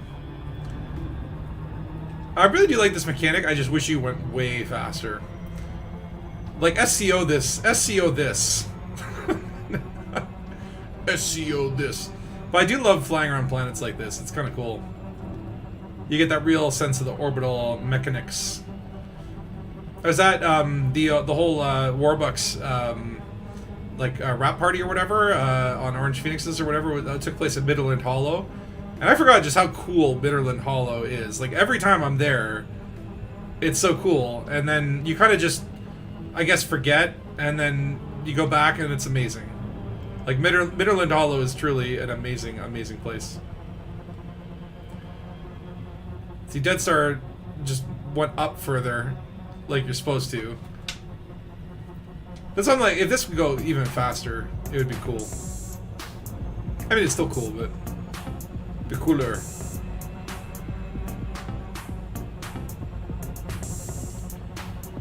You take the high road and I'll take the low road, and you'll get to the ancient ruins before me.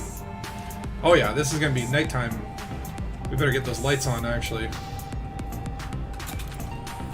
Turn on the lights. We're gonna have to use our ships to, like... It's gonna be a little harder to use the map on this one, eh? Let me go back to the inventory. So this is gonna be, well, I don't know yet. We'll have to see the site. Oh, that night vision. Oh, yeah. I guess that also works. Yes, that's what it's intended for. Just boost our speed a little bit. I like the way I like to think about it is like, however my altitude is, so I'm at like 38 kilometers. I try to get this to like double that, so that, okay, that's about 70. And then I can come in at a nice angle like this. So I always try to make like, whatever the destination is, I want it to be like double the altitude, so I can come in like this. That's my math. Special at math. Alright, coming in, Ancient Ruins, Due. And okay, this one looks like, actually, this is the kind of site that actually looks a lot like a Kerbal. If you look at it from the certain angle, it looks like an alien head with 2 screwy eyes. Like, you just draw a little mouth, like right there, a little mouth, and it looks like Jebediah Kerman getting his eyes sucked out by a vacuum. Like, does that not look like an alien face? A little bit. A little bit. Alright, well, we'll land right in the middle, because then we'll know where we are.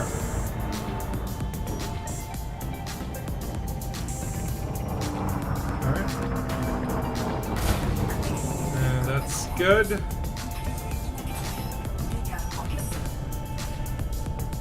Unsuitable terrain, my ass. Okay. Which map do we need to use? Hold on, I got these open here. So I think that's this one. Yeah, that's this one. Okay, so basically we're in the middle, so that's like here-ish. Okay, and then in front of us should be a bunch of them. Okay, so, and these ones need, let's see, orbs, caskets, urns. Hold on, let me zoom in more. So orb, casket, and then urn, casket, tablet. So let me see here. What can we take? How do you? Hold on. How do you do? Oh, I need to be in the board zone. There we go. That's how you do it. Okay, so we want tablet.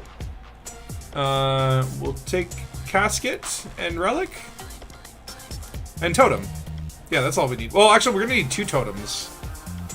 If so, Dead Star, if you have a totem, and we need 2 urns for one of them, but bring an orb and a totem if you got him. Totem if you got him. Okay, so we kind of want to go this way, I think.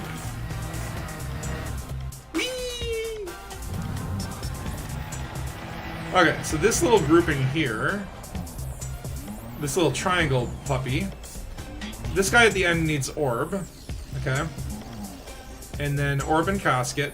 So I don't have an orb, so come back to that. So Dead, so you want to scan that little triangle group first, and down here, double urn we don't have.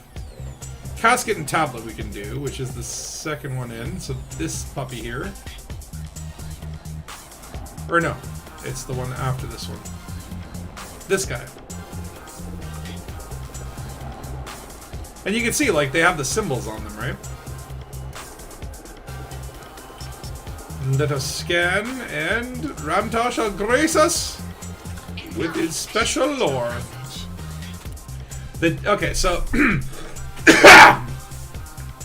what is this research 11 out of 21? Oh, this is like 11 out of 20. I thought it was a date at first.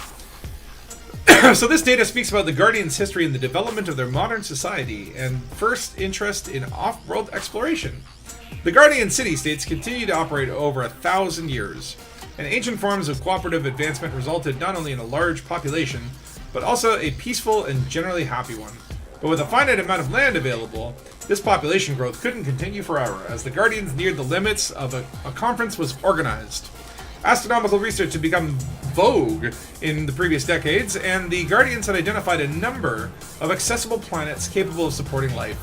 Many individuals aspired to travel among the stars and colonize other planets. They're just like us! At first, such ambitions did not receive much support, but after options such as stricter population control were deemed undesirable, off-world colonization became the most popular option. So they're like, okay, we can go with the Logan's Run idea, or we can go with, like, the Interstellar thing. Which one do you guys want to do? And they're all like, I don't want to get, like, blown to bits when I'm 30. So let's go with Interstellar. What up, Kai Brutus? How you doing? Okay, so that's cool. So you will need for this one. So okay, this one's casket tablet. Do you have either of those, or do you need one? Because I got the goods. What do you need, Dead Star? Do you need a tablet? Do you need a casket?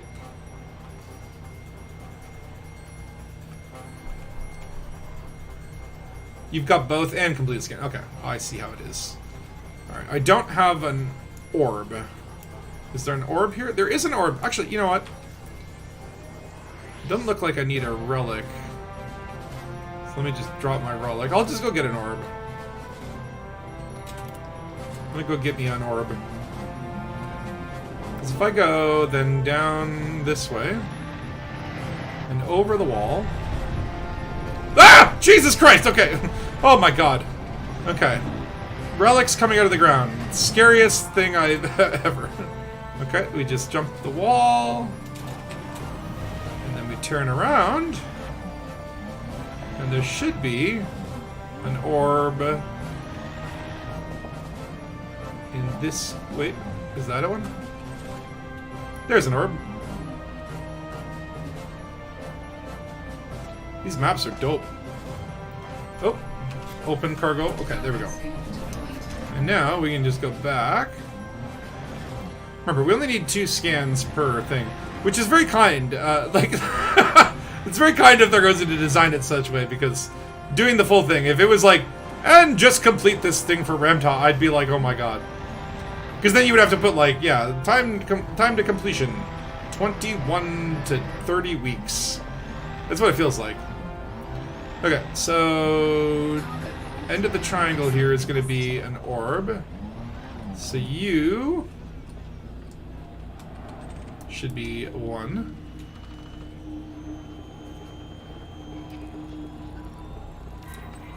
Kachunga. So this is very interesting. According to this is a technology component. According to the data package you just sent me, the monolith network was used for most, if not all, communications, regardless of importance. In keeping with their predilection for sharing knowledge, few restrictions were placed on the network. I thought there might have been separate networks for military and administrative use, but I haven't found any evidence of that. Everything points to an extremely open society, which would have made them even more vulnerable when significant social divisions arose. So they were very trusting types, the Guardians. They held no secrets, told no lies. Now, there should be another one here. It would be, okay, from that orb it would be over here. Or was that the one I was looking at? Like, this one should be a thing, right?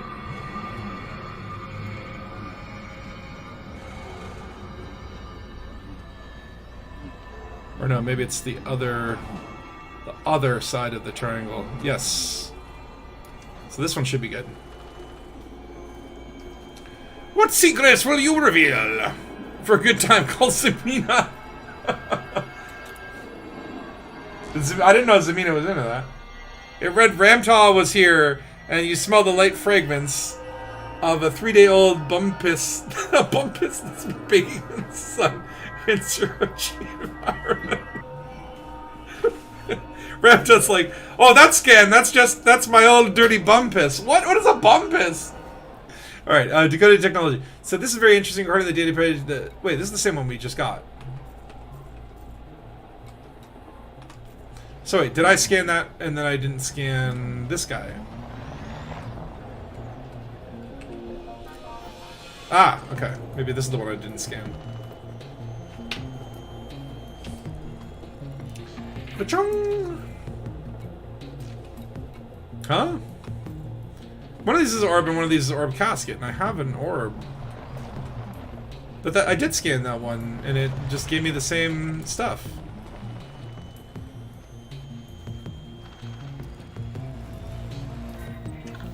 Or did it? Okay, apparently I didn't.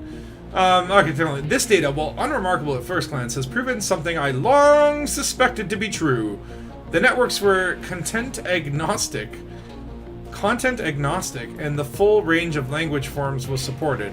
I've even found extracts of virtual entertainment experiences that supported full audience participation. So basically, he found Elite Dangerous, the game, in the Guardian hard drives, which is kind of interesting.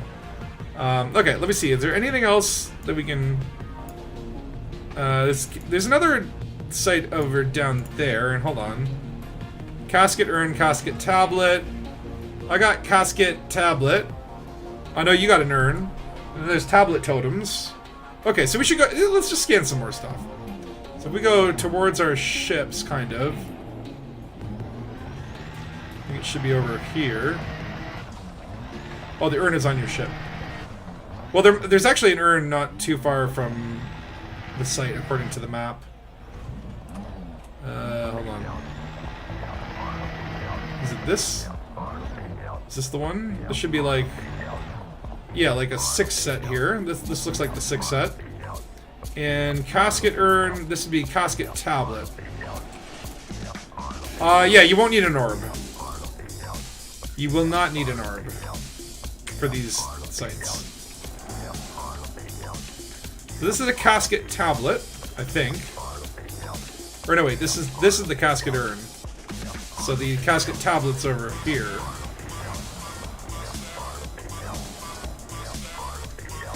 Which, when you think about it, this is such a neat puzzle. The fact that they have this in game is just really neat.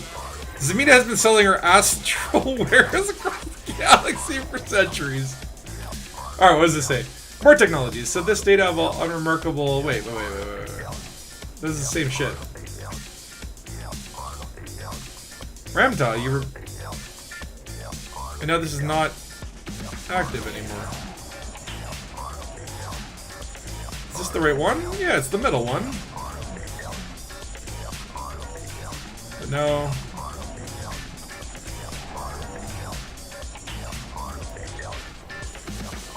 Do I not have the casket tablet? I have a casket tablet. Again, this shit is also extremely glitched. Yeah, I have a casket tablet. Okay, maybe it's just glitched.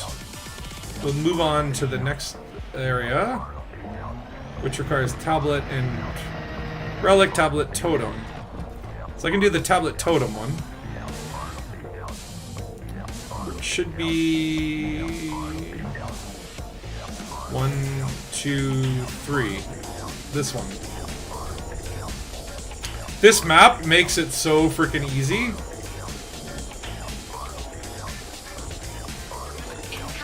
Okay, language data. So this data proves a theory that I had. This guy, like, Ramtah's just like, oh, this data just proves another thing I already long suspected because I'm so smart. All right, Ramtah, relax. Was VPN'd in Australia. The tablet reads Archon Delane like in the black hole. Do you imagine if it was just Ramtah slinging insults? He's like, you know, like Palin smells like diarrhea. just insulting all the other engineers. All right, this data proves the theory that the written form of the Guardian's language is based on glyphs, which each glyph representing a single word. Once I've fully identified these, the process of separating tonal meanings should become much easier. The glyphs seem to be able to be combined to describe complex concepts, but also could communicate through additional layers of meaning through the inclusion of movement. Ooh, each glyph is a symbol. They are more abstract than pictorial hieroglyphs, but it is possible to identify a simplistic reference to the shape of the thing being described. For example, this glyph for moon incorporates the waxing and waning as it would have appeared from the Guardian's home world. That's kind of neat. Okay, I need a relic for the other two, and it just so happens one just popped out of the ground. So I'm going to deface public property here. What could I drop? I have to drop something. I don't need a totem right now. Oh no, that's a tablet. I do need a tablet. Totem. Totem. Potato. Oh my god, okay. Okay, so what are the other two scannables here? So one of them is... they're both on the other no, wait. I'm confused. The other... Okay, so... should be one at the very end here. Like, this should be one.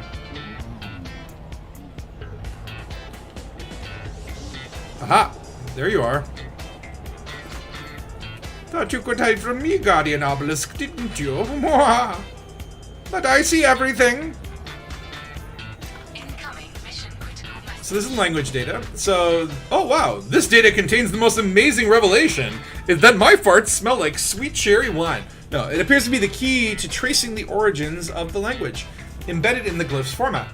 It's almost as if their glyphs contained a form of version control that represented the glyph's evolution, and this has given me a glimpse into their history. These glyphs actually evolved from a form of sign language that the Guardians developed while hunting. The Guardians were originally pack hunters, and this sign language functioned as a stealthy means of communication. Which, that's so cool. Okay, and then the other one should be on the other side of the Dangus, or the rhombus, or whatever shape this is. And 2 in. So it should be like here.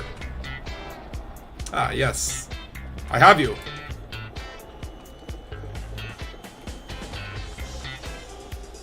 Okay. And do I not have a tablet and a relic?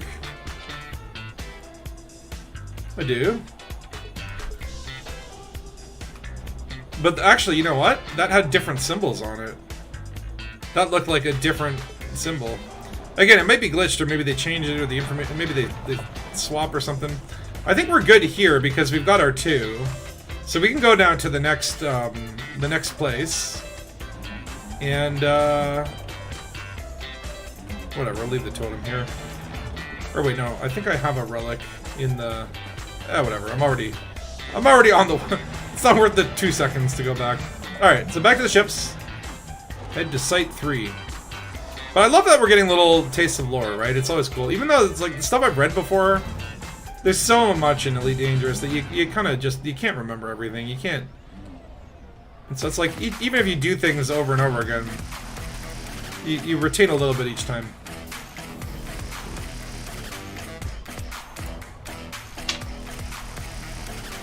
So I'm assuming this last one will be the Gamma site. And this one, oh yeah, this is going to be a big boy. This is going to be the big old boy. So off to Ancient Ruins 3.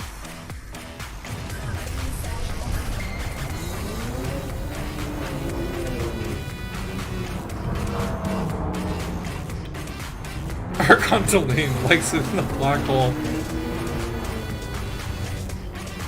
I swear it's like they put like that anti-Thargoid graffiti and stuff like that, like pro and anti-salvation graffiti was like on the stations or whatever. And I'm like, like the developers are not, they won't put actual edgy graffiti, and I think it needs, like the game needs more edginess. Like it needs more humor and more darkness in this game, because I think humor and darkness fit this galaxy so well. But if you could have, yeah, like graffiti that's like Archon likes in the black hole. If I found that graffiti in like a washroom stall in a settlement, I would die. It would be like the best experience ever. I mean, like, die in the good way. But no, it's gonna be something like Aegis Slide or Salvation Lives. But it's like, no, give us more edgy content, Elite Dangerous. Like, hire some emo kids for your for your Decal generation. I want some cringe lord content. Okay, we are coming down. Oh, lovely binary sunset there. Turn off those orbit lines for a sec. Oh, why did my screen refresh? Why is it doing that? Probably something to do with like the where is it now? Or what was it? Shit, I don't know. I think I just took a screenshot. But the what do you call it? Reshade or whatever. It's somebody's settings on I think I'm on natural settings though. Right now, this is like Elite Dangerous with no makeup. This pillar reads, Heritani sucked harder than the gravitational pull of a dwarf star. That's why her face is one shade short of looking like a nurse from the Twilight Zone eye of the beholder. That's a very specific dig there. Well, do I have my ship lights on? Okay, good. The 80s! Alright, Pip's engines came in a little bit further than I would have liked. Not Hera Elvira Martuk. Elvira Martuk. I think Martuk though is a pretty good engineer. Martuk does what, shields? Or no? What does Martuk do? I know like everyone's first engineer is like Felicity Farseer because I need jump range. Ramtok kind of like is very plot heavy, but he kind of sucks as an engineer. He does all like, you know, your the utilities or whatever. I think it does do heat 6. All right, I'm gonna come in right in the middle again. Oh my lord! Oh my lord! All right, well we'll go down here. But where's my landing gear?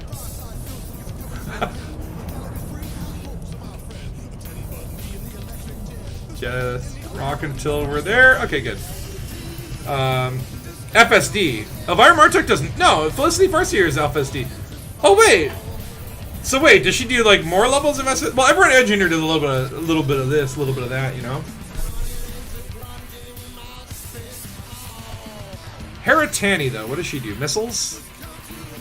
I could look these things up, but okay. So hold on, let me look on this map. So first of all, where do we think we are? I think we need to just go to camera mode for a second. I don't know if that's gonna help, because yeah, it's pretty dark. I should have done this in okay, I know we're by a thing, and we're kind of close to the middle. So I think we're close to,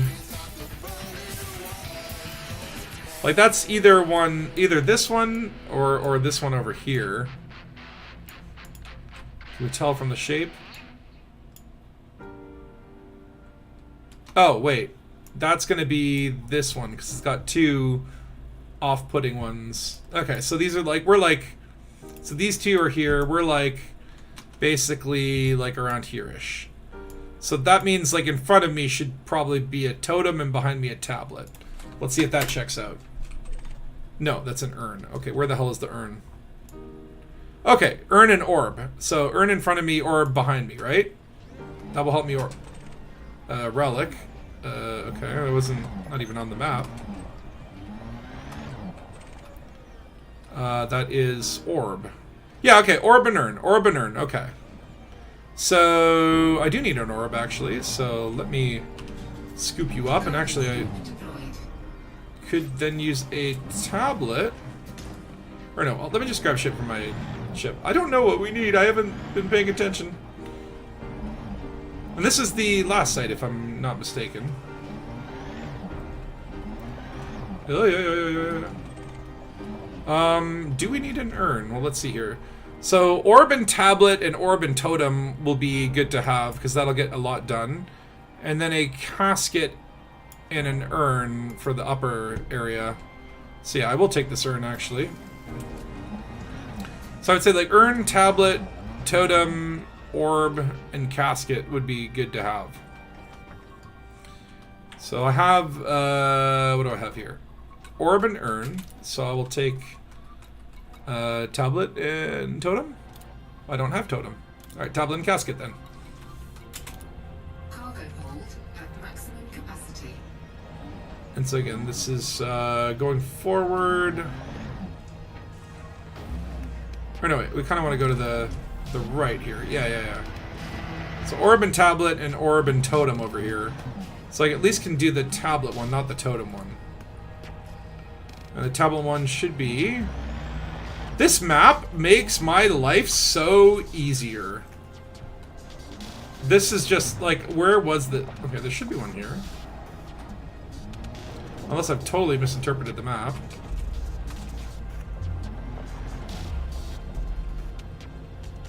You have to wait. Maybe it's on this broken ass pillar here.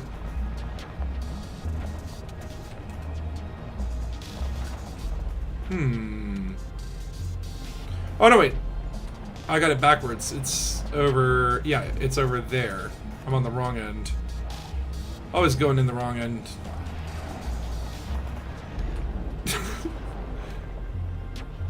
Doesn't Haratani drink brandy or smoke loads of cigars? Yeah, Haratani's the cigar lady, isn't she? Okay, here comes the comparison. Tell me I'm wrong. Okay, so we got techno data. So this data contains some details regarding AI in the Guardian Society. Okay, so they use ChatGPT.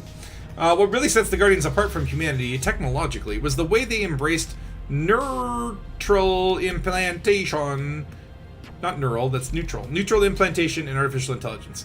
Not only did the implants enhance one's mental capacity, they also provided one with a direct connection to the monolith network in the fledgling AIs. It was this symbiosis that fueled the rapid advancement of technology during this era, but unfortunately this same advancement also resulted in the ultimate destruction of their species. Warning! Don't use ChatGPT that often, or your species will be destroyed. Okay, so then this must be the other one here. So Casket Orb and Casket Orb should be this one.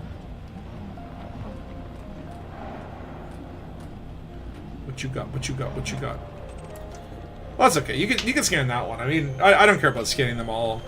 I can't be a completionist when it comes to this stuff. We just need 2. Okay, historical data. But it is interesting. I do like the lore. This data describes details about the Guardian's Second Civil War. Nice. The war raged for over 100 years, and the Guardian populations fell dramatically during this time.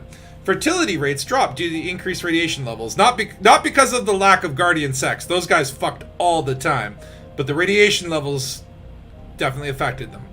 And because the Guardians considered it blasphemous to use the technology to address a biological issue. What? So apparently the Guardians became AI zealots, and what? So you can put technology in your face to help you connect with the supercomputer, but not to get your dick hard? What? Eventually, one of the competing forces triumphed, and by that point, all the Guardians and all those who had been exiled a century earlier were dying. By that point, all the Guardians, other than those who had been exiled a century earlier, were dying. So, sounds like they had a war over technology. It reads, Elvira Martek like sucking on big long brown things. We'll keep her away from my bio waste then, because, okay, there should be another one in here, 2 down. This would be Tablet Urn. I don't know if I have this, but okay, let's try. I think I do. Incoming mission critical message. Language data. Okay. The data you've extracted from the Delta patterns has granted me further insights, and so much so that I'm confident I can establish a proper dictionary for future research. Alright, Ramtah's become Webster. The limited understanding I've derived from their language reveals a fascinating species. Although the written glyphs share the shape and motion of the original sign language, they also evolved in response to new media, such as electronic representation.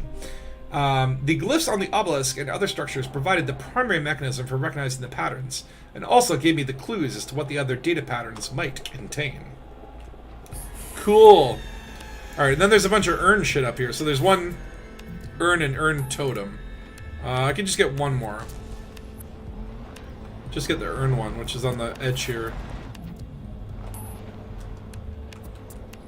The other ones, you need 2 urns and then a totem and an urn. I won't bother with the completionist stuff. By the way, look at that cool sun over there. It's so small that I could like cover it with my crosshairs. It's an eclipse of the HUD. Oh my god. I thought, did the light actually dim?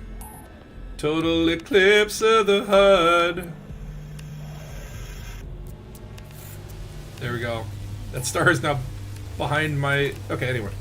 Seriously, bringing those pics links up side by side, you can't make it up. What? But like bringing up like a pic of Elvira Martek? Bring those pic links up side by side, you can't make it up. I don't know what you mean. What pic links? Alright, biology data. This data contains details about etiquette, feeding habits, and hunting. Non-indigenous animals were considered a particular delicacy, so they like to eat they would have eaten humans as a delicacy. The Guardians' expansion into space introduced them to new ecologies and consequently to new food. So far, I've had little success in determining the details of these alien creatures or where they were obtained, but it certainly was a valuable trade for the Guardians. Huge parks and reserves were constructed on their worlds where they could both hunt, both local and imported animals. So they were doing like Jurassic Park meets that shit where they like the rich people like capture dudes and then like release them and hunt them, the most dangerous game or whatever. Oh, you have a totem. The links I put in chat. You didn't put any links. I don't see any links. Did it delete them? YouTube by censor. Hold on. No, it's on like I could see everything. There are no links. I couldn't see the links. Try to paste the links again. No. I think we got what we need. We got what we need. So let's just go back to this Elite Dangerous site. Might have them blocked. Yeah, maybe. I don't know. YouTube does weird shit. Like sometimes I'll see like it seems like people are talking to each other in the chat, and then I switch from like top chat to live chat, and then there's like additional chat messages. I'm like, why does it default to top chat then? But it also screens out links and stuff. I don't know. YouTube's weird. All right, so head to blah, blah, blah.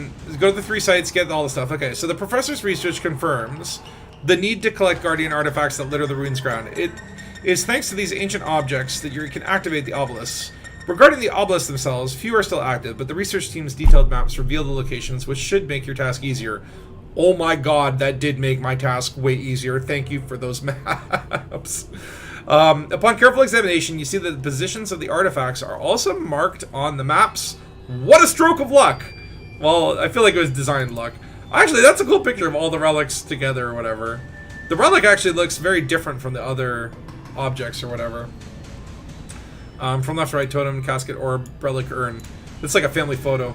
Okay, well, hold on, I got something here. There's some link there, hold on. If I go new tab or whatever. What the what is this? What is this? What am I looking? This better not be bannable. Okay, no, it's okay. I can see the resemblance. I don't know who this is. It looks like Frankenstein disguising himself as a nurse to sneak into World War II like surgical tent for some reason. Especialidades ver todo motores. Ingeniería tu sistema Hogaf. That's funny. Alright, so let's see. The professor's research confirms the need to collect Guardian artifacts, blah, blah, blah. Upon careful examination, you see the position of the artifact also marked. Okay, cool. Once you have visited all 3 ruins and scanned the 6 obelisks, return to Felice Dock in the main system to deliver the valuable findings to the engineer Ramtah and collect your hard-earned reward. To do this, go to the mission panel and just complete the mission. Wonderful, okay. And then we can complete the adventure. Sweet! So, I mean, we've got like 1, 2, 3, 4, 5, 6, 7, 8, 9, 10, 11, 12, 13 datas. What was that? You're like crunch. That's not my ship. Wait a minute. That's Dead Star's ship. Where's my ship? Oh, there it is. Okay. And to boot, I get to bring some Guardian ship back for the. Although, you know what? If I could find a relic or two, I wouldn't mind just having relics because I might need to make more relics in the future. And the Guardian sites are the ones where it's like these. I don't get out this way too often. So hold on, let me just transfer all the ship. Okay, I have a relic on board, but I could use another relic. Let us use the map. This for a movie freak. This you don't know this one. Oh, this is the Twilight Zone. What the hell? You know what this reminds me of? There's a Doctor Who episode where the Daleks are turning people into big people, and Andrew Garfield is in that episode, and it's a great episode. The Daleks are in 1930s New York or whatever. Okay, where's the map of this site again? Relic, where you be? Okay, there'll be a relic this way-ish. I just want to get one more relic. I just need it. I need it.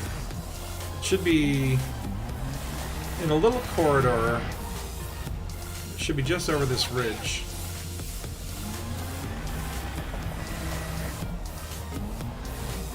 Or no, I'm completely mistaken. Going the wrong way. Okay, so this is this. Yeah, it should be where those pluggy boys are. Oh no no no! Oh no no no no no no no! But it is what is Twilight Zone? There it is. There's that relic.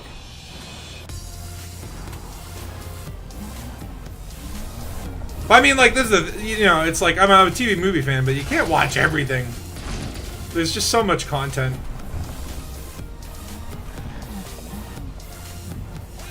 Like the other day, I watched I'd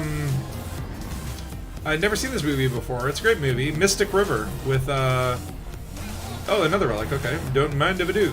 It was directed by Clint Eastwood, and it was good. You know, it was not gonna be my favorite movie, but I was like, man, yeah, I remember this.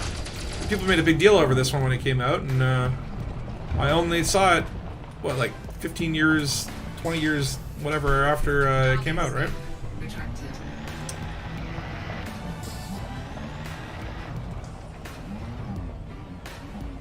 Okay. Bored. I wasn't saying I was bored, I'm just, like, boarding the ship. Alright, let's get back to the bubble. Let's go visit the Ram Tah, Mr. Tah himself, and let's give him this data and see how much money he's gonna put in my pocket. More importantly, if this mission will complete. Oh yeah, Clint Eastwood is an amazing actor, but like as a director, I think he's amazing. I loved Gran Torino. I think Gran Torino is like a masterpiece. It's a masterpiece movie. It's just so good. Boo-doo. Wish you had the chance to work with him. I don't know if I would, because I'd be intimidated as fuck. And I've heard like a lot of anecdotes from actors where it's like Clint will go in and you get one take and then they'll be like, all right, that's it, moving on. Like, he doesn't like doing multiple takes, you know. So it's like, I think he'd be like, if you were, especially if you're acting in a movie that he was directing, I'd be extremely intimidated, because it's Clint fucking Eastwood. All right. Let us head back to space! How many jumps? There'll be 13 jumps back, so that's pretty good. That's pretty good. He wrote and directed, played Misty. Misty was his first. Oh, let's play Misty, that's a movie, right? I haven't seen that one. Oh yeah, I might be super nice and quiet, but it doesn't matter. It's Clint Eastwood. I'd be very intimidated.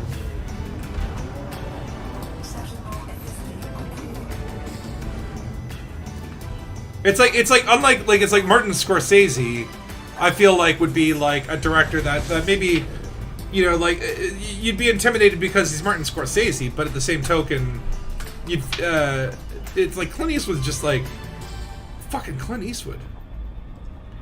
It's like I would not want to do anything to piss off Clint Eastwood.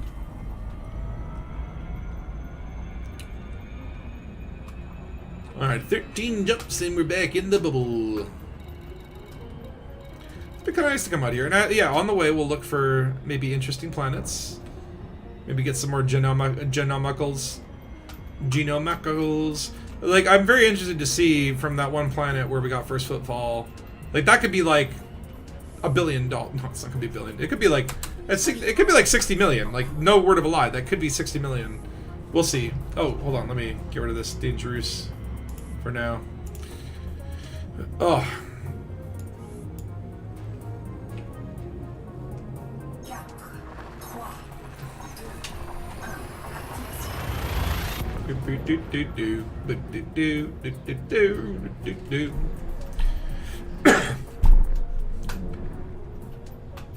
But yeah, I really need to start making some money soon, so I don't know. Next stream I'll probably want to focus on bounty hunting.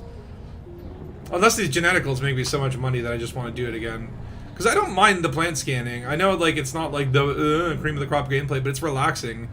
And like, if you're doing a stream where you're talking about something, like we were talking about a subject, and you're doing it in the background, or if you're watching like Star Trek or whatever, that would be fun. Wing assassination missions, that could be, yeah, wing assassin, like missions like that, or bounty hunting, I need to pay a little more attention to what I'm doing, because you're murdering people, and, you know. Ooh, assassination, like, oh, like a fleet of, If we could do like a fleet of Viper Mark IIIs and just try to sneak up on a pirate, that actually could be a lot of fun. Actually, geological. Okay, nothing of interest here. Yeah, I love flying small ships. Assassination missions can be super freaking hard though. Like sometimes you go up against like an engineered anaconda, like they're no joke. They're no walk in the park.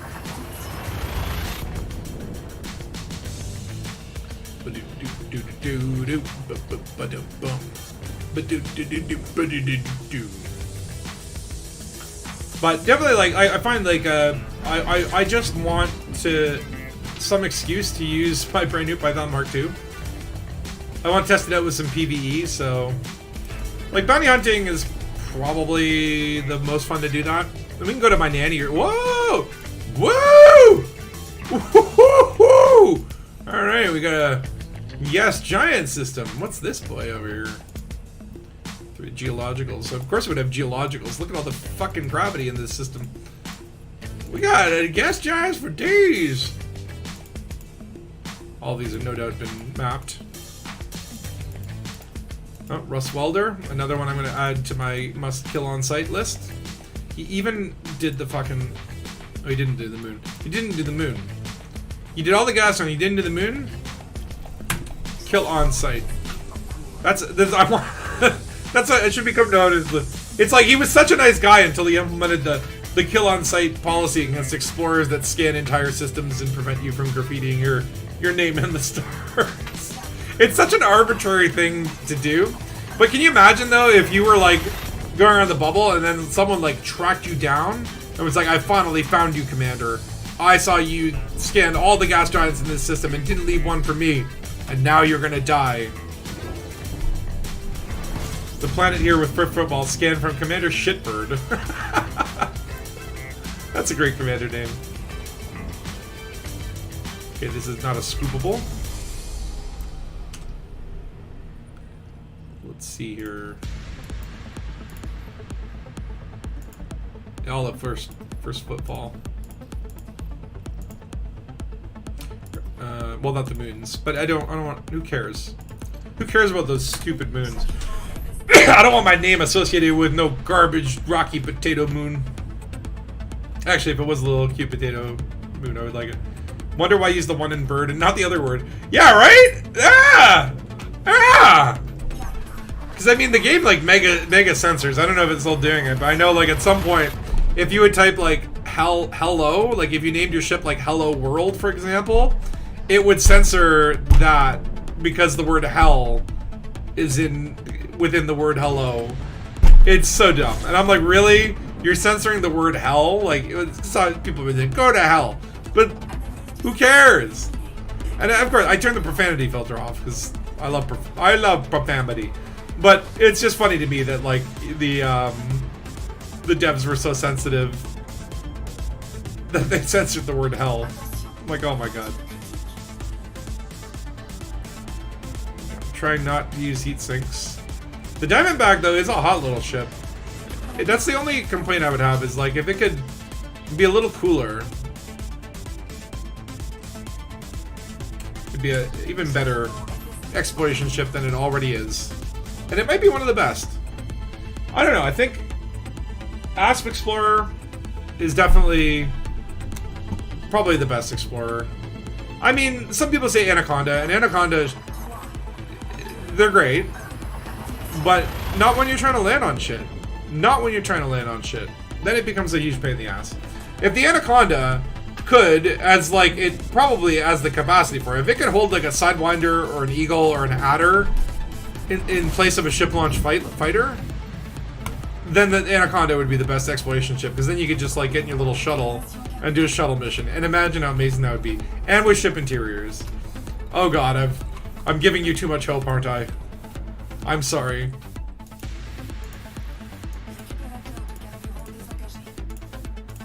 Gonna get some mapping. Yeah, let's map this gas giant.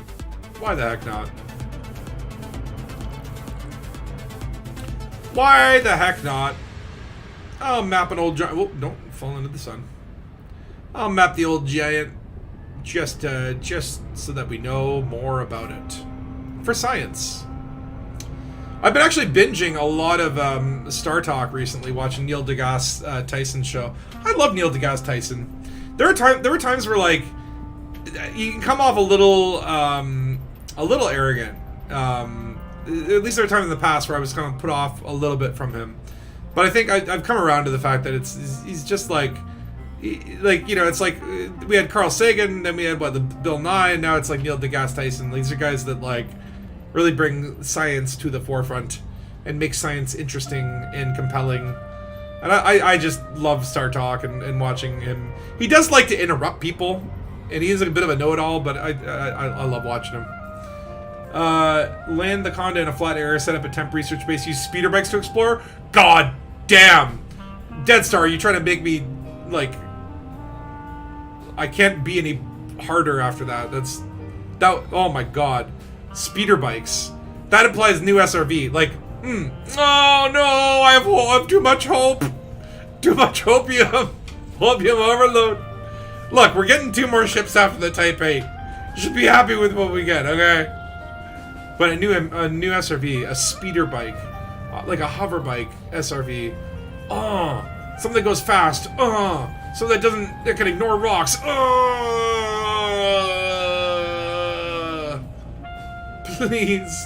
Please. You'd like to see having actual shills in the SLF slot, or have an NPC crew make wings with the ships in your inventory. Oh my god. Jesus Christ, people, you're gonna destroy me here. I'm gonna walk away with wet pants and full of hope that we'll just be dashed. Could use Guardian tech for hovering. Ooh. Because then you'd get a cool blue light coming from the speeder bike. That'd be awesome. But seriously, hope is a dangerous thing. It can be weaponized. This is a nice gas giant. I'm gonna enjoy scanning you. I'm gonna scan all over you. 16 probe, okay. It's a tiny boy.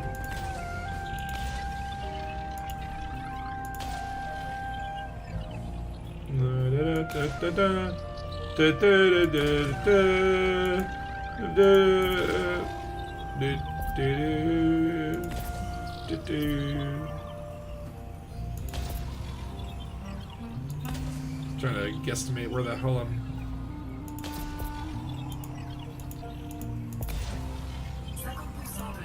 I think that should be good. Probably missing one in the back. Or maybe not. I don't know. I think we could do it. It looks good. Kind of wasted a couple probes there, but that's fine. The efficiency bonuses for gas giants seems to be like ridiculously forgiving. Yeah! Efficiency bonus. I get an extra what, like $5? $5 for Alright, we mapped a gas giant. We did our part. Now the universe owes me a lot. I think free power play weapons.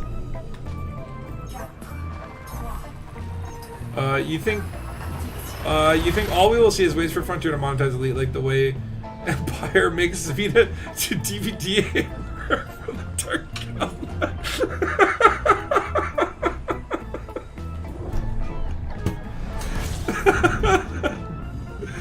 Exactly. I agree. Oops. Okay, this is non-scoopable. I don't want to have to call the fuel rods. That's embarrassing. I've never called the fuel rods. It's not embarrassing. It happens. It happens. First footfall. But I want to know. How many Oh, 2 biologicals. Why would you stop on that turd? Bacteria and grass. That's usually what it is. Bacteria is like the worst because they're just hard to find. I think they do, like, a lot of people avoid them, so technically speaking, you probably get more first discoveries if you focused on bacteria. But if you go around scanning bacteria, I think part of your brain just gives up and dies. You're like, I'm licking the surfaces of planets. Bacterial growth.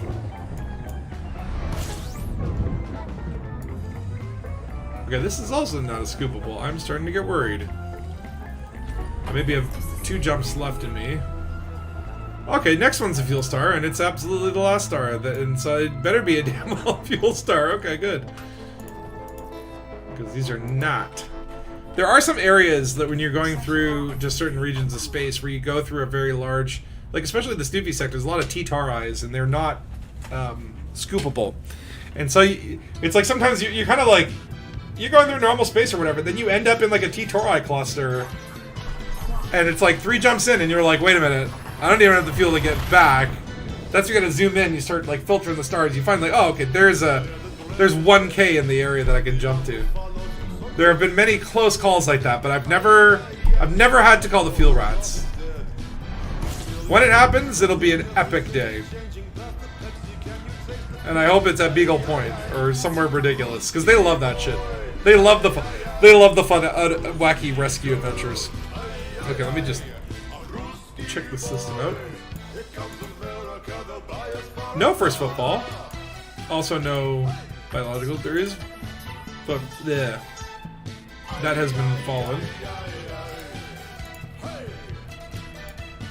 It's interesting. The landable and a non-landable binary pair there. Oh shit! Hold on. What's going on? I'm heating up. Okay, heat sink. We'll use a heat sink. We'll keep scooping. I mean, half a tank is good. 3/4 of a tank would be, I think, good enough to move on. Scoop like you've never scooped before. That is the one weakness of the damn Diamondback, is the size of its fuel scoop. It's just not big enough. You can only just get the tip in the star. Oh god, my leg is going numb. I have to like shake it out. Hold on, let me stand up while we jump and do a little knee exercise. There we go. Yeah, getting old. I'll tell you, space is bad on the back. It's all that artificial gravity.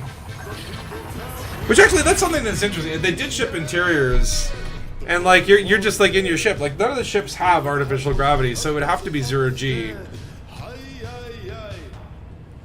Which I don't know if that complicates physics. I don't know if it's harder to do like 0G in a game. It's weird because you think about it. It's like 99% of games are designed for like. There's not much 0G in games in period. Like Dead Space 2 had that one like sequence or whatever. Like there's sequences and shit like that. But like most games are designed that you are walking on a ground, right? Like 0G is rarer in games than. Like I can't even name like more than one game that, other than Dead Space 2, that has like a 0G segment. Does that have first? No.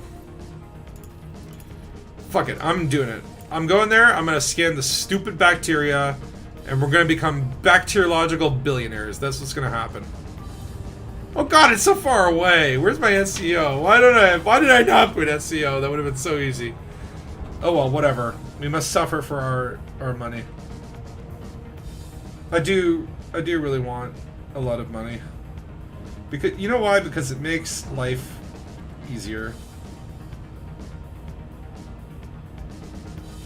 It just makes life better when you have money. When you don't have to worry about fleet carrier maintenance. It's coming every week. $34 million. Like, Jesus Christ. Like, it's seriously, it's way too much. Hold on, where's the weekly upkeep? And I know, I could just turn the service to the. Core crew, 5 million. Optional services, 29.9 million. Hull maintenance, 100K. Oh, Space Docker. There's that, and then there's Hard Space Shipbreaker, which is great. Space Docker I've never played though. I gotta check that out. Thank you, Seahawks. You still have to have seats on the ceiling on observation landed fleet carriers. Because they should! Oh, what have I dropped? My keys. Oh no. But like, fleet carriers do not have artificial gravity. They do not rotate. We see rotating stations, Coriolis stations, and the like and whatnot, that would have artificial gravity. Fleet carriers do not rotate. They should not have gravity. So are we using magnetic boots? Or are there, like, artificial gravity generators? I'm very curious. But I think, yeah, absolutely. Like, the fleet carriers, given that they don't have gravity, they should have a different design. They should not be all flourish. Like, you should be able to walk on the walls. Like Spider-Man.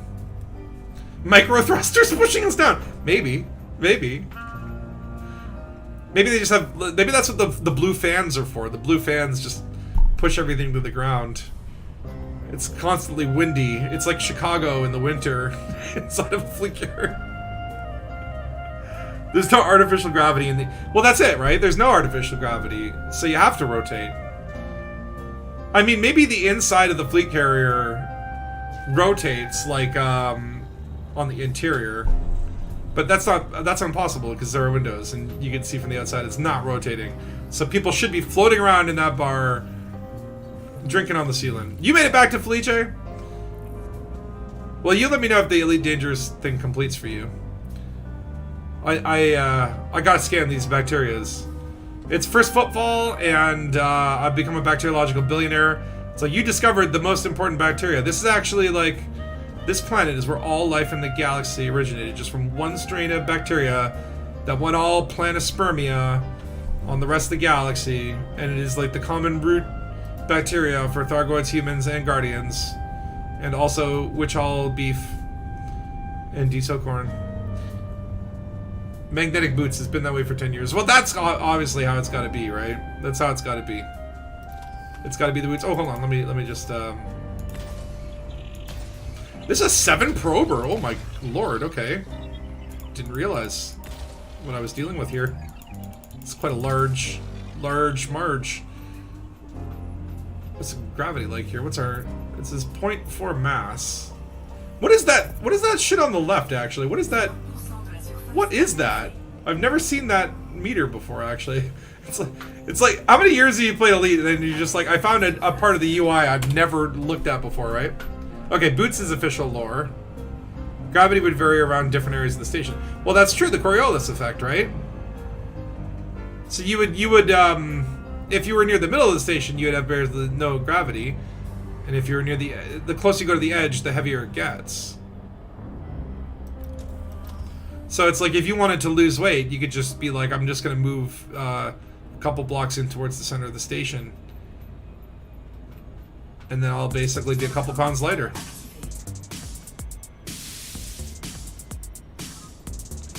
Or maybe you could just change the settings on your magnetic boots.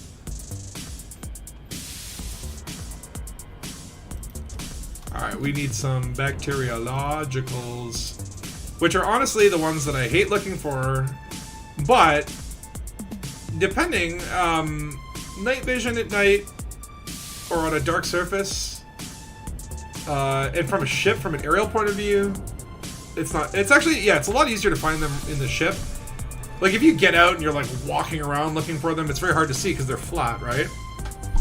Yeah, try relogging. That usually doesn't work. I mean, if anything, Thargosu, we can post in the Discord, and he'll get it done.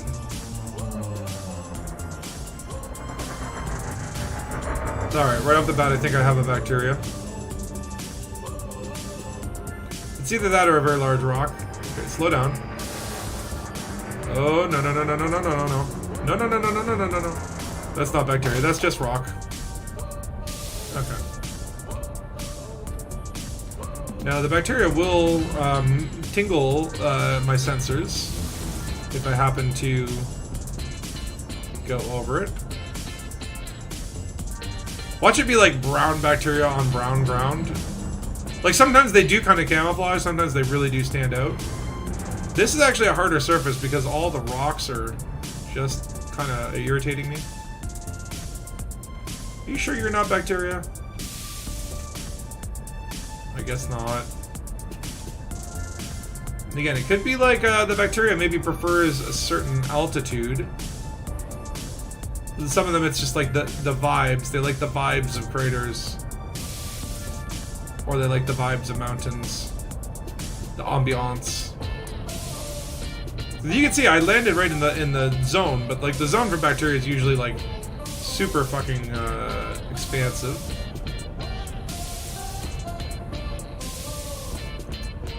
I feel like we need to go to an altitude.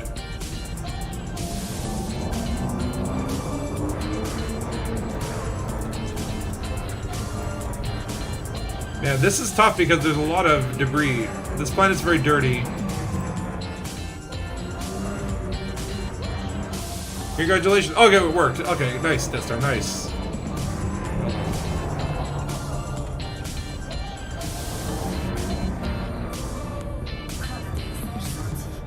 I'm sure it will work for me, but I must find this bacteria.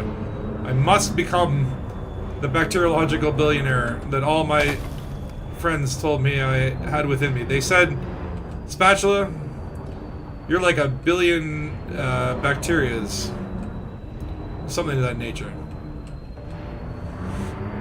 Come on. Ooh, could that be it? No. Okay, that's fine. I don't know if it's like easier to see from further up. I'm looking for my sensor to just kind of like tingle. It gets like a little spider sense. It doesn't seem to matter how far you are. It will tingle. The comp scanner or whatever. It's very sensitive. Whoa. I heard a tingle. Is that a tingle? Yeah, actually it might have been my landing gear.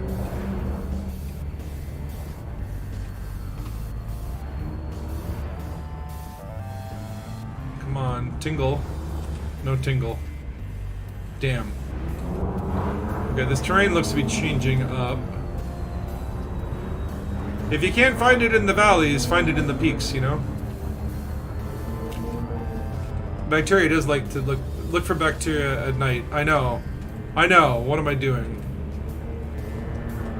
So maybe with the night vision off, maybe the bacteria glows. Who knows? This is the spatula stream though. It's like we're always gonna do something incredibly stupid. Okay, I'm gonna go to the Rocky Hills. Definitely seeing a terrain shift here. If the bacteria is in these Thars Hills, it will actually be a little easier to detect. The Thar Hills are very shiny. I don't think this is night either. I think this is just like a weak sun. I'm very tempted to just get my first footfall and move on, but... Okay, I don't think it's gonna be on them Thar Hills. Like, we should have seen like 2 of them by now, you know what I mean? But maybe they like the lowlands. Because I think bacteria is like the lowest form of life. I do want to lick it a little bit, because it does look shiny and metal and lickable. Is that bacteria?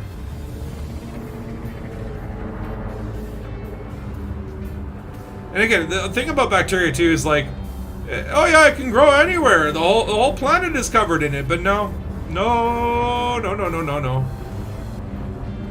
Especially the fun part is going to be too. It's like we're going to find one and be like, okay, great, we got it scanned, and then never find a second or third sample. Okay. Come on, comp scanner, just light up. Just light up, just tell me there's something out there. We gotta go deeper. We have to go deeper.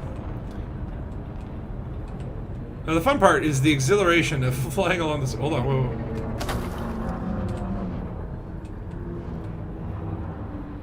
I feel good about this valley. Sometimes I turn around thinking that might take too long to load up. Well, that's what you think, right? Because like you're going so fast that they don't have time to load. But I'm telling you that little your middle thingy will light up if it touches the image, the shadow of one. Oh.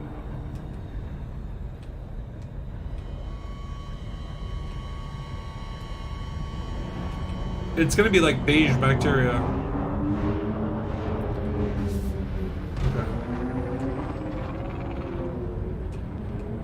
I feel like there's actually no bacteria here. Am I on the right planet? That's another question I should probably have asked earlier. Hold on. Yeah, okay. Biological, huh? Yeah, okay. I really want to get this because I want to discover bacteria, okay? Maybe it's in these cracks? But that's the amazing thing about Elite is like there's so much about the UI that it's like I played for 2 years and didn't know about that. And then, or it's like, the fact that like down there you have like a heat regulator or a heat monitor or whatever, and like fuel. There's a fuel bar above the fuel bar. What's that? Oh, that's what's in your tank. It's like, how the heck? It's like, who's supposed to explain this stuff for me? Where's the manual? This looks like a bacteriological haven.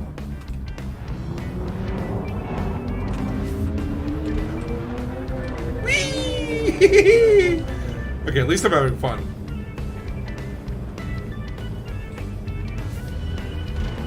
Okay. I don't think it's Crater Boy. It feels like if it was on the mountains, like they'd be flattening out and look quite obvious. It'd be quite obvious to see on this kind of terrain. I feel like bacteria likes flatness. At least game developers like to put them in the flatness. So let's get out of this rocky zone.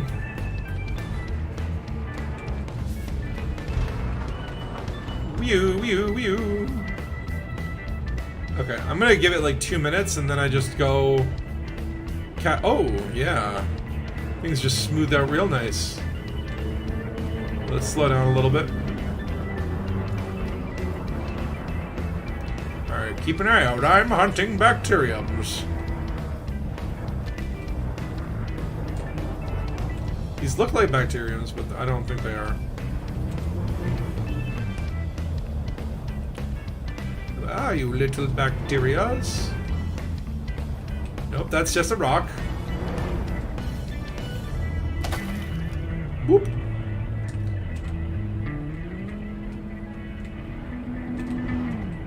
Now, it would be an... Oh, hold on. Whoa. Nope, that's just discoloration of sand. Like, seriously, though. Like, I'm looking for something that looks like this. Why would you have things that look like that, but aren't that? It's so cruel. No wonder no one's landed here before. That's what you get when you go for first football. Is you get to be the first to discover how shitty this planet is. Okay. Give it 1 more minute, and then I just go cash this in. Make Ramtah the happiest man this side of the galaxy.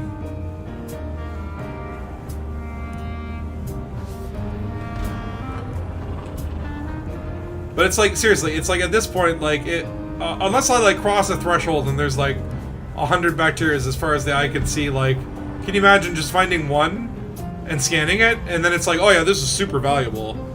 And then, now you have to find a second one and it takes just as long.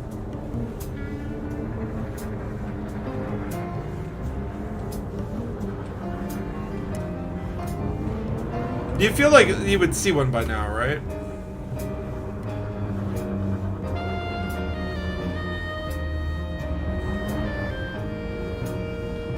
Hunting bacteria, I do that most evenings. When I'm picking between my toenails. What up, Takosa? How you doing?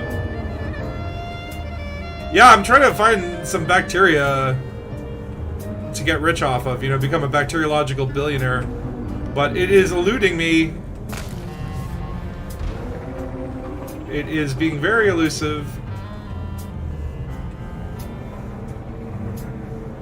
Anything that looks like bacteria just turns out to be rocks or like different colored sand. How's the gigging going, by the way, Tico? So are you doing lots of gigs? We might be doing another open mic on Monday with the boys. We went and rehearsed and all that. And probably not enough, but it is what it is.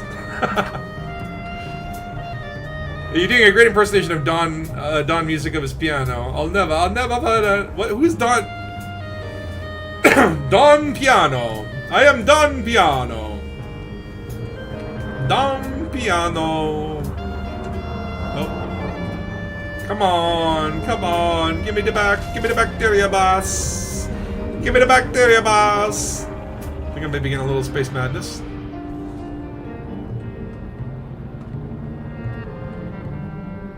Alright, this shiny planet can kiss my ass. And you know what? I didn't get my first footfall. I'm gonna take it. I'm gonna take first footfall. I'm taking this planet's human foot virginity.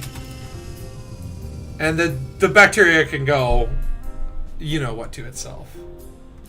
Multiply and divide, however it procreates.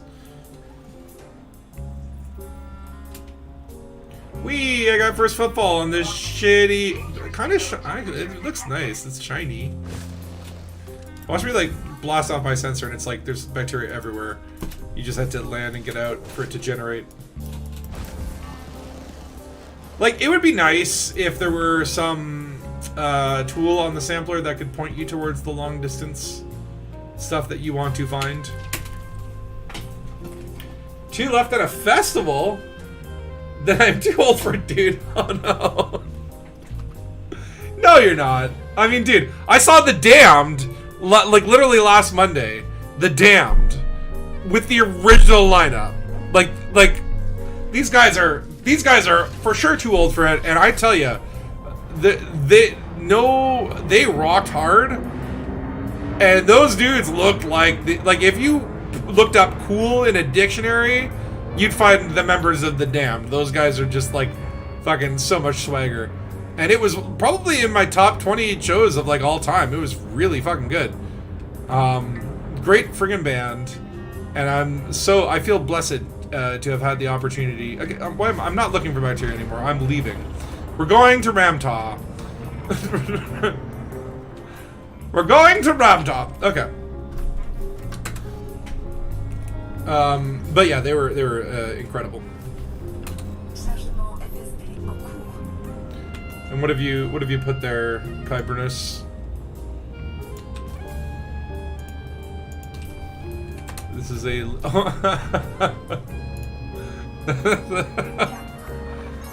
very Muppety. Very Muppety. Don piano. Don piano. It's like from one of those like talking cats. That's where I'm thinking of. It's like, oh, Long John Silver, Don piano. When it's like really the cat's probably crying out in mortified pain, and people are just taking cell phone video of it and mocking it, as you do.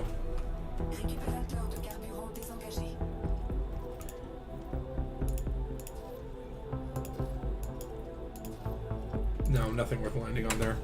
I'm probably gonna make more from like the 3 genetic samples that I scanned than whatever Ramtah is gonna pay me for this data, which he's already got before, so I don't know why he even still wants it. But I'm glad he does, because I think it's cool to have those things in the game. Like, can you imagine if someone just docked in the mean system and this is how they discovered this kind of stuff? I mean, you would probably go crazy, because without Elite Dangereuse and the wonderful maps that they've created, figuring that shit out would literally, like, it's beyond cynical. It's beyond cynical. But that map really helped out a lot. I wish I had that when I was originally doing it back in the day. You need blood transfusions. Everybody, I need you to send to Koso your blood. Jar it up, can it up, or just, you know, put it in an envelope and mail it to P.O. Box Tokoso. We're gonna send you a lot of blood to Koso. You get big. Did that happen at some point? Like someone sent their blood in the mail to a celebrity or some shit? Okay, nothing interesting here. We're only 2 jumps away from mean. We're back in the bubble, basically. Although the jump range on this Diamondback is so crazy. Like, it's like without boosting, like, yeah, 68. Jump range is 68, like 70 light years. I could probably get it higher if I stripped it down more, but I like my accoutrements. Like, having a shield is very useful when you constantly slam into planets.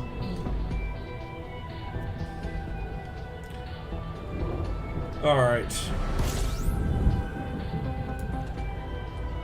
One more jump and we in the meanie. And we can wrap up this dog and pony show. But yeah, so next weekend on the 8th, I probably won't be able to stream because, as I said earlier, the film I made got into the top, whatever, I think it's like top 12. It looks like we're gonna... You already got back to friggin' Baloney's? Jesus Christ, you're fast, Dead Star. I know I gotta get these things on my carrier. But yeah, so my film got selected for advancement to the next round, I guess. Which means it might have gotten an award. Could be like Audience Choice Award. Could be like Best Use of Genre. Probably not one of the main awards. I don't think it'll get like Best Film or Best Director or anything like that. That would flabbergast me, but I don't think it will. But I think probably Audience Choice, I could see reasonably working. Or Best Use of Genre or something like that. Like, it'll get something, I think. Which is very exciting. But it means we're going to be screening the film again next Saturday in a cinema. Which is so cool to see a film that you made actually up on like a movie theater screen with like an audience and people laughing at it. It's such a good feeling. So I'm really glad that it got into the next round. Super stoked. And so like we're gonna do like brunch, but it's like the screening is at like 1 p.m. So it's like I gotta like, you know, get up, get brunch and get there. So I won't be able to stream next Saturday. I'll find another time. I might stream Sunday or whatever. Obviously, if I want anything, I don't know. I might get very drunk that night. We'll see. We'll see if I'm feeling up for streaming the next day. Well, depending on how things go. I mean, it's 1 p.m. in the afternoon. I'm not going to get that drunk. But I'm going to be able to drink a lot earlier. I'm going to just, like, start with Caesars for brunch, you know? It's going to be one of those days. Like, a little bit of day drinking. That's going to be my next Saturday. So I'm very much looking forward to it. On YouTube, play the classic Sesame Street Dawn music. Waits Twinkle Twinkle. Well, I don't want to risk copyright music because that can get me struck down by the YouTube gods and into the pits of demonetization. It's right next to the pit of tar and hot tar and feathers. But the demonetization pit, even though it doesn't sound as painful, it is very painful. I've been there once before. And then you have to kind of crawl your way back to it. Not fun. Not fun! Not fun, YouTube! You should just pay everyone. It's public domain. Is it? Well, I guess, like, yeah, Sesame Street is like PBS or whatever. But does YouTube know that? Because YouTube has some crazy, shady shit going on, too. Where people can, like, copyright their performance of like a classical, like you could play like Fur Elise or like Holst the Planets or something, and even though it's like, oh, it's not a song. Well, hold on, let me dock first. Let me get this all wrapped up. What the hell's that? Oh, it's just a fleet carrier. How many fleet carriers are called Event Horizon? And do these people even know? Like, you wouldn't want to be on the Event Horizon.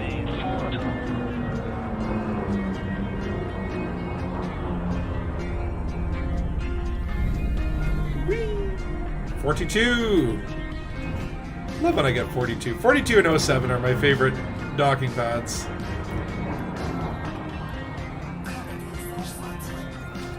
Kachunga! Okay, refuel, repair, restock, and... let's see here. Decoding the Ancient Ruins. So I've got... oh, so I get 13 million from what I've done so far? Is that what that means? Some Event Horizons are called fleet carriers! Uno reversal. Okay, so just go to the mission board. This is it. Okay, see, I actually completed this one. This is interesting. Okay, and then I get 13 million, right? Okay. Let's keep that number in mind. 13 million. Okay. Now, first of all... oh, no. Let's... now, let's complete the adventure. Let's see if it works.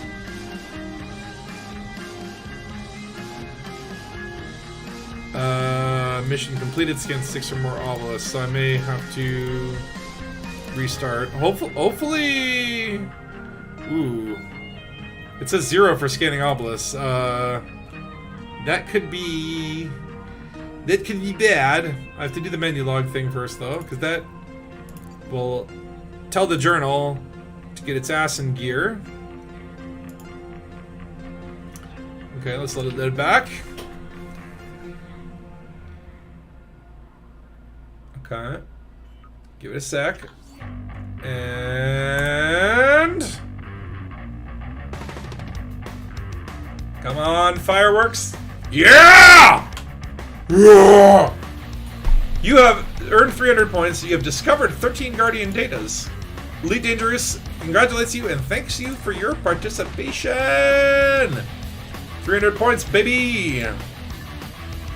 Oh, thank you, Elite Dangerous. Thank you. Is that Targosu? This is a fun one. I like this one. This took me back to like when I was actually doing it back in the day, but it just felt like so much better having like the actual inventory. This was really cool. Like having the maps, like that was really useful. Like this is really cool too, because like I want to play. I wish I'd played more around with this. Like actually, like just being able to like find all these sites this way, and then right off the bat it tells you like what you need, and what like C8 and B10. Like it's better than the spreadsheets. Like this is so cool. It's Targosu. Like this is really cool, and I love this stuff. Like again, if you haven't checked out this website, it's so cool. There's so many cool things. I told people Targosu that there is a secret adventure. I didn't tell anything beyond that because like obviously like it needs to be experienced individually, but like some of the coolest things that I wish I could talk more about it because there's so many cool moments of that. But now I should have, let's see, or wait, go to profile. So that you get a new badge for every adventure, and every 3 badges earned. So I got another one of these bad boys, and this puts me up to 46th place in the galaxy. So let's see. Oh yeah, Ninja Space Unicorn blew past Ninja Space Unicorn. I actually saw her doing, oh look at that! I beat Beetle Jude! There you go! OG! Who's next on my, who else did I beat? Witherspoon, bye-bye! See ya, eat my dust. Psychic, bye-bye! Psychic actually did some wonderful voiceovers in that last one. But let's see, who is between us and number 1? Because we have to be competitive and go for number 1, of course. Oh, Dead Star's way ahead of us. 34 in the galaxy. Good job. Epiphus? I'm just more looking for people I know. I'm sure these are all wonderful commanders, but I don't know any of them. Merlin, I've heard that one before. Crazy Russian, oh my god. It's 21. Who else? Dark Star 900. Alec Turner! Oh my god, it's 17. These are some big names. And GW 5000, Cholito. This Aussie guy. I love that these guys have like 3 more points than poor John Baker. I'm like, how does John Baker, where do you find 3 points on this site? And I'm like, knowing what I know, there's gonna be like some like you click this button, it'll be like translate this to English, and they'll be like, if you pop this into ROT 13, it'll lead to a URL that gives you 3 points or something. I guarantee you, there's something like that going on in the background. But I love these things, and that's so great. So there we go. We have this one is actually looks really, really hard. I was thinking about doing this one. I think, but I've been doing so much Thargoid stuff. I really want to do this one soon. A Golden Friendship as well. I do want to do that one. And the FNS Damocles. I want to do these all. I think Festive Support. I don't know if you can still do this, because this is like. Maybe you can, I don't know. Taxi Driver, I still want to try that one too, because that looks really fun. I tried it earlier, but it was like the first step is basically like get interdicted by a commander in Shinrata in like a stock adder. And I'm like, okay, alright, this one's more like exciting. There's still like quite a lot that I have to do. Like, you can see here, it's like, oh yeah, this is the one I think you can't do anymore. Or one of them you can't do anymore, I read in the description, but... Stargazer I haven't done yet. Disappearance of Jacob Scarlet. That was like one of the first ones I did. This one was so good. Distressed Duchess. I love that one. Lost Discovery. Again, there's so high security. Wait. This one's a puzzle and it's elite. Okay. I need to do this one. Because I was actually looking. I'm like if you I love that there's a search for it function. So if you're like, I just want to look at the elite ones, there's only one that's quote unquote elite. And I say there's only one is the quote unquote part.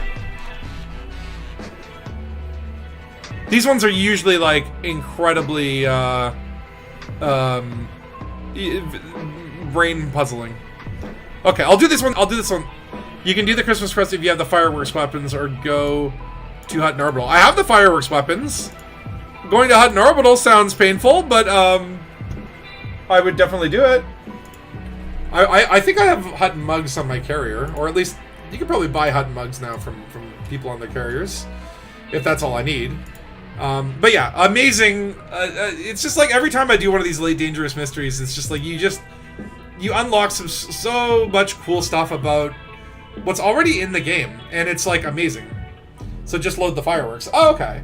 Yeah, because I've got like, I probably have like 10 fireworks from various things that Frontier has done, and then they always give you those like flat cannon fireworks. I think like, do they count as experimental weapons? Because I wanted to load up like all of them on Type 10 and just be like the ultimate firework. Now is the perfect time to play the clip for a hunt and run.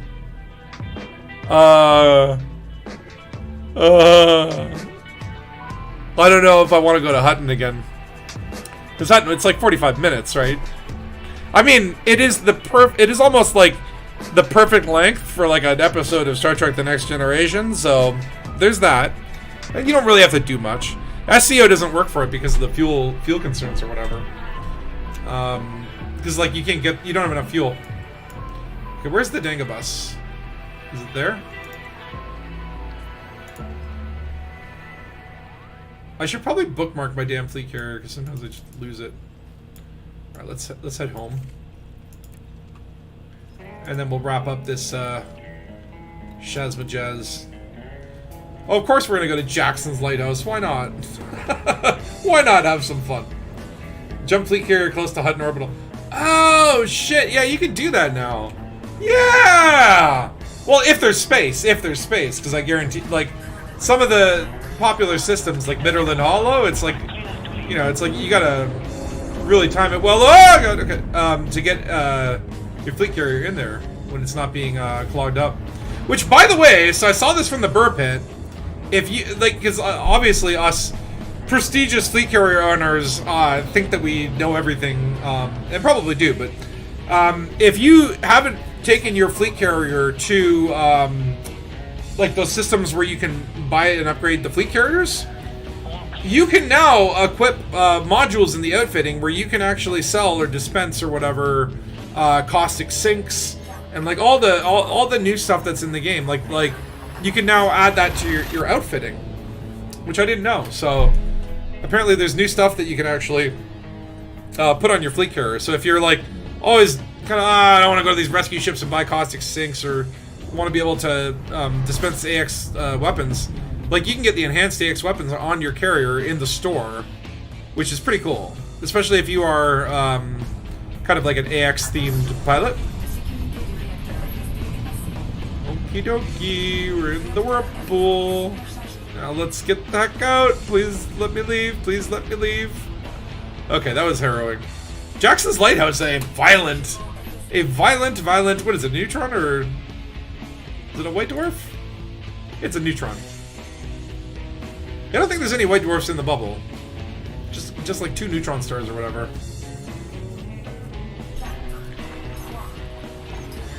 If there's space in a space game, there's always space. You would think the arbitrary carrier limit makes no freaking sense other than like, okay, I get it, you have a server to run. Like, okay, fair enough. But at the same token, it's like, the carriers just sit there as signal sources until you go to them. Like, you never find like 6 carriers in the same instance. I'm sure that would crash the game if that ever happened. I wonder if that could happen. Because, I mean, technically, what if the signal sources got close enough together that the geospatial coordinates were, like, almost on top of each other? Do you think we could get 2 carriers to come in at the exact same instance? And maybe collide? Like 2 moons? Oh my god. We need to talk to Ghost Draft. This seems like something that...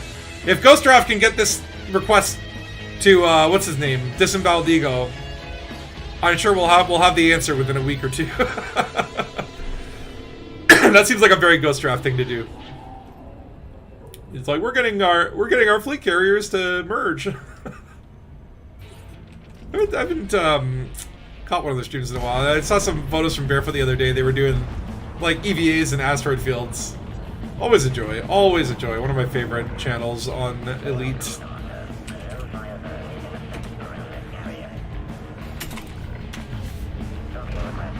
Home sweet home. What an ugly mess. Seriously, every time I see the Dangabus, I'm like, this is the ugliest thing in the galaxy. How did Frontier allow this to happen? And who allowed this to happen? Because I want to hug them.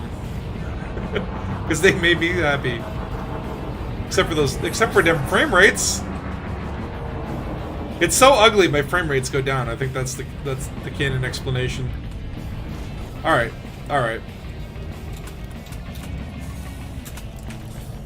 Let's see here. Let's put all our... Oh, the bio-waste! Forgot about that. Alright, well, all goes on the carrier. Now let's see here. Look at all this shit I got. Why do I have 2 lithium? 2 stolen lithium. Why? AI relics, I know why I have that. Shh. Narcotics. Only got 1 trinket of hidden fortune left. I ate the rest of them. They weren't delicious, though. And I did not get special powers from them. Okay, so I only have 6 like relics or unclassified relics. So I don't need to make more. Does anyone want power converters from Tashi Station? I got 20 of them. There's so much crap I need to throw out here. I'm a kind of like a fleet carrier hoarder, I guess. 57 reinforced mounting plates. What am I going to do with those? Well, I guess reinforce my mounting plates. Gold! I have 800 gold! Why? Why do I have 800 gold? 642 reactive arm. I swear, these are probably like weird. I probably got a bunch of missions to like source this stuff. Like, source this stuff, and I'm like, alright. Well, while I'm at it, I'll just source 900 of it, so if I ever get one of those missions again, I'll just be prepared. But then I keep forgetting that it's there. Oh yeah, festive gifts. I got 16 festive gifts if y'all need one. I wonder, because those are like, they were like a Christmas commodity or whatever. That's part of a thing. I wonder if they're just like a normal rare good that you can get any time, or if it's like gone now. I remember going around giving people festive gifts. Reverse piracy, I was calling it. It didn't work out. It's because people combat log you. Anyway, well, there you go. We did an Elite Dangerous adventure. That was a fun one. That was cool to go back and kind of look at the Guardian sites and actually, like, play through some of the Guardian puzzle without getting frustrated as hell, because there's third-party resources that make it so much better. And that's really cool. But now we go to where we always go. That's right. The bar. Okay, thank God. I was hoping there would be no NPCs sitting in my seats. Okay, apparently I picked the high chair. That's cool. We'll just tower above everyone. Yeah, I had some laughs. It was a good day. Well, hopefully the rest of your day goes well. I gotta start thinking about putting food in my belly for din time.